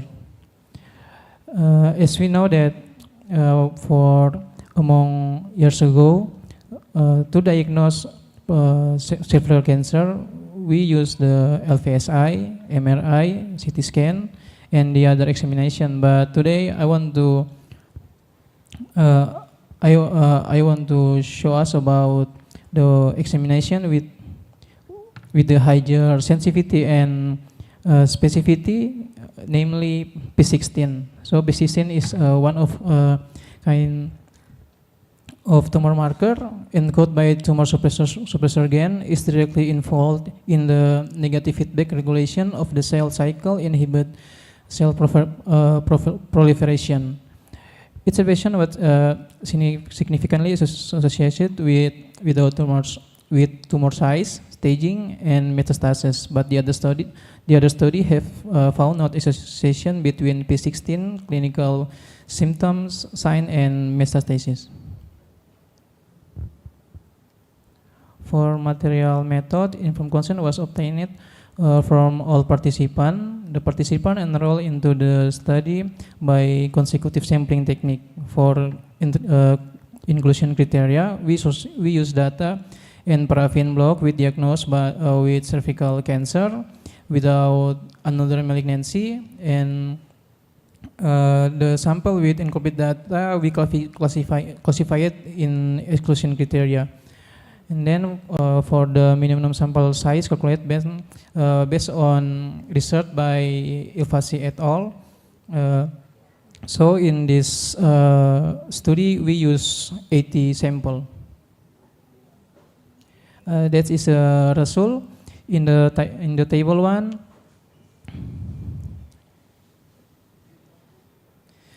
In the table 1 show us the study subject range in from 30 to 82 years old. Most subjects were aged 45 until 59 years old, had elementary to middle school education, were unemployed, had normal BMI, and were multiparous.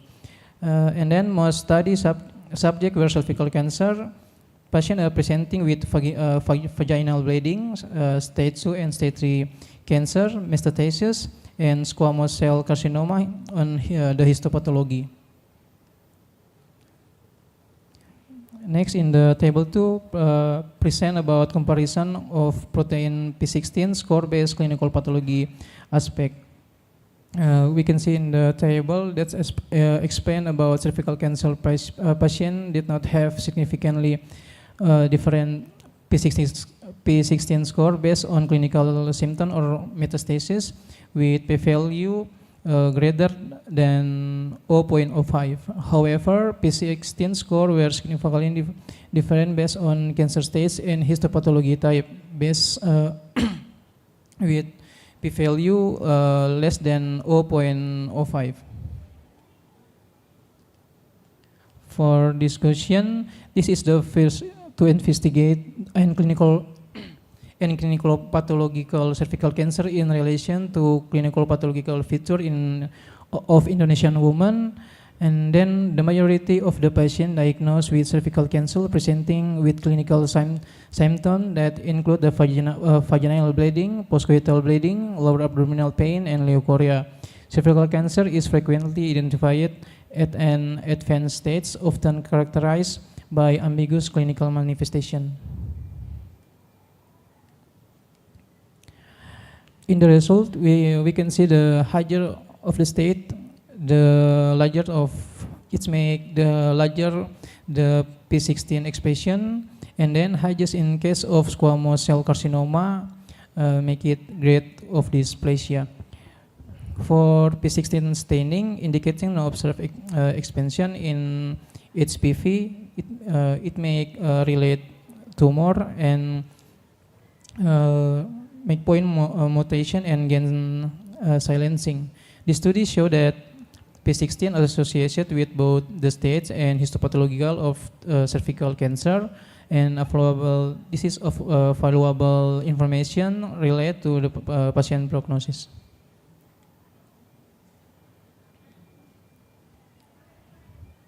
The limitation of this research, this study also only explored the correlation between P16 and aspect of cervical cancer clinical pathology, including clinical symptoms, stage, metastasis, and histopathological type, but not as prognosis factor. The conclusion: protein P16 expression is associated with the stage and histopathological type of cervical cancer. P16 is more commonly expressed in stage 4 and in the squamous cell carcinoma histopathological type.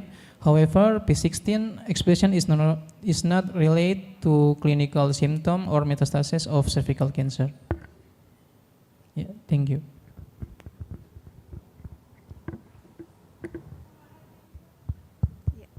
Kepada juri kami persilahkan untuk sesi tanya jawab. Dr. Petrus Johan. Okay, thank you very much, Dr. Kevin, for your presentation.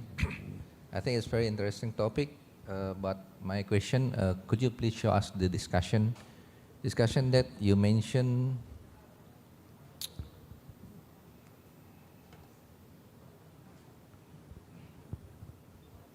Okay, you mentioned that the higher the stage, the larger the P16 expression.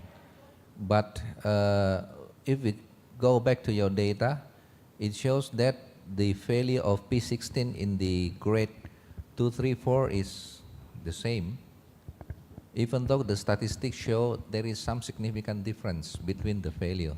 And the second one, how do you conclude that if we say that the higher the stage, then the failure of the expression is go to positive result? I think you should do one more statistic with association. But in your research, you just do the statistic to evaluate the difference between the failure. Okay, how about your comment? Thank you. Okay, thank you for the question. That question is talk about in my data. So we must know that P16 is one kind of tumor marker. So in cervical cancer patient, perhaps in patient with positive expression that give the P16 expression in cervical cancer, but in the other side, with the in the other literature I was read before is detail that maybe the patient with no expression in protein in P16 will be positive in with the other tumor marker, just like P40. So if we use P40 for this, P53. So if we use P53 in this patient, perhaps it's make the expression but not the P16. Okay, so I mean, I'm just afraid you made the overestimation for your conclusion because your data did not show the higher level of P16 in the stage 2, 3, and 4. Okay, just take look back to your data. Okay, thank you.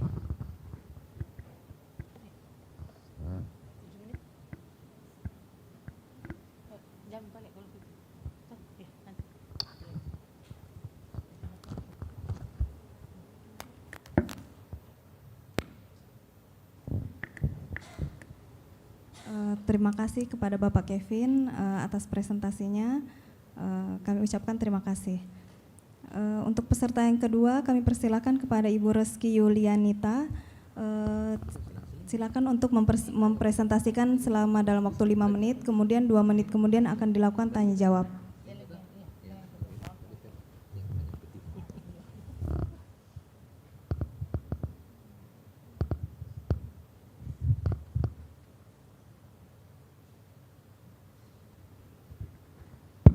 Assalamualaikum warahmatullahi wabarakatuh. Thank you very much for the opportunity. I will present I will present the result of my research. What the title correlation spiritual well-being, stress and serum cystatin C level on preeclampsia. This is a cross-sectional study. For the background of the study, preeclampsia is a disorder of various organ system characterized by hypertension and proteinuria after 20 weeks of gestation. Preeclampsia is influenced by various factors, one which is stress. A study report the woman who experienced stress products 20-fold risk of preeclampsia. Stress is to relate the person's spiritual level. High spiritual level might reduce the stress. And previous study report the cystatin C expression is regulated by extravillous trophoblast cell in preeclampsia placenta. And studies regarding to the relationship between the three factor level of spiritual well-being, stress level, and serum cystatin C level. For the method, for the study design, this cross-sectional study, and for the sample, the population, we take all pregnant women with a gestational age of more than equal 20 weeks who underwent examination in the Department of Obstetrics and Gynecology. For the sample, all population that meet the inclusion criteria and exclusion criteria. For the sample is the inclusion criteria patient with single pregnancy and were diagnosed with a preeclampsia. And then with a less one of 3 character, proteinuria, maternal organ dysfunction, or uterine dysfunction. For the exclusion criteria, the pregnant woman with diabetes, chronic hypertension, renal disease, and infection, or had a history of previous severe preeclampsia and had a history of psychiatric disorder before pregnancy. For the result, the study include 88 pregnant women and were divided evenly into preeclampsia and non-preeclampsia group. There was no significant difference between groups in terms of age characterized. Hence, the subjects were homogeneous. The result comparison of spiritual category, stress level, and serum cystatin C level between group show there was no significant difference in spiritual factor and stress level between preeclampsia and non-preeclampsia patient. But there was a significant difference in serum cystatin C levels. And then the result, the test of the relationship between the level on spiritual well-being, stress level, and serum cystatin C level in preeclampsia and non-preeclampsia, so the stress level and serum cystatin C level 0.669 times. For discussion, this study found no significant difference in spiritual well-being between preeclampsia and non-preeclampsia patient. And the study showed the stress levels were significantly higher in high levels of stress and high serum cystatin C levels in mother increase the incidence of preeclampsia. Thank you. Kami persilakan kepada juri untuk tanya jawab. Okay, good afternoon, Dr. Rizky. Yeah, I see in your result data, how do you determine the cutoff level of cystatin C?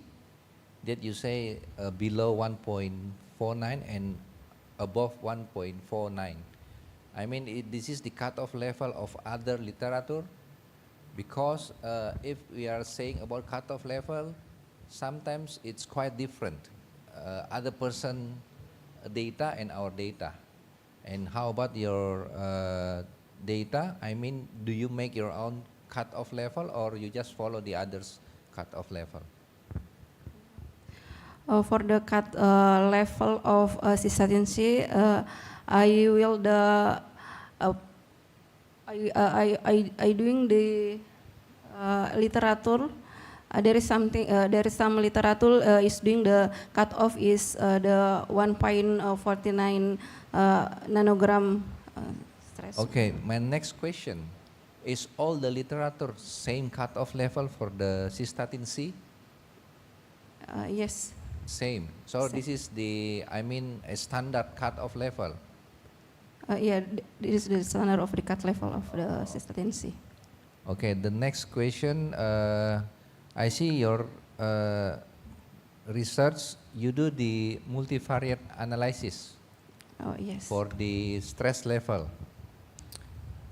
Actually, we will proceed to the multivariate analysis if the univariate analysis give us the significant value of the data.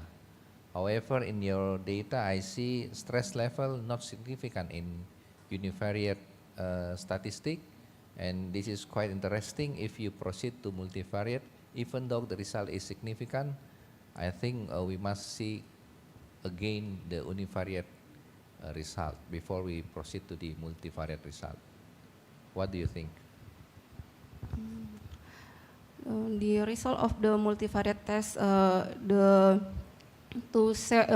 after we look at the level of spiritual well-being and then stress level and serum cystatin C, there is the significant just the stress level and serum cystatin C. So the result, the multivariate test showed for the stress level increase and have the risk of preeclampsia 1.17 to 7 times, and for the cystatin C is increase the risk of preeclampsia by 1.69 times. Okay, enough.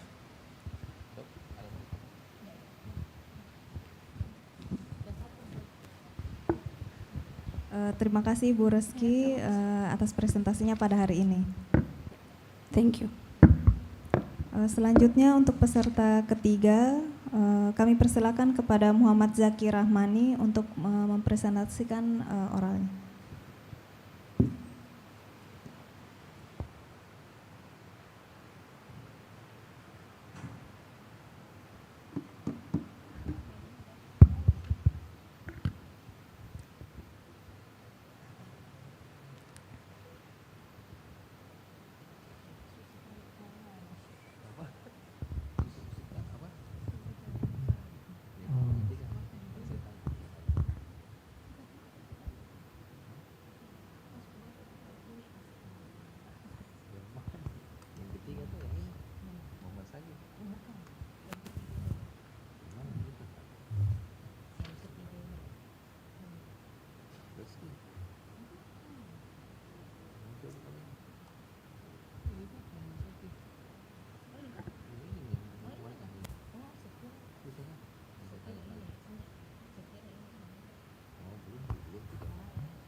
Okay. Bismillahirrahmanirrahim. Okay, good afternoon, ladies and gentlemen, and your honorable judges. So as of today, I will present to you the research that we're conducting about exploring factors affecting 5 minutes patient education at Hasanuddin University Hospital. We will explore the internal and both external factor and also the potential management to uphold those barriers. Slide.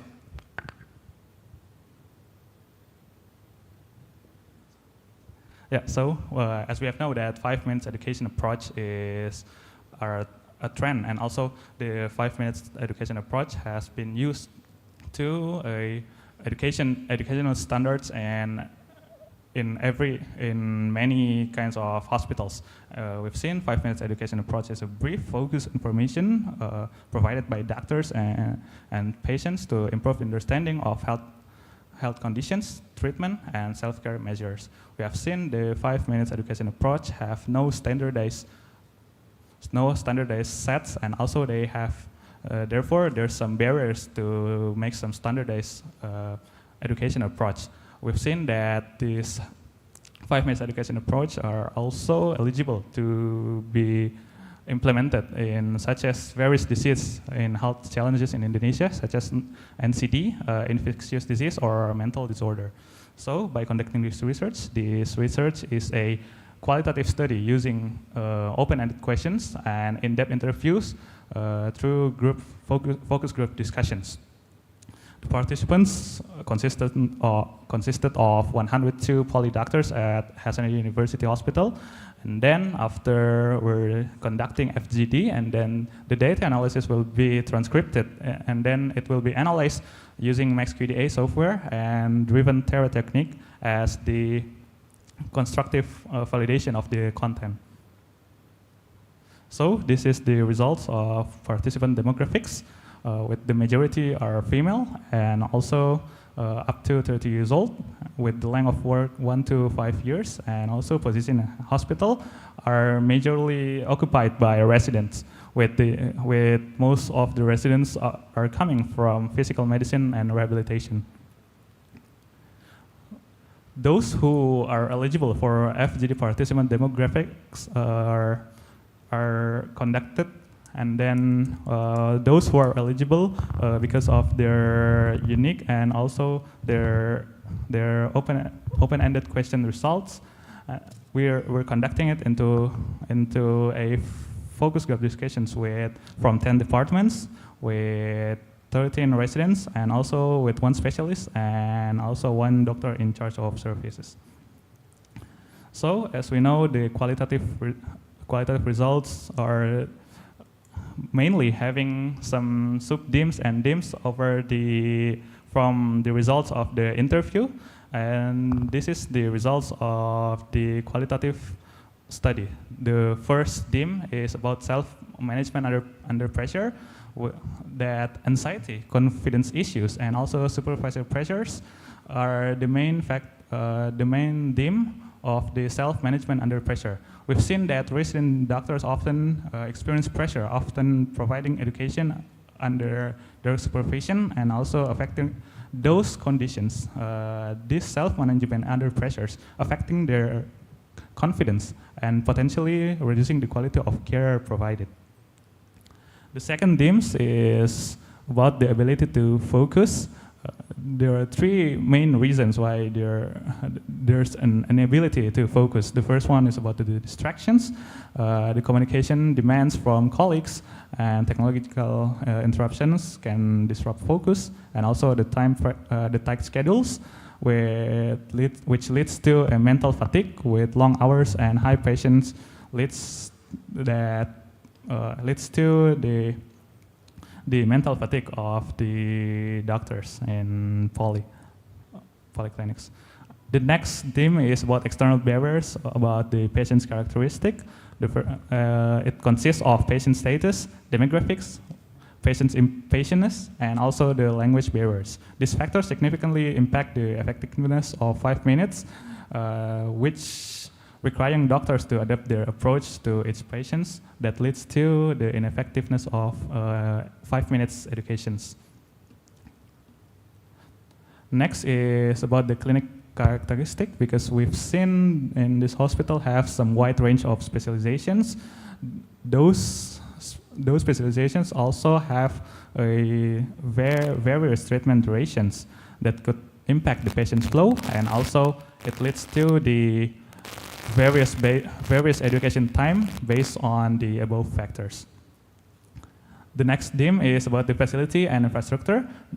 The first, the non-ideal room arrangement and overcrowded waiting areas are the infrastructure problems that could lead to the ineffectiveness of 5 minutes education. Limited privacy and noise interference are also become the problem on this theme. So as the final theme about the impact of patients' demographic and patients' care, we've seen that education level of the patients could support the educational level, could support the 5 minutes educations, as also they are more tolerable with the language differences, and also because we have a lot of various patients, we've seen that the various patient the ineffective measure of 5 minutes educations leads to reduced understanding, decreased satisfaction, potential misdiagnosis, and lower treatment adherence. So we've concluded a recommendations that could become recommendations with training programs of management of communications, and also management of timings and facility upgrade and language supports by providing interpreters, and also time management can be optimized. So as a conclusion, we've seen that the provision of 5 minutes education by doctors faces significant internal and external barriers. Addressing these challenges could lead to the better health outcomes for the patients. I think that's all. Thank you. Kepada juri kami persilahkan untuk memberikan pertanyaan. Okay, thank you very much, Muhammad Zaki, for your presentations. Actually, this is a very interesting research, clinical research you made actually in the hospital. I have 2 questions for you. Could you please explain to us what is the difference between in-depth interview and focus group discussion? I mean, what is the advantage of these methods? The second one, in your data about internal barriers, you mentioned there is 3 factors actually influence the barriers for the doctor. There is anxiety, confidence issues, and supervision pressure. Okay. Do you have any opinion how many % of each of these factors actually influence the doctors to get a better, you plan for maybe some workshop for the resident, but we must know how many % actually the anxiety was there in the residents. Okay, yeah, please. Okay, so thank you for the responses. So actually the differences because this is a qualitative research, we've seen that qualitative research it typically starts from questionnaire, or it typically starts from interview. But we've seen that we're using open question for a robust results, and also we want to explore more about why those respondents answer those questions. So we're doing so. So then we've seen the one that that are unique, and also that supports our study in line with our study, and so that's why we use FGD to explore more, and also to get more insight about internal or external barriers on this occasion. So the differences is about, from what can I conclude, is that we're doing a preliminary for the open question, and then we're filtering it into a more specific and qualitative study with the focus group discussion, where all of the answer directly from the residents or participants can be transcribed into a formation of the team, and then we can see the result qualitatively. And secondly, about the percentages of the internal action. Actually, frankly, we don't have any percentages because we don't conduct the quantitative study on it, but because it comes from the FGD study, because when someone said something and then they're giving some infos, they're just and then we're just going to find the same with only the representation of the participant. So we don't have the much more info from the preliminary, from the open-ended question. We don't have it, but we only have the results from the qualitative synthesis. But maybe we only have maybe that's the limitation also in our study, but it only more focusing on qualitative aspect. Okay, thank you. Enough. Thank you. Terima kasih kepada Bapak Muhammad Zaki. Selanjutnya peserta keempat dengan penulis atas nama Munawir. Mungkin ada perwakilan Muhtasyam. Oh, ada. Ya, kepada Bapak Muhtasyam kami persilahkan.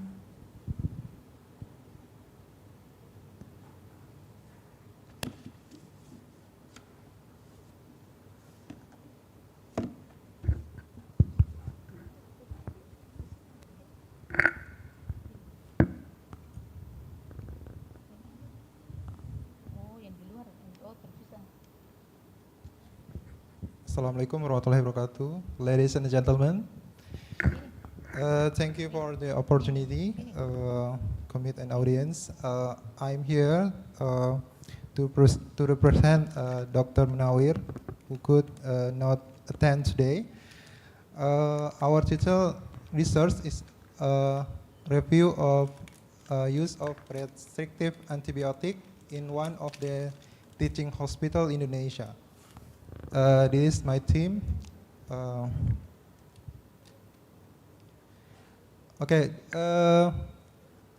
Our research is about antibiotic, and this study aims to describe the clinical characteristic of patients and the usage percent of meropenem and vancomycin at Hasanuddin University Teaching Hospital.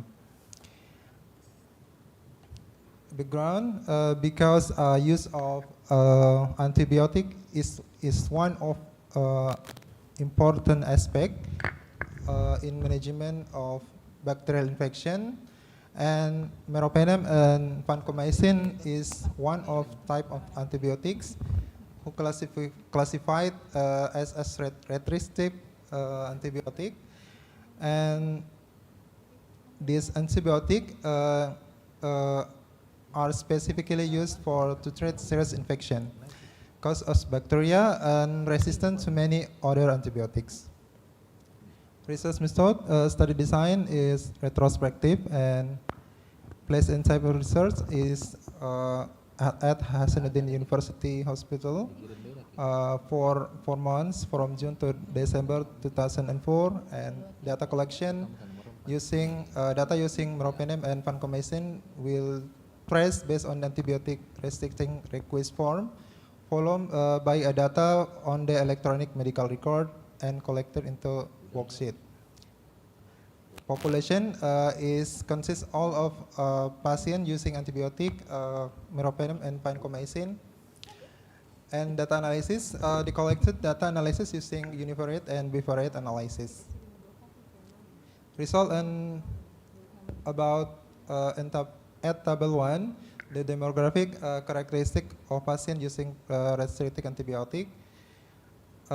This is adult, it is most patient using prescribed meropenem, and adult also most prescribed using vancomycin. Gender is not the same, male and female. And table 2, the characteristic of the primary diagnosis. Chronic kidney disease is the most number of cases prescribed meropenem, followed by sepsis and dyspnea. And of table 3, the characteristic, clinical characteristic patient using vancomycin is not different from another diagnostics. And then table 4, the clinical characteristic of patient using restrictive antibiotic. We can see the most patient prescribe antibiotic meropenem in ICU, and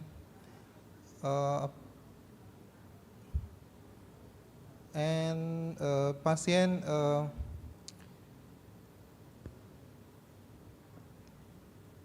emergency installation 25, and condition when entering the hospital is not ventilated, is the most then ventilated.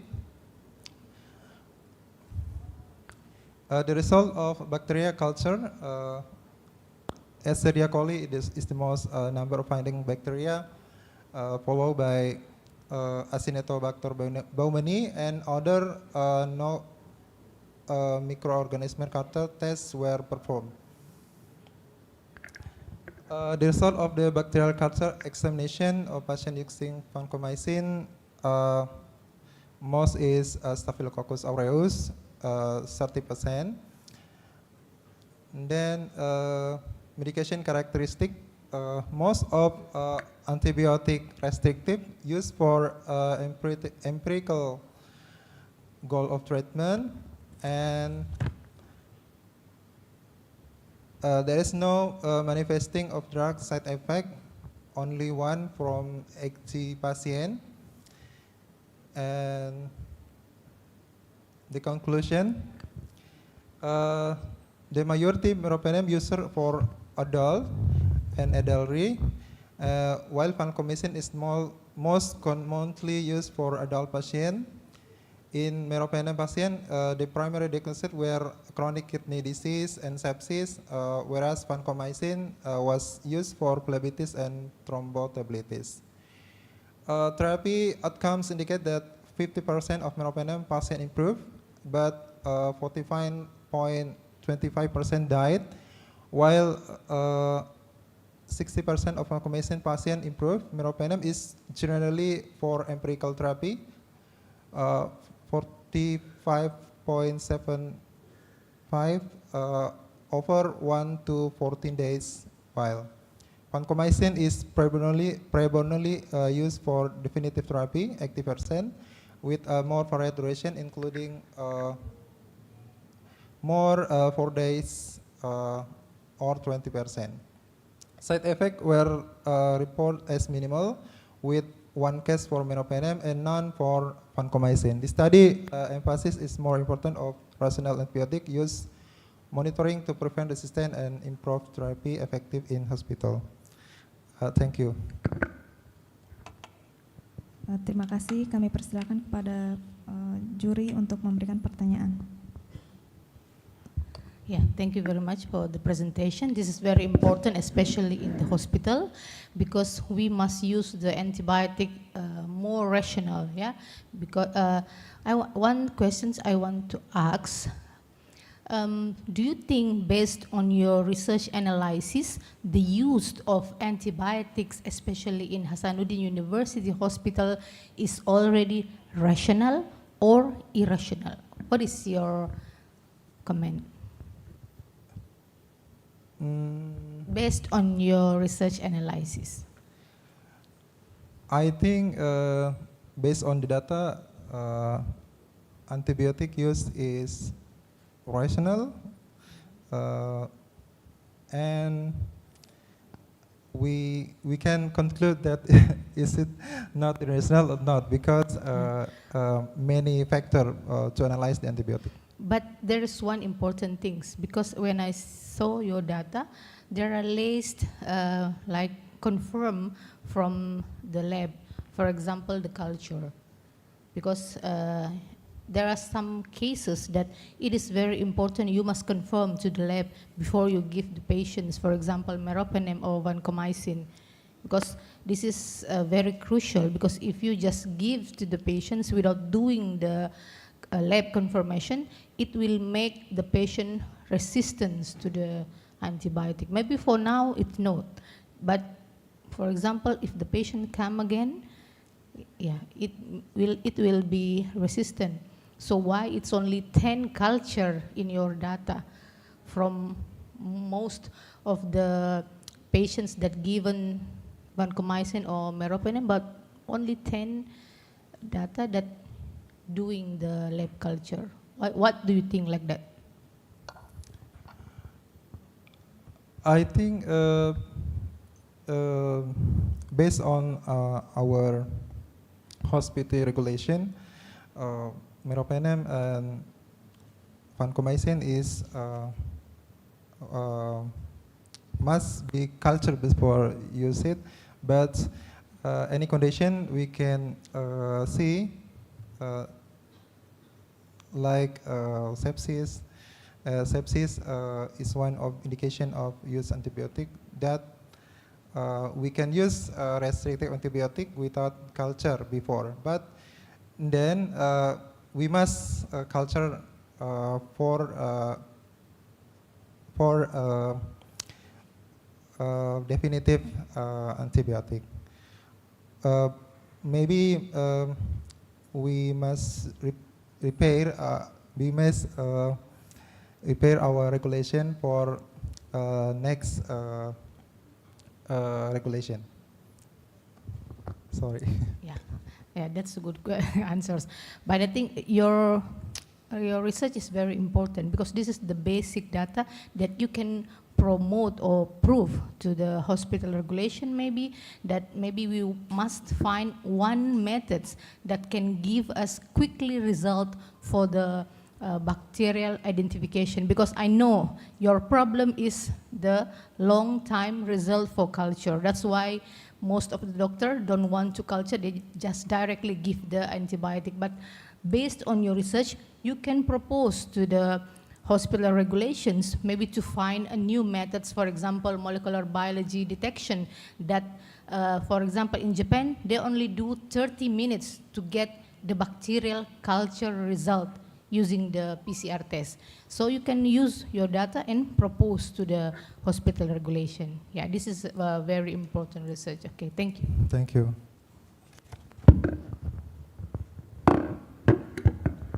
Terima kasih.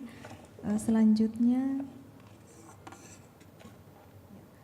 peserta selanjutnya kami persilahkan kepada Ibu Rani Silondai.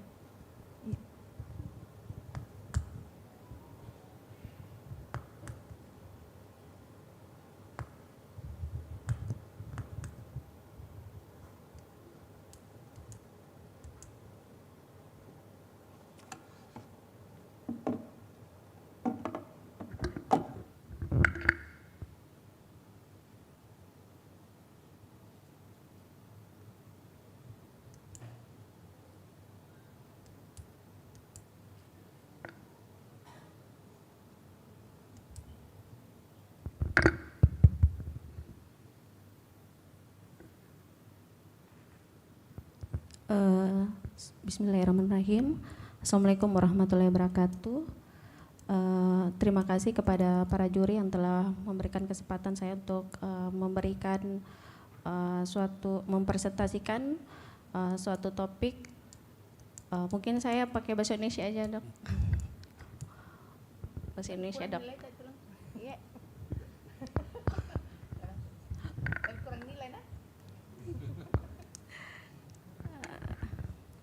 Boleh presentasi bahasa Inggris, tapi saya jawab bahasa Indonesia.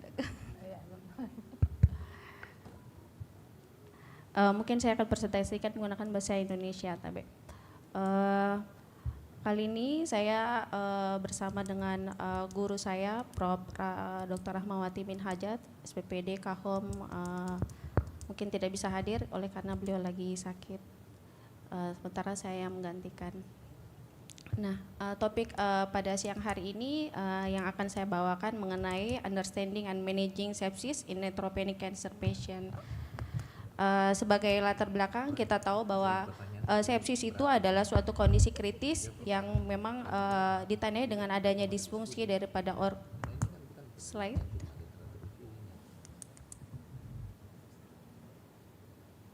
Oke. Ya. Sepsis itu merupakan adalah suatu kondisi yang ditandai dengan disfungsi daripada organ yang tentunya mengancam jiwa akibat respon tubuh yang tidak terradiasi, pembedahan ataupun transplantasi daripada sumsum tulang itu dapat menyebabkan neutropeni itu sendiri. Karena kita tahu bahwa pasien kanker lebih rentan terhadap infeksi dan tentunya akan berujung ke risiko terjadinya suatu sepsis. Diperkirakan dari 5% dari semua pasien yang dirawat inap oleh kanker itu disebabkan oleh karena sepsis. Dan untuk angka mortalitasnya di rumah sakit sendiri 2,5 kali lipat dibandingkan pada pasien yang dirawat karena sepsis yang bukan terkait dengan kanker. Dan 30% kematian akibat kanker dikaitkan dengan sepsis. Next. Baik. Kita tahu bahwa neutropenia ini penyebabnya bisa karena dari disease relatednya terkait dengan kankernya, bisa karena treatment related dalam hal pengobatan kanker itu sendiri, ataupun bisa karena penyakit lain yang bukan karena kanker, yang mana semua itu dapat menyebabkan neutropenia dan neutropenia yang tidak tertangani akan berakhir pada kondisi sepsis. Next. Nah, ini adalah mungkin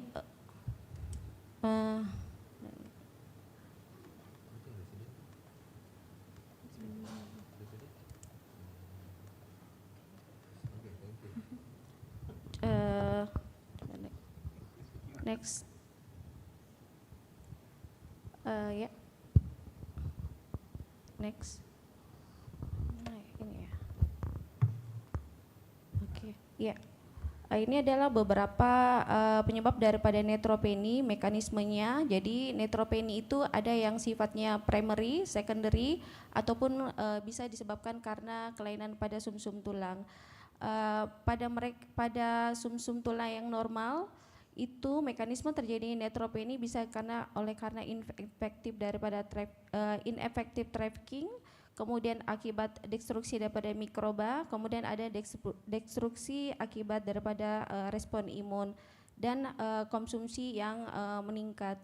Kemudian pada yang kelainan pada sumsum tulang itu bisa disebabkan karena intrinsik maupun ekstrinsik daripada mielopoiesis. Untuk kelainan pada sumsum tulang sendiri, penyebab neutropenia kebanyakan terlihat pada kasus-kasus keganasan hematologi seperti kasus-kasus leukemia ataupun mieloma.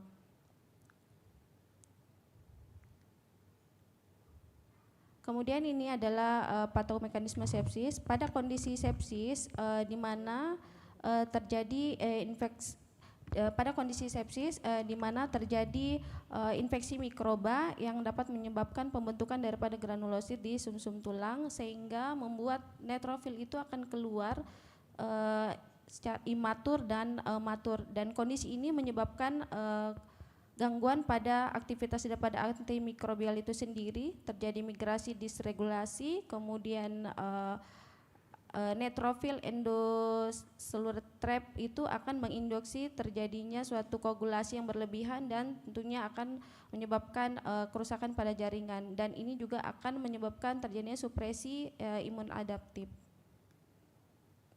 Ya, ini mungkin penurunan daripada neutrofil itu sendiri tentu akan mengganggu daripada respon imun yang secara langsung akan menyebabkan peningkatan daripada infeksi, sehingga terjadi proliferasi daripada mikrobial yang tidak terkontrol, menyebabkan aktivasi daripada respon imun, sehingga terjadi peningkatan pengeluaran mediator-mediator pro-inflamasi, sehingga menyebabkan suatu systemic inflammatory response. Dan akibat dari SIRS ini sendiri, baik itu terjadi peningkatan disfungsi endotelial, kemudian permeabilitas vaskular, kemudian mikrotrombus, dan peningkatan koagulasi yang abnormal, sehingga mengganggu daripada disfungsi organ, menyebabkan multi organ failure, sehingga menyebabkan bisa menyebabkan suatu kematian.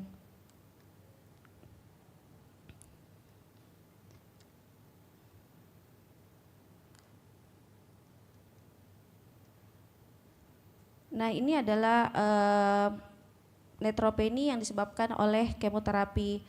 Kita tahu bahwa perawatan kemoterapi oleh kanker itu banyak disebabkan oleh karena khususnya berkurangnya neutrofil oleh karena suatu kondisi yang dikenal dengan febrile neutropenia.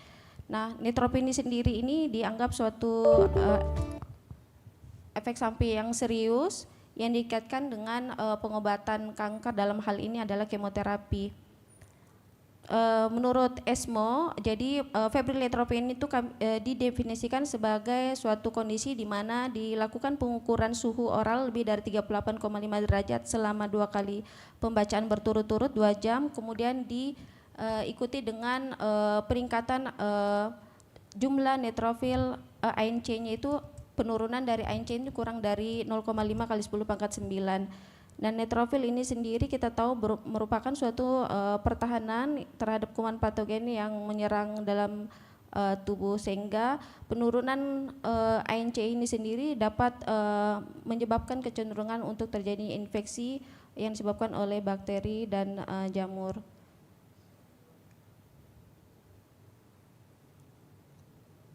Jadi febrile neutropenia kembali lagi merupakan suatu komplikasi umum ya akibat dari kemoterapi, khususnya terapi sitotoksik yang berpotensi untuk mengancam jiwa sendiri.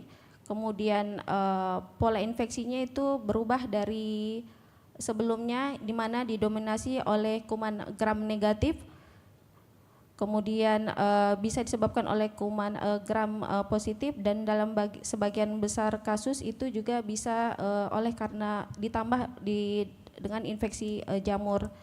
Nah, untuk terapi untuk mengurangi risiko terjadinya febrile neutropenia itu sendiri dipertimbangkan pada pasien dengan risiko tinggi, yaitu lebih dari 7 hari dan dengan ANC yang kurang dari 1000. Mohon maaf, waktunya sudah habis 5 menit. Habis ya? Sudah habis? Iya, sudah 5 menit. Kami persilakan kepada juri untuk memberikan pertanyaan. Ya, ya baik.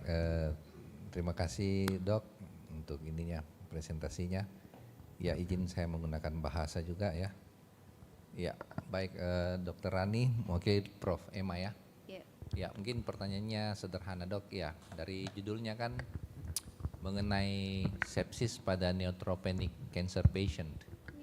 Nah, kira-kira bisa dijelaskan kepada kami, adakah perbedaan dengan manajemen sepsis pada non-neutropenic cancer patient? Kenapa ini menjadi sesuatu yang istilahnya istimewa sampai Prof. Emma dan teman-temannya ingin mempresentasi? Pertanyaan kedua, bahwa tentunya pasien ini banyak kita temukan di rumah sakit ya, apalagi beliau memang berkecimpung di dunia cancer, termasuk saya juga. Tapi pertanyaannya sederhana, kapan timingnya antibiotik empirik harus kita berikan? Artinya tanda apa sih yang harus kita lihat? Oleh karena yang saya ketahui bahwa prognosis pada pasien-pasien demikian itu sangat bergantung pada timing antibiotik empirik yang kita berikan. Semakin tertunda maka mungkin prognosisnya mungkin juga semakin menurun. Ya. Mungkin bisa dibantu dijelaskan, Dok. Terima kasih. Ya, terima kasih, Dok. Untuk yang pertanyaan kedua, kapan kita memberikan terapi empirik pada pasien, terutama untuk pasien kanker mungkin.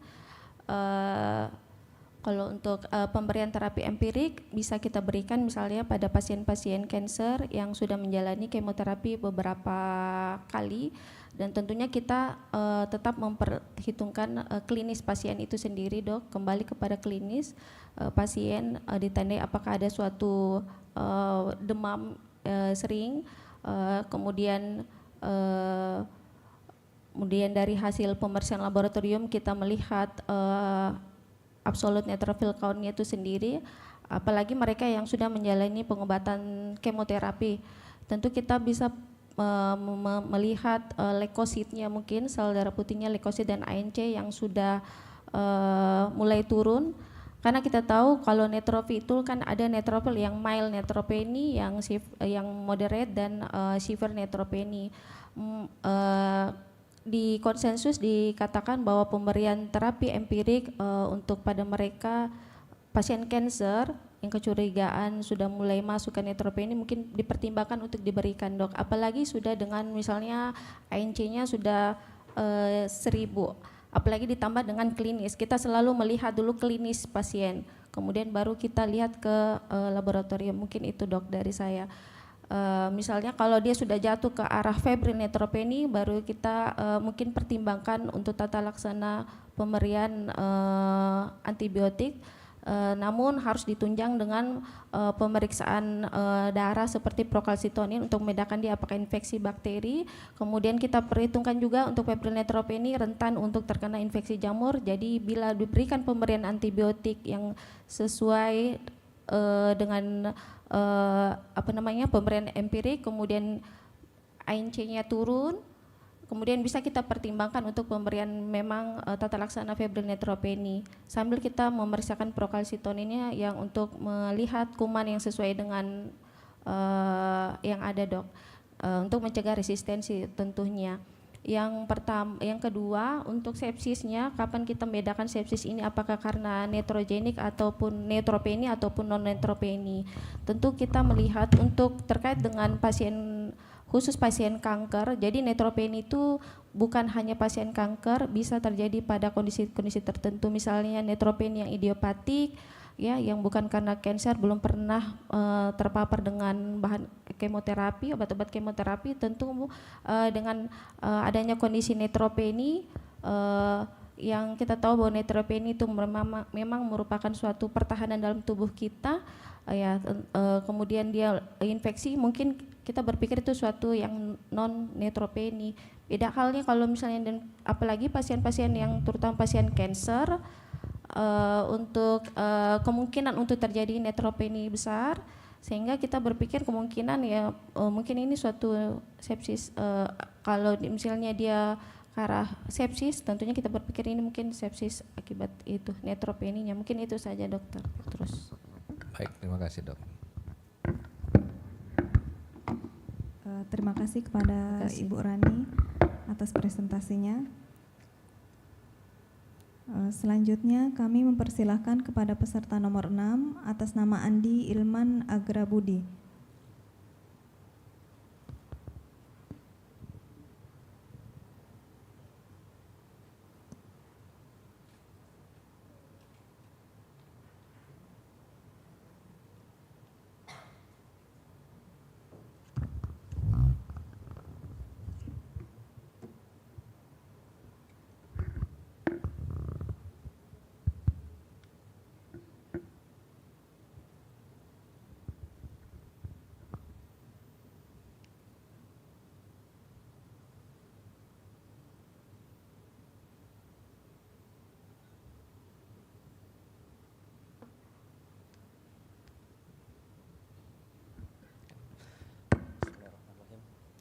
Assalamualaikum warahmatullahi wabarakatuh, and good afternoon, ladies and gentlemen, the respectable judges and all the participants that come in this oral presentation.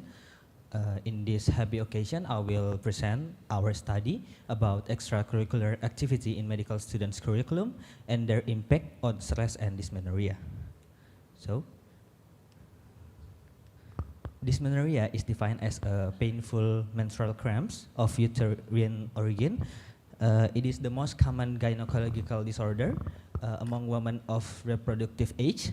In Indonesia itself, the prevalence can reaches into 64.25%, and the most cases are in adolescents.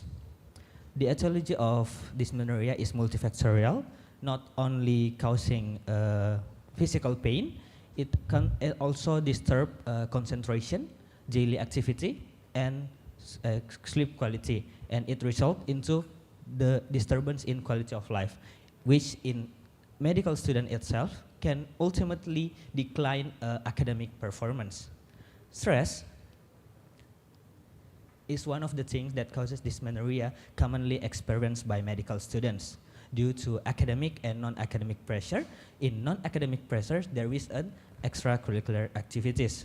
So therefore, in our study, we examine the relationship between extracurricular activities, stress level, and dysmenorrhea among medical students.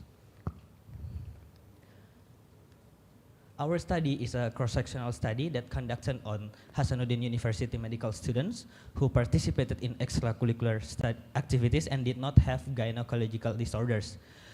There are three major variables that collected. It is severity of dysmenorrhea, extracurricular activity, and stress level. Using the numeral rating scale, the severity of dysmenorrhea will be categorized into, will be assessed into nominally and categorically, which is no pain, mild pain, moderate pain, and severe pain. And for the extracurricular activity, using validated Likert scale questionnaire, will be categorized into very high activity, low activity, and very low activity. And the stress level will be categorized into normal, mild stress, moderate stress, and severe stress using a perceived stress scale. All the data will be analyzed using SPSS software version 20.0. For the normality test, we use Kolmogorov-Smirnov, and the comparison test, if the data was normally distributed, we use parity test and Wilcoxon test for the asymmetrical distribution. For the correlation analysis, we use Spearman test. All the tests is significance level was set at 0.05. The total of 150 medical students from Hasanuddin University became respondents with an average age of 20 years.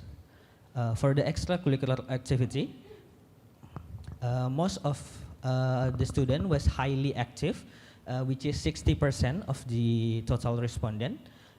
For the stress level, most of the student has moderate stress, which is 125 of the total respondent, or 83.3%. And for the severity of dysmenorrhea, most of the students suffer from moderate pain, or 43.3% of the respondent. Using the Wilcoxon test, we compared the dysmenorrhea of the student before and after joining extracurricular activity, and we found that there is a significant difference before and joining extracurricular activity. Continuing that, stress level and dysmenorrhea are positively correlated with the p-value is 0.003, but for the extracurricular activity is not correlately significant with severity of dysmenorrhea.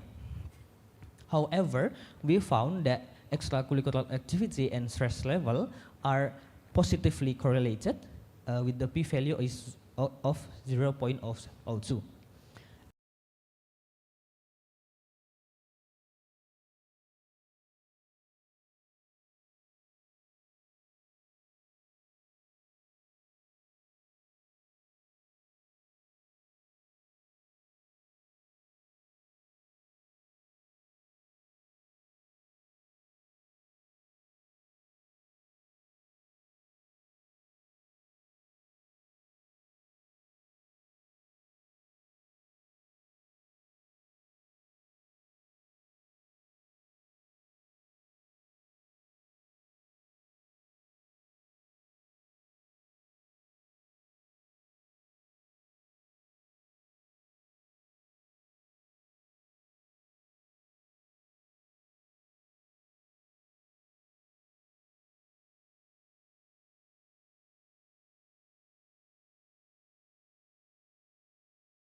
Halo, selamat siang. Dengan saya Tuti dari Rumah Sakit Unhas. Ada yang bisa kami bantu? Mbak, tolong Mbak, suami saya kena serangan jantung Mbak. Tolong Mbak, cepet Mbak kesini Mbak. Baik, Ibu, kami akan segera kirimkan ambulans ke alamat tersebut.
Halo, selamat siang. Dengan saya Tuti dari Rumah Sakit Unhas. Ada yang bisa kami bantu? Mbak, tolong Mbak, suami saya kena serangan jantung Mbak. Tolong Mbak, cepet Mbak kesini Mbak.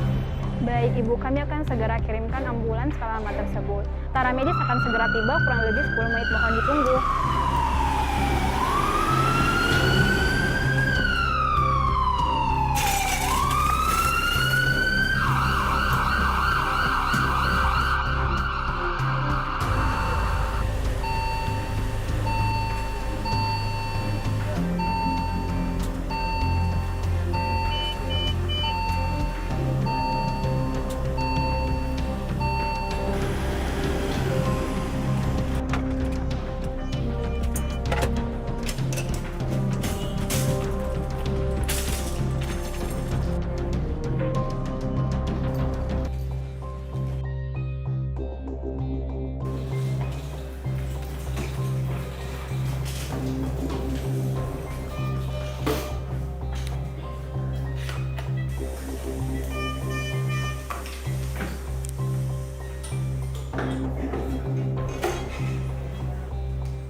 Pak, bisa dengar suara saya dengan jelas?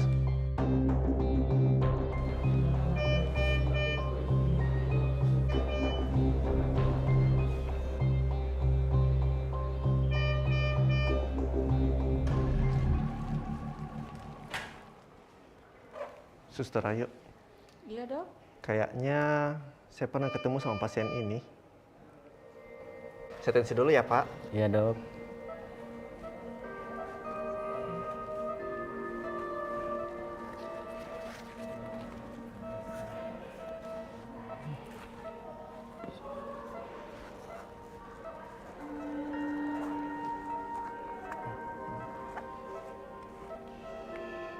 Dokter baru pertama kali magang ya? Iya Pak. Maaf ya saya masih grogi. Tidak apa-apa dok, namanya juga masih belajar. Semoga lancar ya dok. Iya, terima kasih Pak.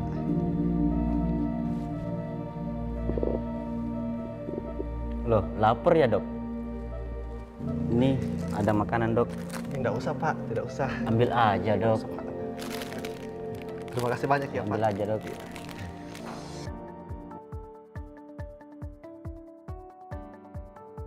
Berlokasi di kota Makassar, Sulawesi Selatan, Rumah Sakit Universitas Hasanuddin merupakan salah satu rumah sakit perguruan tinggi negeri terlengkap di kawasan timur Indonesia. Dilengkapi dengan 848 tenaga pegawai dan 224 tempat tidur, Rumah Sakit Unhas melayani sekitar 227.000 pasien setiap tahunnya, serta melatih lebih dari 700 calon dokter dalam berbagai jenjang, spesialisasi, dan subspesialisasi. Sebagai Center of Excellence di bidang kesehatan, Rumah Sakit Unhas menghadirkan perawatan mutakhir melalui berbagai departemen seperti Eye Center, Trauma Center, Cancer Center, Telemedicine Center, Research Center, Neuro Intervention Center, dan Endokrinologi and Reproductivity Fertility Center atau FER. Seluruhnya dilengkapi dengan teknologi medis modern yang menghadirkan perawatan terbaik, khususnya bagi masyarakat di kawasan Indonesia Tengah dan Timur. Rumah Sakit Unhas juga dilengkapi dengan berbagai pelayanan fasilitas instalasi gawat darurat, laboratorium, radiologi, farmasi, dan berbagai poliklinik seperti syaraf, dan lain sebagainya. Dalam aktivitas pendidikan, penelitian, dan pengabdian masyarakatnya, inovasi telah menjadi bagian yang tak terpisahkan dari Rumah Sakit Unhas. Rumah sakit terus bertransformasi dan berinovasi untuk menciptakan dampak yang nyata dan bermakna bagi lebih banyak orang. Hal ini dilakukan dengan menerapkan berbagai inovasi teknologi modern yang canggih untuk menjamin keamanan dan kenyamanan semua pihak dan menciptakan pengalaman pasien yang lebih baik. Saya sebagai dosen Fakultas Kedokteran Unhas dan juga sekaligus sebagai dokter penanggung jawab pelayanan di Rumah Sakit Unhas sangat terbantu dan sangat dimudahkan dengan keberadaan alat-alat yang canggih dan modern yang dimiliki oleh Rumah Sakit Unhas. Sebagai dosen, saya dengan mudah dapat mengajarkan kepada anak didik. Di samping itu, keberadaan alat yang modern dan canggih ini juga memberikan keuntungan kepada pasien atau masyarakat yang dilayani, sehingga pasien mendapatkan pelayanan yang paripurna di Rumah Sakit Unhas tanpa perlu kita harus rujuk ke layanan rumah sakit pemberi pelayanan yang lebih tinggi, misalnya di ibu kota ataupun di negara tetangga. Sehingga pasien ataupun masyarakat yang berada di kawasan timur Indonesia pada umumnya ataupun pasien atau masyarakat yang berada di Provinsi Sulawesi Selatan itu sangat merasakan manfaat dari keberadaan alat-alat yang dimiliki oleh Rumah Sakit Unhas. Rumah Sakit Unhas dalam menjalankan fungsinya harus selalu didukung oleh sumber daya manusia yang handal, sarana dan prasarana yang lengkap, serta ditunjang oleh alat kesehatan dengan teknologi modern dan canggih. Bukan hanya sekedar teknologi terkini, tapi perlu mempertimbangkan kemudahan dalam operasionalnya, sehingga operasional lebih mudah diberikan, lebih mudah dijalankan, dan lebih mudah kita aplikasikan kepada pasien dan juga kepada peserta didik. Ayah! Ayah, sehat Sehat-sehat selalu ya ayah. Alhamdulillah ya, sehat-sehat terus ya ayah. Dok, makasih ya dok, makasih banget. Iya, sama-sama Ibu. Alhamdulillah kondisi Bapak sudah membaik ya. Insya Allah dalam waktu dekat sudah boleh pulang. Nanti lanjut kontrol di poliklinik ya. Oh di poliklinik. Makasih ya dok. Iya, sama-sama Ibu.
Halo, selamat siang. Dengan saya Tuti dari Rumah Sakit Unhas. Ada yang bisa kami bantu? Mbak, tolong Mbak, suami saya kena serangan jantung Mbak. Tolong Mbak, cepet Mbak kesini Mbak.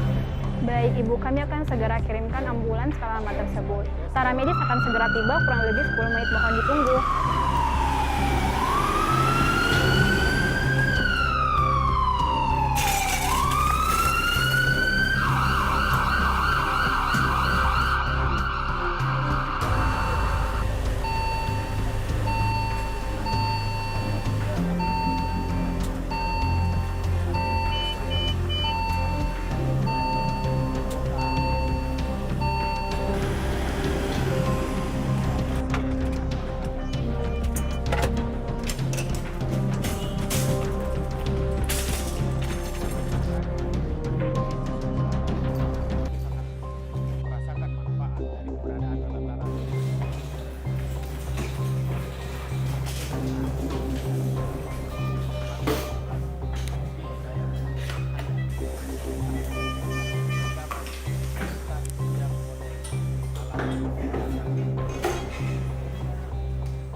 Pak. Bisa dengar suara saya dengan jelas?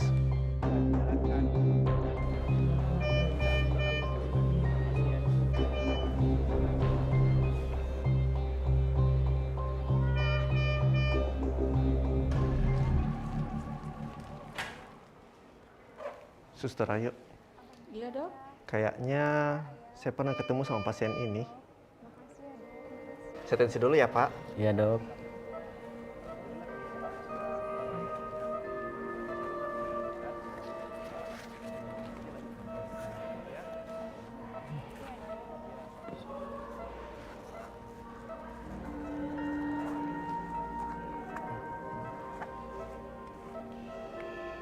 Dokter baru pertama kali magang ya? Iya Pak. Maaf ya saya masih grogi. Tidak apa-apa dok, namanya juga masih belajar. Semoga lancar ya dok. Iya, terima kasih Pak.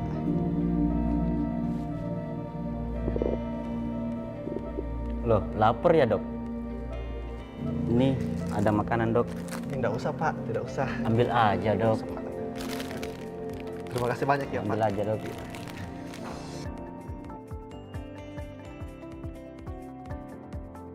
Berlokasi di kota Makassar, Sulawesi Selatan, Rumah Sakit Universitas Hasanuddin merupakan salah satu rumah sakit perguruan tinggi negeri terlengkap di kawasan timur Indonesia. Dilengkapi dengan 848 tenaga pegawai dan 224 tempat tidur, Rumah Sakit Unhas melayani sekitar 227.000 pasien setiap tahunnya, serta melatih lebih dari 700 calon dokter dalam berbagai jenjang, spesialisasi, dan subspesialisasi. Sebagai Center of Excellence di bidang kesehatan, Rumah Sakit Unhas menghadirkan perawatan mutakhir melalui berbagai departemen seperti Eye Center, Trauma Center, Cancer Center, Telemedicine Center, Research Center, Neuro Intervention Center, dan Endokrinologi and Reproductivity Fertility Center atau FER. Seluruhnya dilengkapi dengan teknologi medis modern yang menghadirkan perawatan terbaik, khususnya bagi masyarakat di kawasan Indonesia Tengah dan Timur. Rumah Sakit Unhas juga dilengkapi dengan berbagai pelayanan fasilitas instalasi gawat darurat, laboratorium, radiologi, farmasi, dan berbagai poliklinik seperti syaraf, dan lain sebagainya. Dalam aktivitas pendidikan, penelitian, dan pengabdian masyarakatnya, inovasi telah menjadi bagian yang tak terpisahkan dari Rumah Sakit Unhas. Rumah sakit terus bertransformasi dan berinovasi untuk menciptakan dampak yang nyata dan bermakna bagi lebih banyak orang. Hal ini dilakukan dengan menerapkan berbagai inovasi teknologi modern yang canggih untuk menjamin keamanan dan kenyamanan semua pihak dan menciptakan pengalaman pasien yang lebih baik. Saya sebagai dosen Fakultas Kedokteran Unhas dan juga sekaligus sebagai dokter penanggung jawab pelayanan di Rumah Sakit Unhas sangat terbantu dan sangat dimudahkan dengan keberadaan alat-alat yang canggih dan modern yang dimiliki oleh Rumah Sakit Unhas. Sebagai dosen, saya dengan mudah dapat mengajarkan kepada anak didik. Di samping itu, keberadaan alat yang modern dan canggih ini juga memberikan keuntungan kepada pasien atau masyarakat yang dilayani, sehingga pasien mendapatkan pelayanan yang paripurna di Rumah Sakit Unhas tanpa perlu kita harus rujuk ke layanan rumah sakit pemberi pelayanan yang lebih tinggi, misalnya di ibu kota ataupun di negara tetangga. Sehingga pasien ataupun masyarakat yang berada di kawasan timur Indonesia pada umumnya ataupun pasien atau masyarakat yang berada di Provinsi Sulawesi Selatan itu sangat merasakan manfaat dari keberadaan alat-alat yang dimiliki oleh Rumah Sakit Unhas. Rumah Sakit Unhas dalam menjalankan fungsinya harus selalu didukung oleh sumber daya manusia yang handal, sarana dan prasarana yang lengkap, serta ditunjang oleh alat kesehatan dengan teknologi modern dan canggih. Bukan hanya sekedar teknologi terkini, tapi perlu mempertimbangkan kemudahan dalam operasionalnya, sehingga operasional lebih mudah diberikan, lebih mudah dijalankan, dan lebih mudah kita aplikasikan kepada pasien dan juga kepada peserta didik.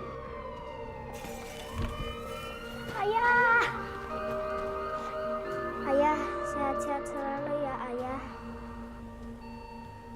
Alhamdulillah ya, sehat-sehat terus ya Ayah. Dok, makasih ya dok, makasih banget. Iya, sama-sama Ibu. Alhamdulillah kondisi Bapak sudah membaik ya.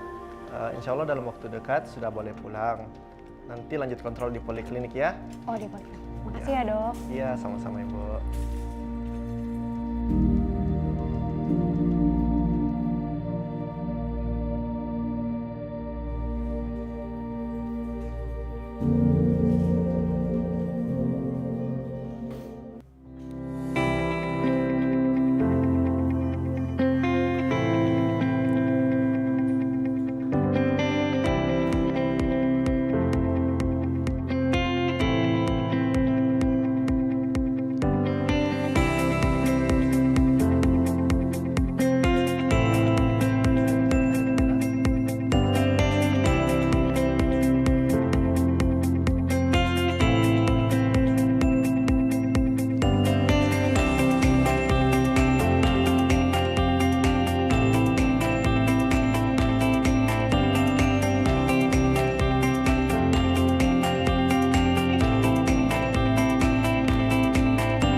Halo, selamat siang. Dengan saya Tuti dari Rumah Sakit Unhas. Ada yang bisa kami bantu? Mbak, tolong Mbak, suami saya kena serangan jantung Mbak. Tolong Mbak, cepat kesini Mbak. Baik, Ibu, kami akan segera kirimkan ambulans ke alamat tersebut. Para medis akan segera tiba, kurang lebih 10 menit, mohon ditunggu.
Pak, bisa dengar suara saya dengan jelas?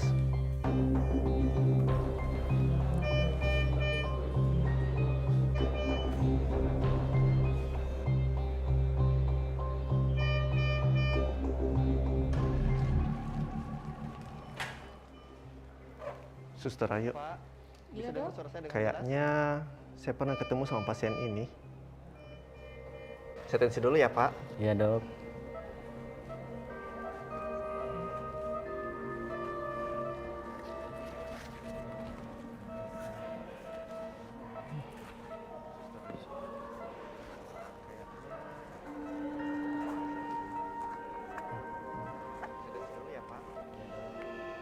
Dokter baru pertama kali magang ya?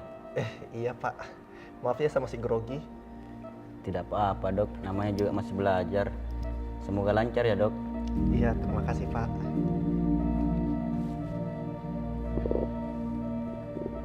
Loh, lapar ya, Dok? Ini ada makanan, Dok. Tidak usah, Pak. Tidak usah. Ambil aja, Dok. Terima kasih banyak ya, Pak. Ambil aja, Dok.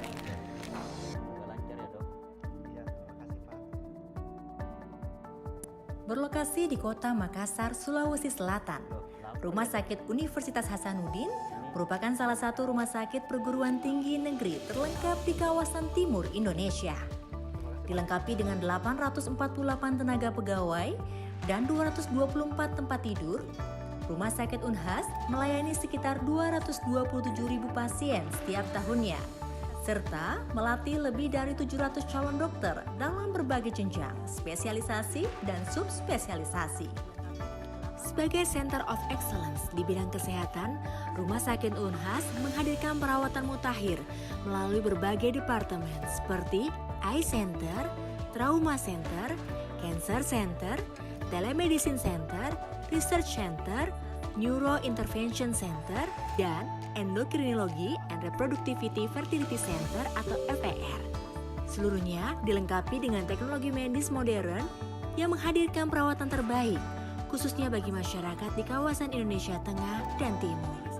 Rumah Sakit Unhas juga dilengkapi dengan berbagai pelayanan fasilitas instalasi gawat darurat, laboratorium, radiologi, farmasi, dan berbagai poliklinik seperti syaraf, dan lain sebagainya.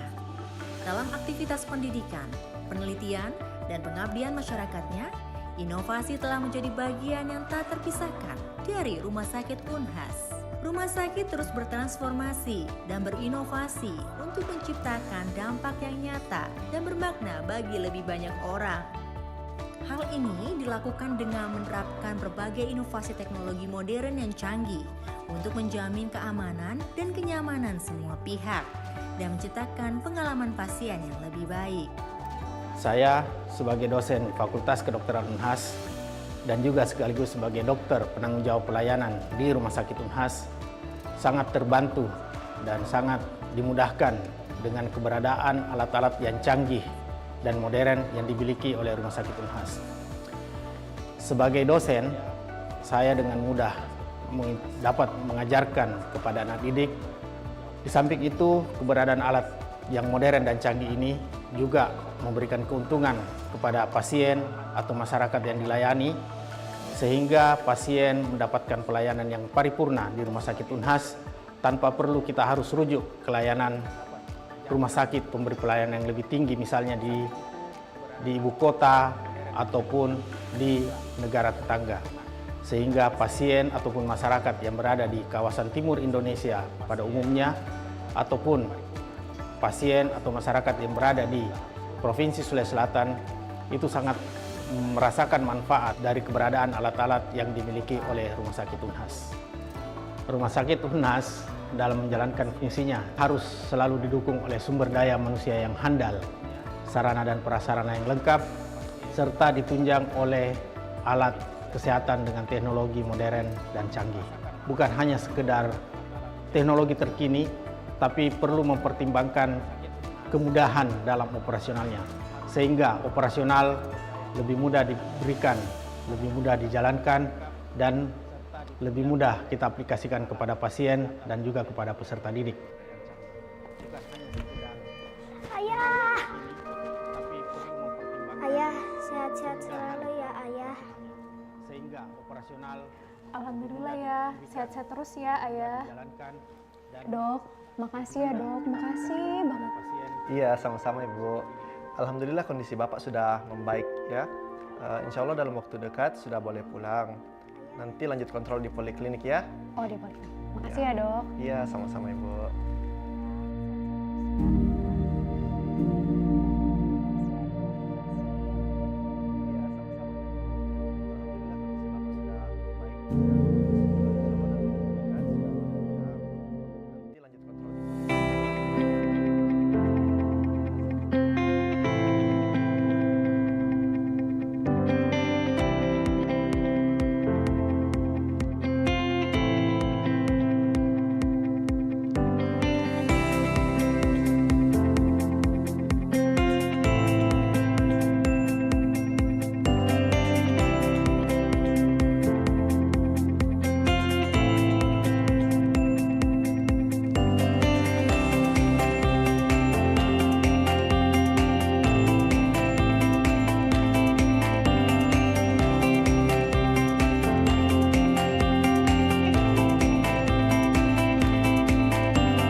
Halo, selamat siang. Dengan saya Tuti dari Rumah Sakit Unhas. Ada yang bisa kami bantu? Mbak, tolong Mbak, suami saya kena serangan jantung Mbak. Tolong Mbak, cepet Mbak kesini Mbak. Baik, Ibu, kami akan segera kirimkan ambulans ke alamat tersebut. Para medis akan segera tiba, kurang lebih 10 menit, mohon ditunggu.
Pak, bisa dengar suara saya dengan jelas?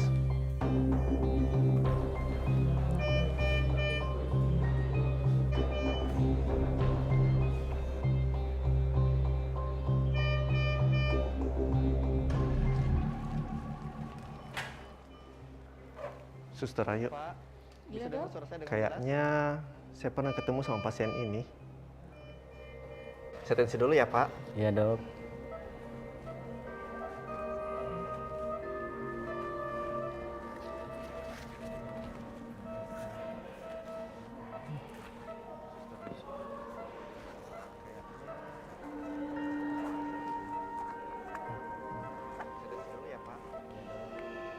Dokter baru pertama kali magang ya? Iya Pak, maaf ya saya masih grogi. Tidak apa-apa dok, namanya juga masih belajar. Semoga lancar ya dok. Iya, terima kasih Pak.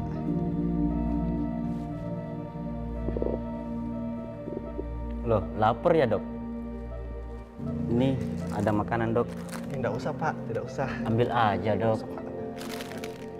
Terima kasih banyak ya Pak. Ambil aja dok.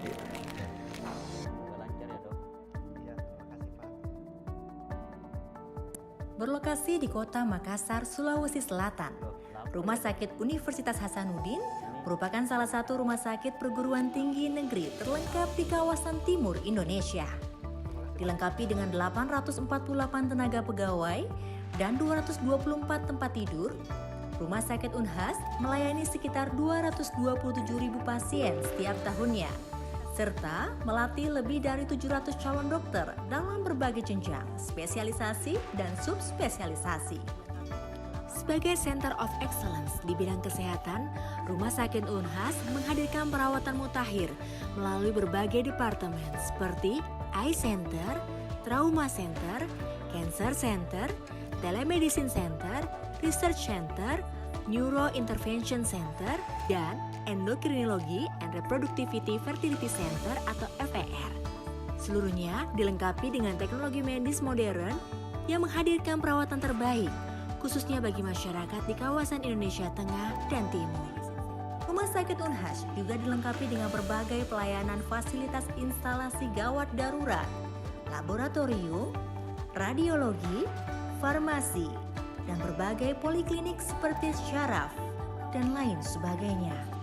Dalam aktivitas pendidikan, penelitian, dan pengabdian masyarakatnya, inovasi telah menjadi bagian yang tak terpisahkan dari Rumah Sakit Unhas. Rumah sakit terus bertransformasi dan berinovasi untuk menciptakan dampak yang nyata dan bermakna bagi lebih banyak orang. Hal ini dilakukan dengan menerapkan berbagai inovasi teknologi modern yang canggih untuk menjamin keamanan dan kenyamanan semua pihak dan menciptakan pengalaman pasien yang lebih baik. Saya sebagai dosen Fakultas Kedokteran Unhas dan juga sekaligus sebagai dokter penanggung jawab pelayanan di Rumah Sakit Unhas sangat terbantu dan sangat dimudahkan dengan keberadaan alat-alat yang canggih dan modern yang dimiliki oleh Rumah Sakit Unhas. Sebagai dosen, saya dengan mudah dapat mengajarkan kepada anak didik.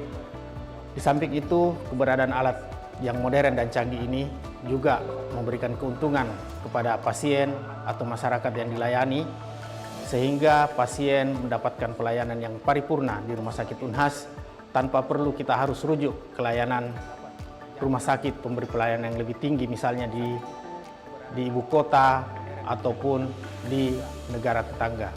Sehingga pasien ataupun masyarakat yang berada di kawasan timur Indonesia pada umumnya ataupun pasien atau masyarakat yang berada di Provinsi Sulawesi Selatan itu sangat merasakan manfaat dari keberadaan alat-alat yang dimiliki oleh Rumah Sakit Unhas.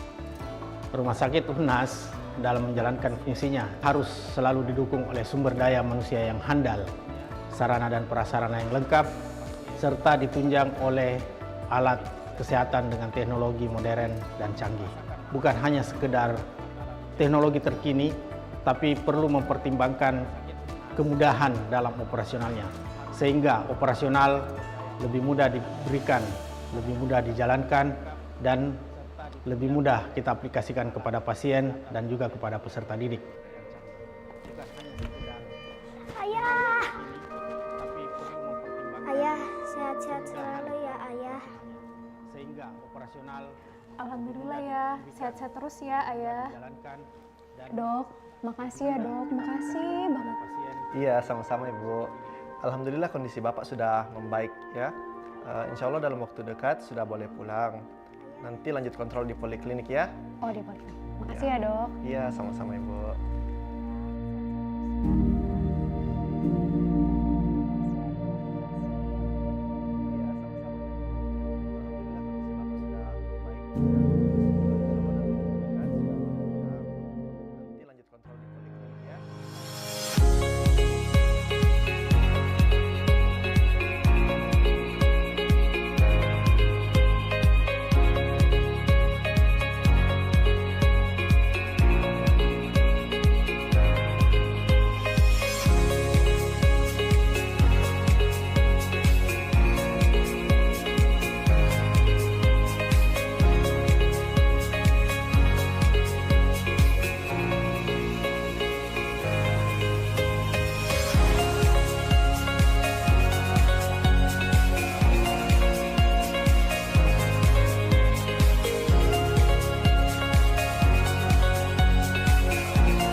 Halo, selamat siang. Dengan saya Tuti dari Rumah Sakit Unhas. Ada yang bisa kami bantu? Mbak, tolong Mbak, suami saya kena serangan jantung Mbak. Tolong Mbak, cepat kesini Mbak.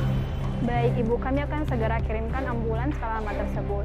Para medis akan segera tiba, kurang lebih 10 menit, mohon ditunggu.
Pak, bisa dengar suara saya dengan jelas?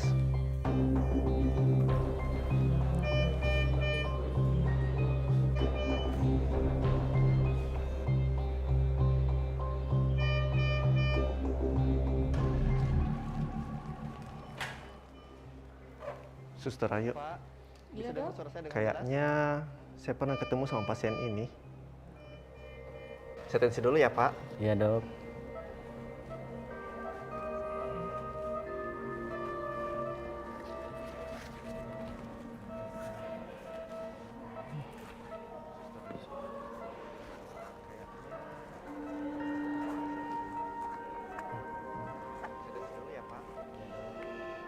Dokter baru pertama kali magang ya?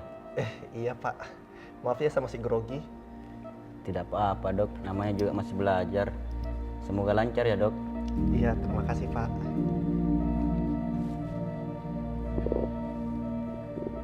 Loh, lapar ya Dok? Ini ada makanan Dok. Tidak usah Pak, tidak usah. Ambil aja Dok. Terima kasih banyak ya Pak. Ambil aja Dok.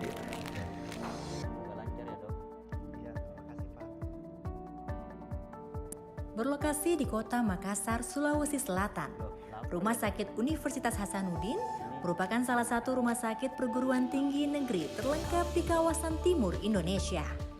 Dilengkapi dengan 848 tenaga pegawai dan 224 tempat tidur, Rumah Sakit Unhas melayani sekitar 227.000 pasien setiap tahunnya, serta melatih lebih dari 700 calon dokter dalam berbagai jenjang, spesialisasi, dan subspesialisasi.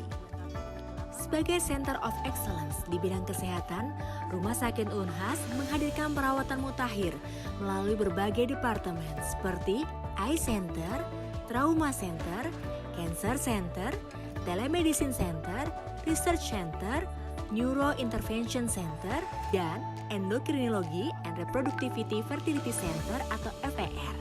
Seluruhnya dilengkapi dengan teknologi medis modern yang menghadirkan perawatan terbaik, khususnya bagi masyarakat di kawasan Indonesia Tengah dan Timur. Rumah Sakit Unhas juga dilengkapi dengan berbagai pelayanan fasilitas instalasi gawat darurat, laboratorium, radiologi, farmasi, dan berbagai poliklinik seperti syaraf dan lain sebagainya. Dalam aktivitas pendidikan, penelitian, dan pengabdian masyarakatnya, inovasi telah menjadi bagian yang tak terpisahkan dari Rumah Sakit Unhas. Rumah sakit terus bertransformasi dan berinovasi untuk menciptakan dampak yang nyata dan bermakna bagi lebih banyak orang. Hal ini dilakukan dengan menerapkan berbagai inovasi teknologi modern yang canggih untuk menjamin keamanan dan kenyamanan semua pihak dan menciptakan pengalaman pasien yang lebih baik. Saya sebagai dosen Fakultas Kedokteran Unhas dan juga sekaligus sebagai dokter penanggung jawab pelayanan di Rumah Sakit Unhas sangat terbantu dan sangat dimudahkan dengan keberadaan alat-alat yang canggih dan modern yang dimiliki oleh Rumah Sakit Unhas. Sebagai dosen, saya dengan mudah dapat mengajarkan kepada anak didik. Di samping itu, keberadaan alat yang modern dan canggih ini juga memberikan keuntungan kepada pasien atau masyarakat yang dilayani, sehingga pasien mendapatkan pelayanan yang paripurna di Rumah Sakit Unhas tanpa perlu kita harus rujuk ke layanan rumah sakit pemberi pelayanan yang lebih tinggi, misalnya di ibu kota ataupun di negara tetangga. Sehingga pasien ataupun masyarakat yang berada di kawasan timur Indonesia pada umumnya, ataupun pasien atau masyarakat yang berada di Provinsi Sulawesi Selatan itu sangat merasakan manfaat dari keberadaan alat-alat yang dimiliki oleh Rumah Sakit Unhas. Rumah Sakit Unhas dalam menjalankan fungsinya harus selalu didukung oleh sumber daya manusia yang handal, sarana dan prasarana yang lengkap, serta ditunjang oleh alat kesehatan dengan teknologi modern dan canggih.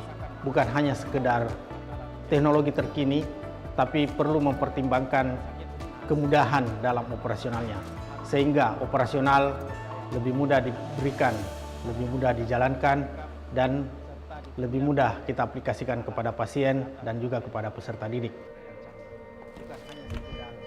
Ayah! Ayah, sehat-sehat selalu ya ayah. Sehingga operasional. Alhamdulillah ya, sehat-sehat terus ya ayah. Dok, makasih ya dok, makasih banget. Iya, sama-sama Ibu. Alhamdulillah kondisi Bapak sudah membaik ya. Insya Allah dalam waktu dekat sudah boleh pulang. Nanti lanjut kontrol di poliklinik ya. Oh di poliklinik. Makasih ya dok. Iya, sama-sama Ibu.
Halo, selamat siang. Dengan saya Tuti dari Rumah Sakit Unhas. Ada yang bisa kami bantu? Mbak, tolong Mbak, suami saya kena serangan jantung Mbak. Tolong Mbak, cepet Mbak kesini Mbak.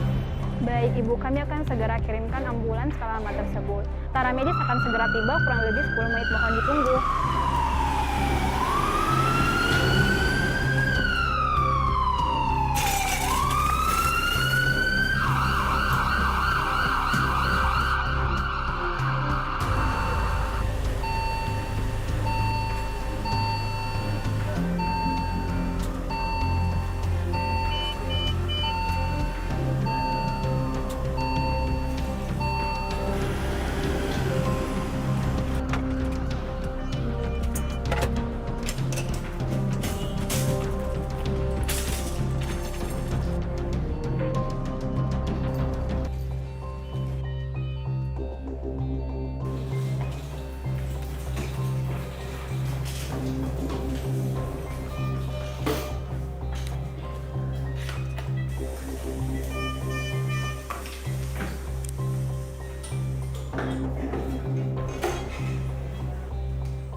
Pak, bisa dengar suara saya dengan jelas?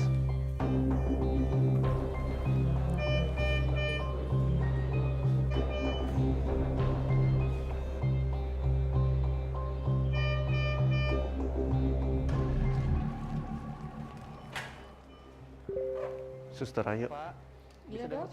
kayaknya saya pernah ketemu sama pasien ini. Saya tensi dulu ya, Pak. Iya, Dok.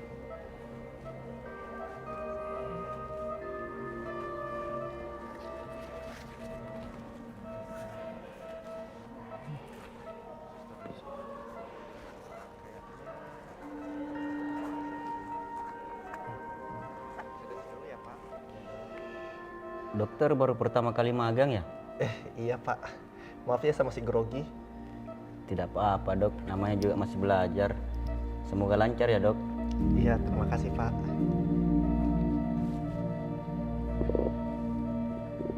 Loh, lapar ya Dok? Ini ada makanan Dok. Tidak usah Pak, tidak usah. Ambil aja Dok. Terima kasih banyak ya Pak. Ambil aja Dok.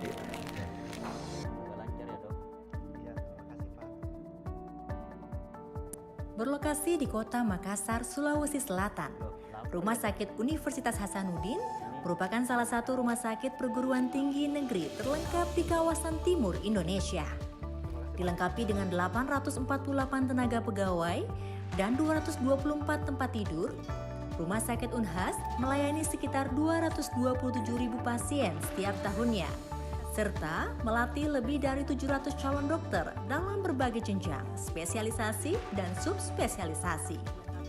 Sebagai Center of Excellence di bidang kesehatan, Rumah Sakit Unhas menghadirkan perawatan mutakhir melalui berbagai departemen seperti Eye Center, Trauma Center, Cancer Center, Telemedicine Center, Research Center, Neuro Intervention Center, dan Endokrinologi and Reproductivity Fertility Center atau FER.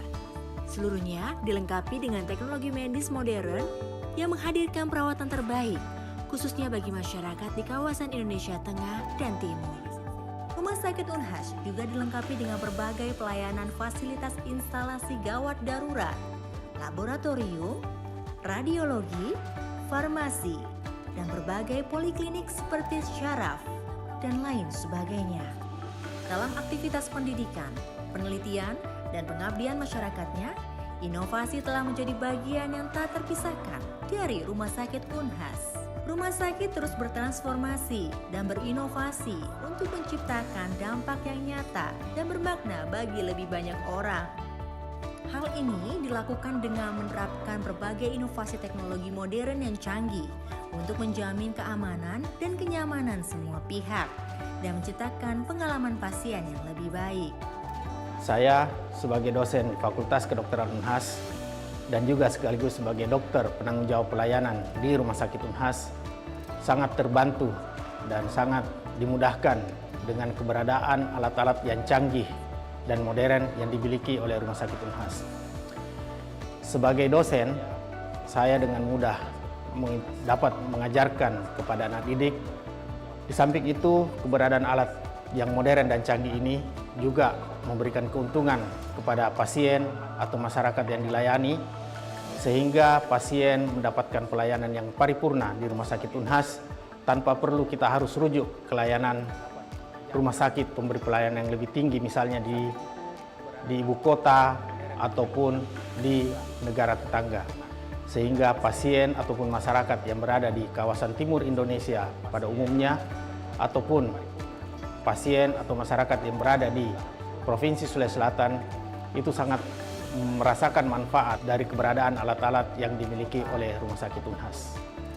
Rumah Sakit Unhas dalam menjalankan fungsinya harus selalu didukung oleh sumber daya manusia yang handal, sarana dan prasarana yang lengkap, serta ditunjang oleh alat kesehatan dengan teknologi modern dan canggih. Bukan hanya sekedar teknologi terkini, tapi perlu mempertimbangkan kemudahan dalam operasionalnya, sehingga operasional lebih mudah diberikan, lebih mudah dijalankan, dan lebih mudah kita aplikasikan kepada pasien dan juga kepada peserta didik. Ayah. Ayah, sehat-sehat selalu ya ayah. Sehingga operasional. Alhamdulillah ya, sehat-sehat terus ya ayah. Dok, makasih ya dok, makasih banget. Iya, sama-sama Ibu. Alhamdulillah kondisi Bapak sudah membaik ya. Insya Allah dalam waktu dekat sudah boleh pulang. Nanti lanjut kontrol di poliklinik ya. Oh di poliklinik. Makasih ya dok. Iya, sama-sama Ibu.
Halo, selamat siang. Dengan saya Tuti dari Rumah Sakit Unhas. Ada yang bisa kami bantu? Mbak, tolong Mbak, suami saya kena serangan jantung Mbak. Tolong Mbak, cepet Mbak kesini Mbak. Baik, Ibu, kami akan segera kirimkan ambulans ke alamat tersebut. Para medis akan segera tiba, kurang lebih 10 menit, mohon ditunggu.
Pak, bisa dengar suara saya dengan jelas?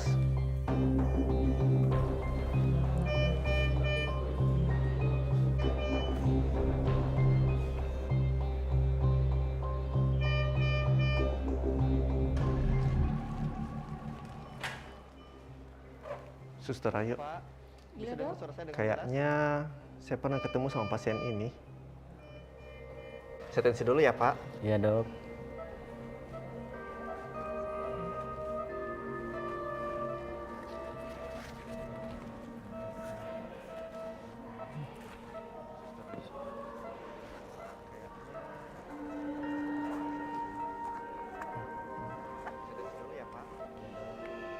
Dokter baru pertama kali magang ya?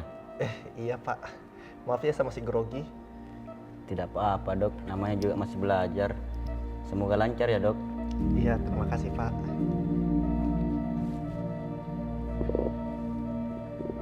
Loh, lapar ya Dok? Ini ada makanan Dok. Tidak usah Pak, tidak usah. Ambil aja Dok. Terima kasih banyak ya Pak. Ambil aja Dok.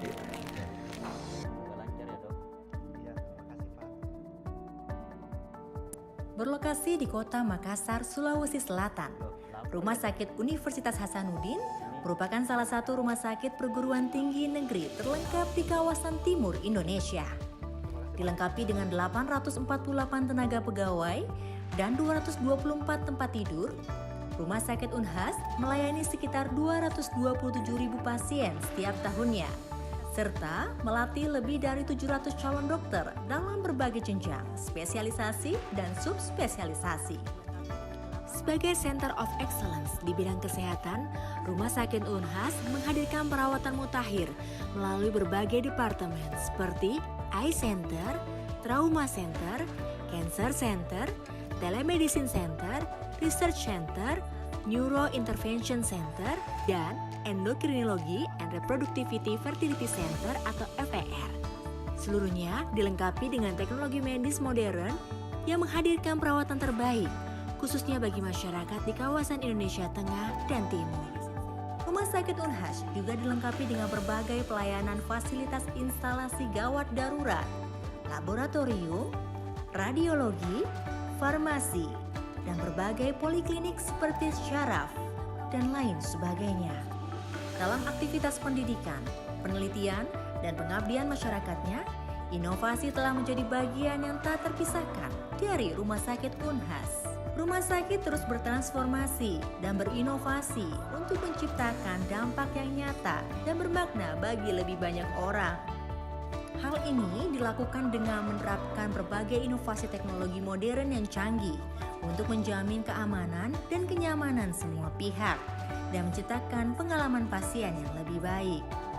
Saya sebagai dosen Fakultas Kedokteran Unhas dan juga sekaligus sebagai dokter penanggung jawab pelayanan di Rumah Sakit Unhas sangat terbantu dan sangat dimudahkan dengan keberadaan alat-alat yang canggih dan modern yang dimiliki oleh Rumah Sakit Unhas. Sebagai dosen, saya dengan mudah dapat mengajarkan kepada anak didik. Di samping itu, keberadaan alat yang modern dan canggih ini juga memberikan keuntungan kepada pasien atau masyarakat yang dilayani, sehingga pasien mendapatkan pelayanan yang paripurna di Rumah Sakit Unhas tanpa perlu kita harus rujuk ke layanan rumah sakit pemberi pelayanan yang lebih tinggi, misalnya di ibu kota ataupun di negara tetangga. Sehingga pasien ataupun masyarakat yang berada di kawasan timur Indonesia pada umumnya, ataupun pasien atau masyarakat yang berada di Provinsi Sulawesi Selatan itu sangat merasakan manfaat dari keberadaan alat-alat yang dimiliki oleh Rumah Sakit Unhas. Rumah Sakit Unhas dalam menjalankan fungsinya harus selalu didukung oleh sumber daya manusia yang handal, sarana dan prasarana yang lengkap, serta ditunjang oleh alat kesehatan dengan teknologi modern dan canggih. Bukan hanya sekedar teknologi terkini, tapi perlu mempertimbangkan kemudahan dalam operasionalnya, sehingga operasional lebih mudah diberikan, lebih mudah dijalankan, dan lebih mudah kita aplikasikan kepada pasien dan juga kepada peserta didik. Ayah! Ayah, sehat-sehat selalu ya ayah. Sehingga operasional Alhamdulillah ya, sehat-sehat terus ya ayah. Dok, makasih ya dok, makasih banget. Iya, sama-sama Ibu. Alhamdulillah kondisi Bapak sudah membaik ya. Insya Allah dalam waktu dekat sudah boleh pulang. Nanti lanjut kontrol di poliklinik ya. Oh di poliklinik. Makasih ya dok. Iya, sama-sama Ibu.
Pak, bisa dengar suara saya dengan jelas?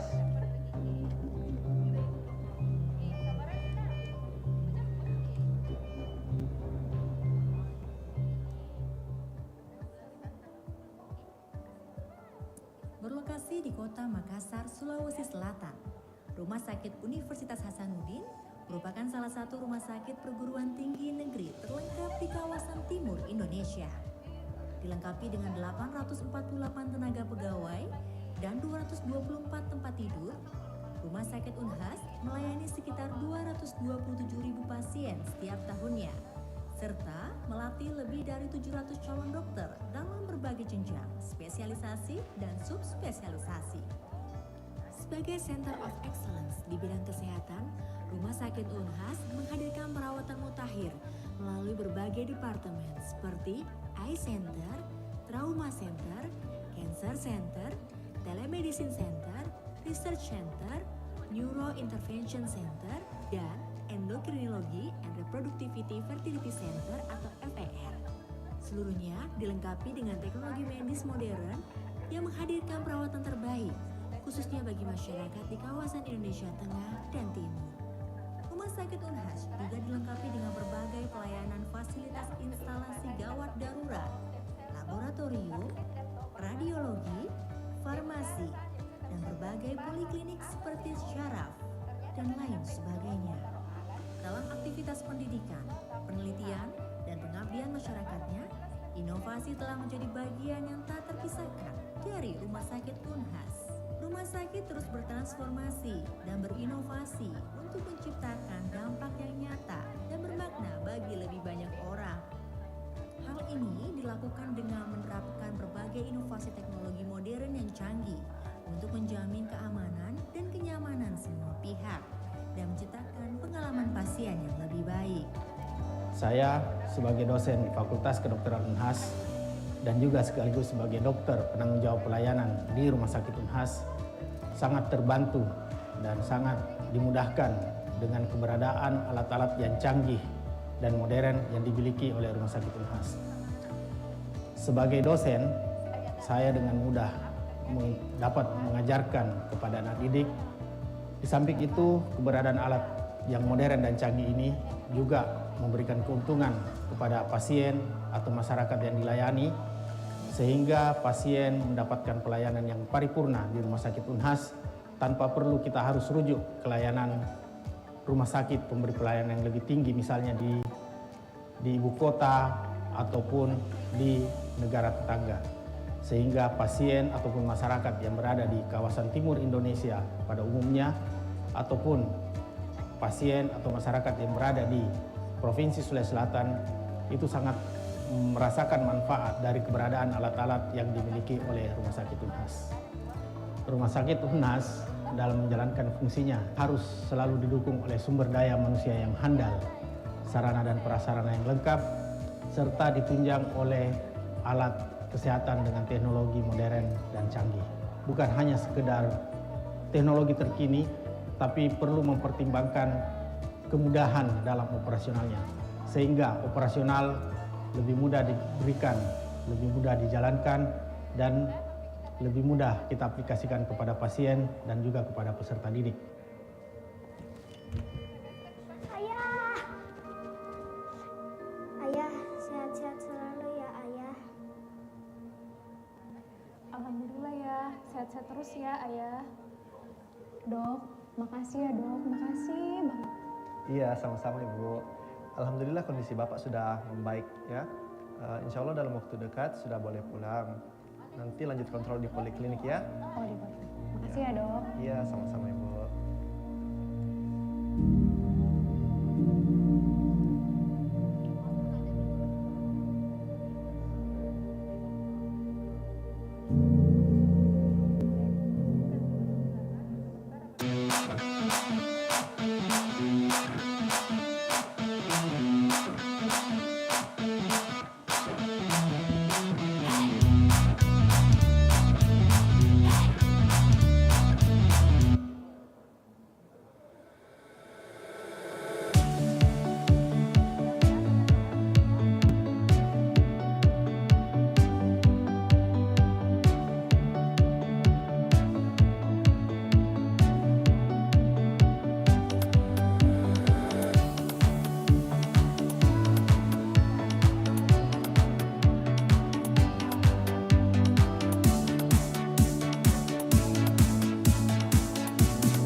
pasien dengan saya Tuti dari Rumah Sakit Unhas. Ada yang bisa kami bantu? Mbak, tolong Mbak, suami saya kena serangan jantung Mbak, tolong Mbak, cepat kesini Mbak. Baik, Ibu, kami akan segera kirimkan ambulans ke alamat tersebut. Para medis akan segera tiba, kurang lebih 10 menit, mohon ditunggu.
Pak, bisa dengar suara saya dengan jelas?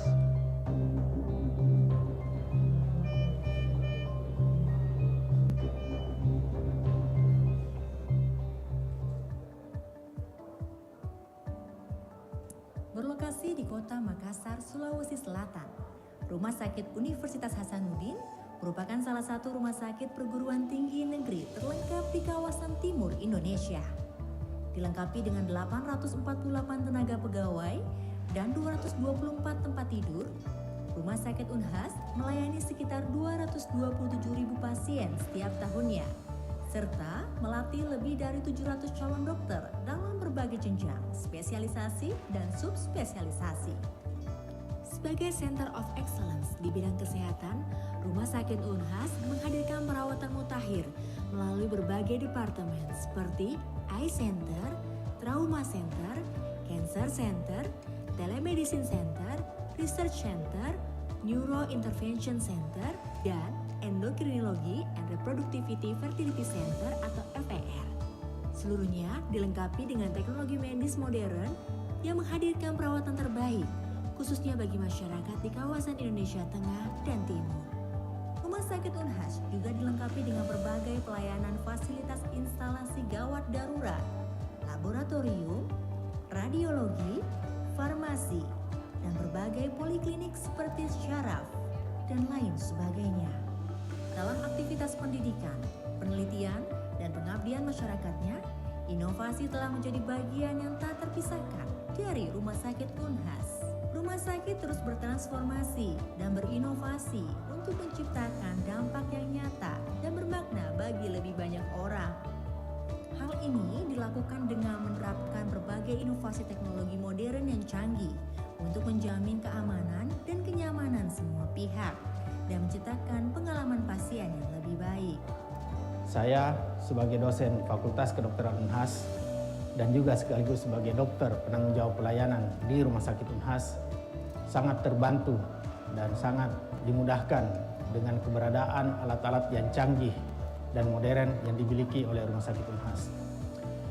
Sebagai dosen, saya dengan mudah dapat mengajarkan kepada anak didik. Di samping itu, keberadaan alat yang modern dan canggih ini juga memberikan keuntungan kepada pasien atau masyarakat yang dilayani, sehingga pasien mendapatkan pelayanan yang paripurna di Rumah Sakit Unhas tanpa perlu kita harus rujuk ke layanan rumah sakit pemberi pelayanan yang lebih tinggi, misalnya di ibu kota ataupun di negara tetangga. Sehingga pasien ataupun masyarakat yang berada di kawasan timur Indonesia pada umumnya ataupun pasien atau masyarakat yang berada di Provinsi Sulawesi Selatan itu sangat merasakan manfaat dari keberadaan alat-alat yang dimiliki oleh Rumah Sakit Unhas. Rumah Sakit Unhas dalam menjalankan fungsinya harus selalu didukung oleh sumber daya manusia yang handal, sarana dan prasarana yang lengkap, serta ditunjang oleh alat kesehatan dengan teknologi modern dan canggih. Bukan hanya sekedar teknologi terkini, tapi perlu mempertimbangkan kemudahan dalam operasionalnya, sehingga operasional lebih mudah diberikan, lebih mudah dijalankan, dan lebih mudah kita aplikasikan kepada pasien dan juga kepada peserta didik. Ayah. Ayah, sehat-sehat selalu ya, Ayah. Alhamdulillah ya, sehat-sehat terus ya Ayah. Dok, makasih ya dok, makasih banget. Iya, sama-sama Ibu. Alhamdulillah kondisi Bapak sudah membaik ya. Insya Allah dalam waktu dekat sudah boleh pulang. Nanti lanjut kontrol di poliklinik ya. Oh di poliklinik. Makasih ya dok. Iya, sama-sama Ibu.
Oh iya, malaria mau saya dulu, malaria mau saya dulu.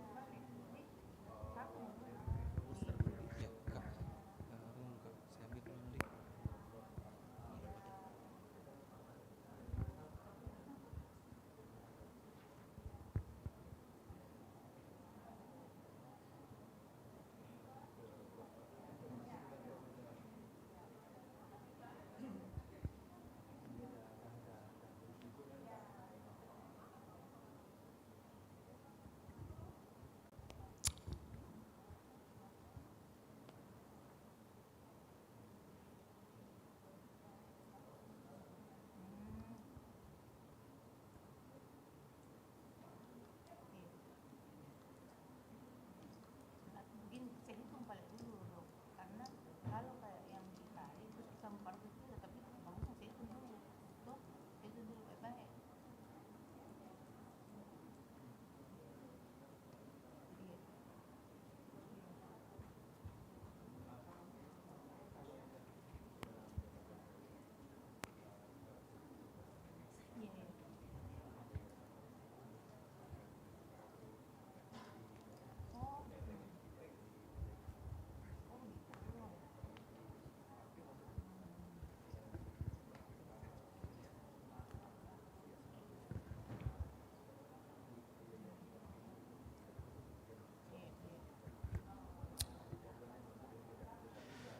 We kindly inform to all participants and attendees to remain inside the room.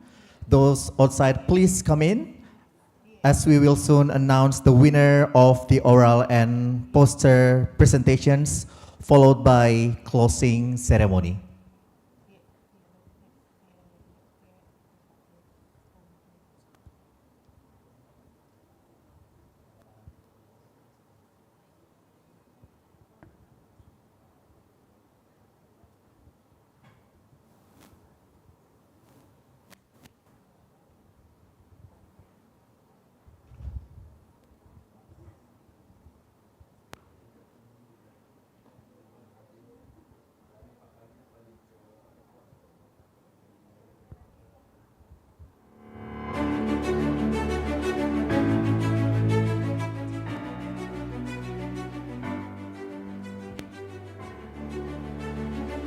Thank you for staying with us in the second International Conference on Medical and Health Research, ICOMERS 2025. Saya masih bisa merasakan semangat yang luar biasa sore hari ini. Dan Bapak Ibu tamu undangan, tibalah saatnya kita, we are going to announce who's gonna be the winner of poster and oral presentations. Kira-kira siapa pemenangnya? Sudah ada yang menunjuk ya? Baik, hadirin, kami akan segera mengumumkan terlebih dahulu untuk juara dari poster presentations. Boleh nggak kita dapatkan tepuk tangan untuk para peserta tadi yang sangat luar biasa untuk poster presentations? We already have three winners in my hands. Kami sangat yakin Dewan Juri ini sangat pusing untuk menentukan pemenangnya, because they already did their best, ya. And unfortunately, we already 3 place in my hand, and we are going to announce the winner of poster presentation. Now, the third place for poster presentations is, drum roll please, drum roll. The third place is goes to Randy Rainbow. Congratulations. Please join us on the stage. Masih nggak percaya kayaknya ya. Please join us on the stage. Silakan. Next up, the second place goes to, siapa kira-kira? Siapa? Ada yang mau sebutin namanya nggak kira-kira? Ada nggak? Siapa? Who's it gonna be? Ada nggak yang berani sebutin namanya? Ada katanya, saya gitu ya. Kita akan umumkan. The second place goes to Yunita Nurmalasari. Wah, congratulations. Where is Yunita? Oke. Siapa? Mana Kak Yunitanya? Oh, masih di atas ya? Boleh diwakilkan, silakan. Boleh dong tepuk tangan untuk kedua juara kita. Sekarang kita akan umumkan the first place. Boleh tepuk tangan lagi dong, the first place. The first place for poster presentation goes to, drum roll, Rifat Hanifah.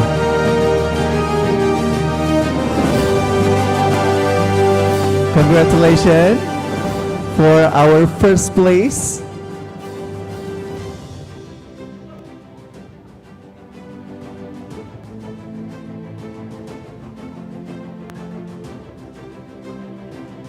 Kita masih menantikan, kayaknya Kak Rifaat masih tidak percaya untuk kemenangannya ini. Sampai kayak shock gitu ya. Kita masih menantikan. Oh, boleh diwakilkan? Bapak Ibu silakan.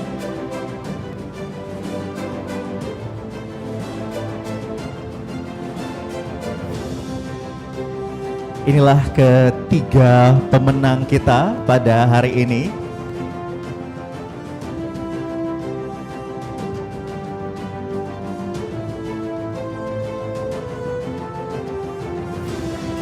Saya ulang sekali lagi supaya merasakan domba-dombanya ya.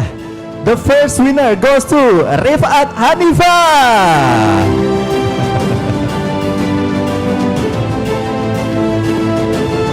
And to give the award for the winners, we're going to invite to the stage Profesor Dr.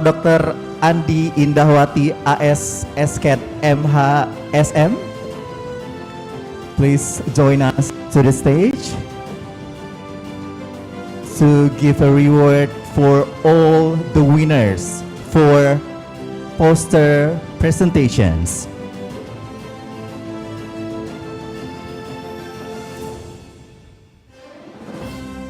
Once again, the third place is Randi Rembong with the title of the presentation is Efficiency of Exercise-Based Intervention in Pulmonary Tuberculosis Patients, a Systematic Review and Meta-Analysis.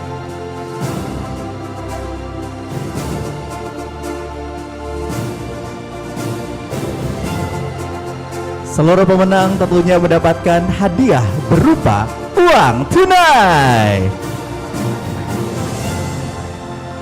The second winner, Yunita Nurmalasari, with the title of presentation, The Relationship Between Bed Turnover and Bed Occupancy Rate on the Quality of Nursing Documentation. Congratulations. And the first place goes to Rifat Hanifah with the title of presentation is Efficiency of Carica Papaya Leaf Extract as Adjuvant Therapy for DHF. Thank you so much, Bapak, Profesor. Thank you. Selamat untuk pemenang kita pada hari ini. Silakan untuk kembali ke tempat.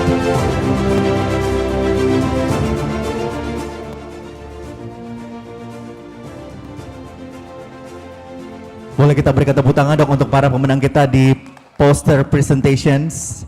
And now we are going to announce the next competition, which is oral presentation. The third place for oral presentation goes to Hafsa. Where is Hafsa?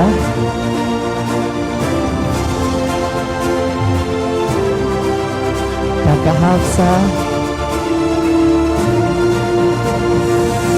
Silakan, atau yang mewakili kami silakan.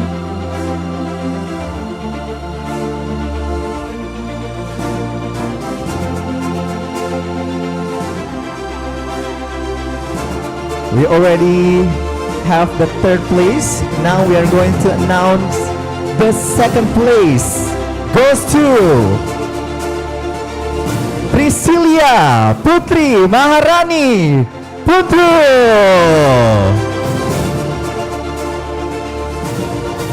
Congratulations to Priscilia. Boleh senyum-senyum lebar-lebar, senyumnya juara 2 loh ini. Kaget ya. Shock ya. Sekarang kita akan mengumumkan the first place for oral presentation goes to, drum roll please, drum roll. The winner of oral presentation goes to Bau Dilam Ardiansyah.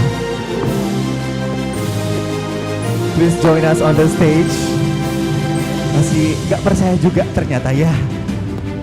Silakan.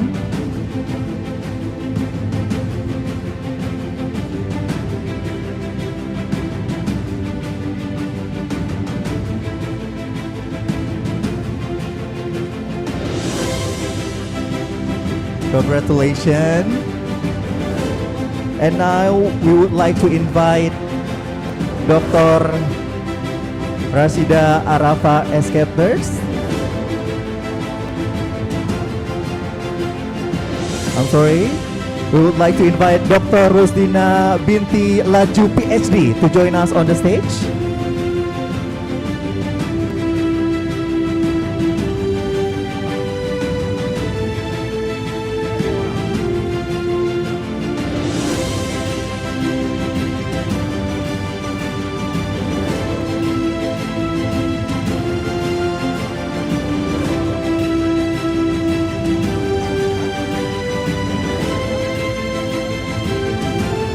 And also we would like to invite to join us on the stage Dr.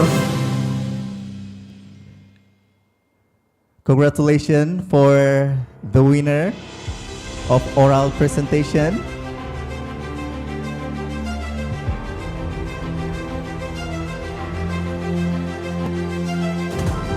I would like to mention the cash that the winner will earn.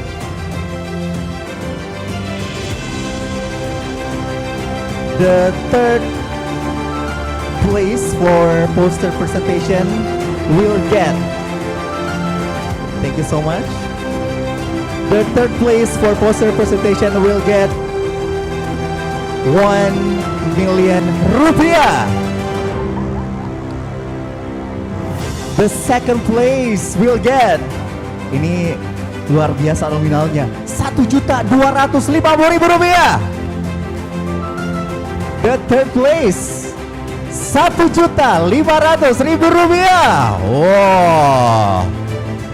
For oral presentation will also get the third place, 1 juta rupiah. The second place, 1.250.000 rupiah. And the first place will get 1.500.000 rupiah. Wah, luar biasa sekali. Baiklah hadirin undangan yang telah hadir pada hari ini, kita sudah berada di akhir kebersamaan kita pada hari ini tentunya. Terima kasih banyak untuk kehadiran Bapak Ibu yang telah meluangkan waktunya datang di sejak pagi mungkin hingga sore hari ini. Terima kasih banyak untuk partisipasi Bapak Ibu, dan semoga dengan kegiatan hari ini bisa memberikan knowledge sharing, dapat ilmu baru, dapat networking, dan insya Allah kita bakal bertemu di Third International Conference on Medical and Health Research ICOMERS 2026 maybe. Amin ya Rabbal Alamin. Ya amin. Terima kasih banyak sekali lagi untuk Bapak Ibu yang sudah hadir. Kita juga mengucapkan terima kasih untuk semua supporters. Terima kasih juga untuk publikasi kegiatan kita yang sangat luar biasa, untuk Tribun Timur, Makassar Terkini, Fajar Online, dan juga Unhas TV. Dan tepuk tangan juga untuk panitia kita yang sangat luar biasa menyelenggarakan kegiatan hari ini. Terima kasih banyak sekali lagi. Insya Allah kita bertemu di lain kesempatan. Saya Anzar Rahman pamit. Wassalamualaikum warahmatullahi wabarakatuh dan sampai jumpa. Have a nice great day.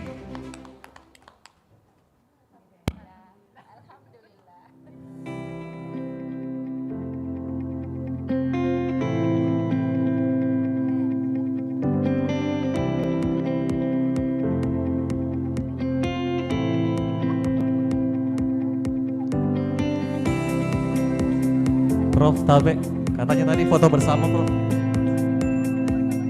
Panitia.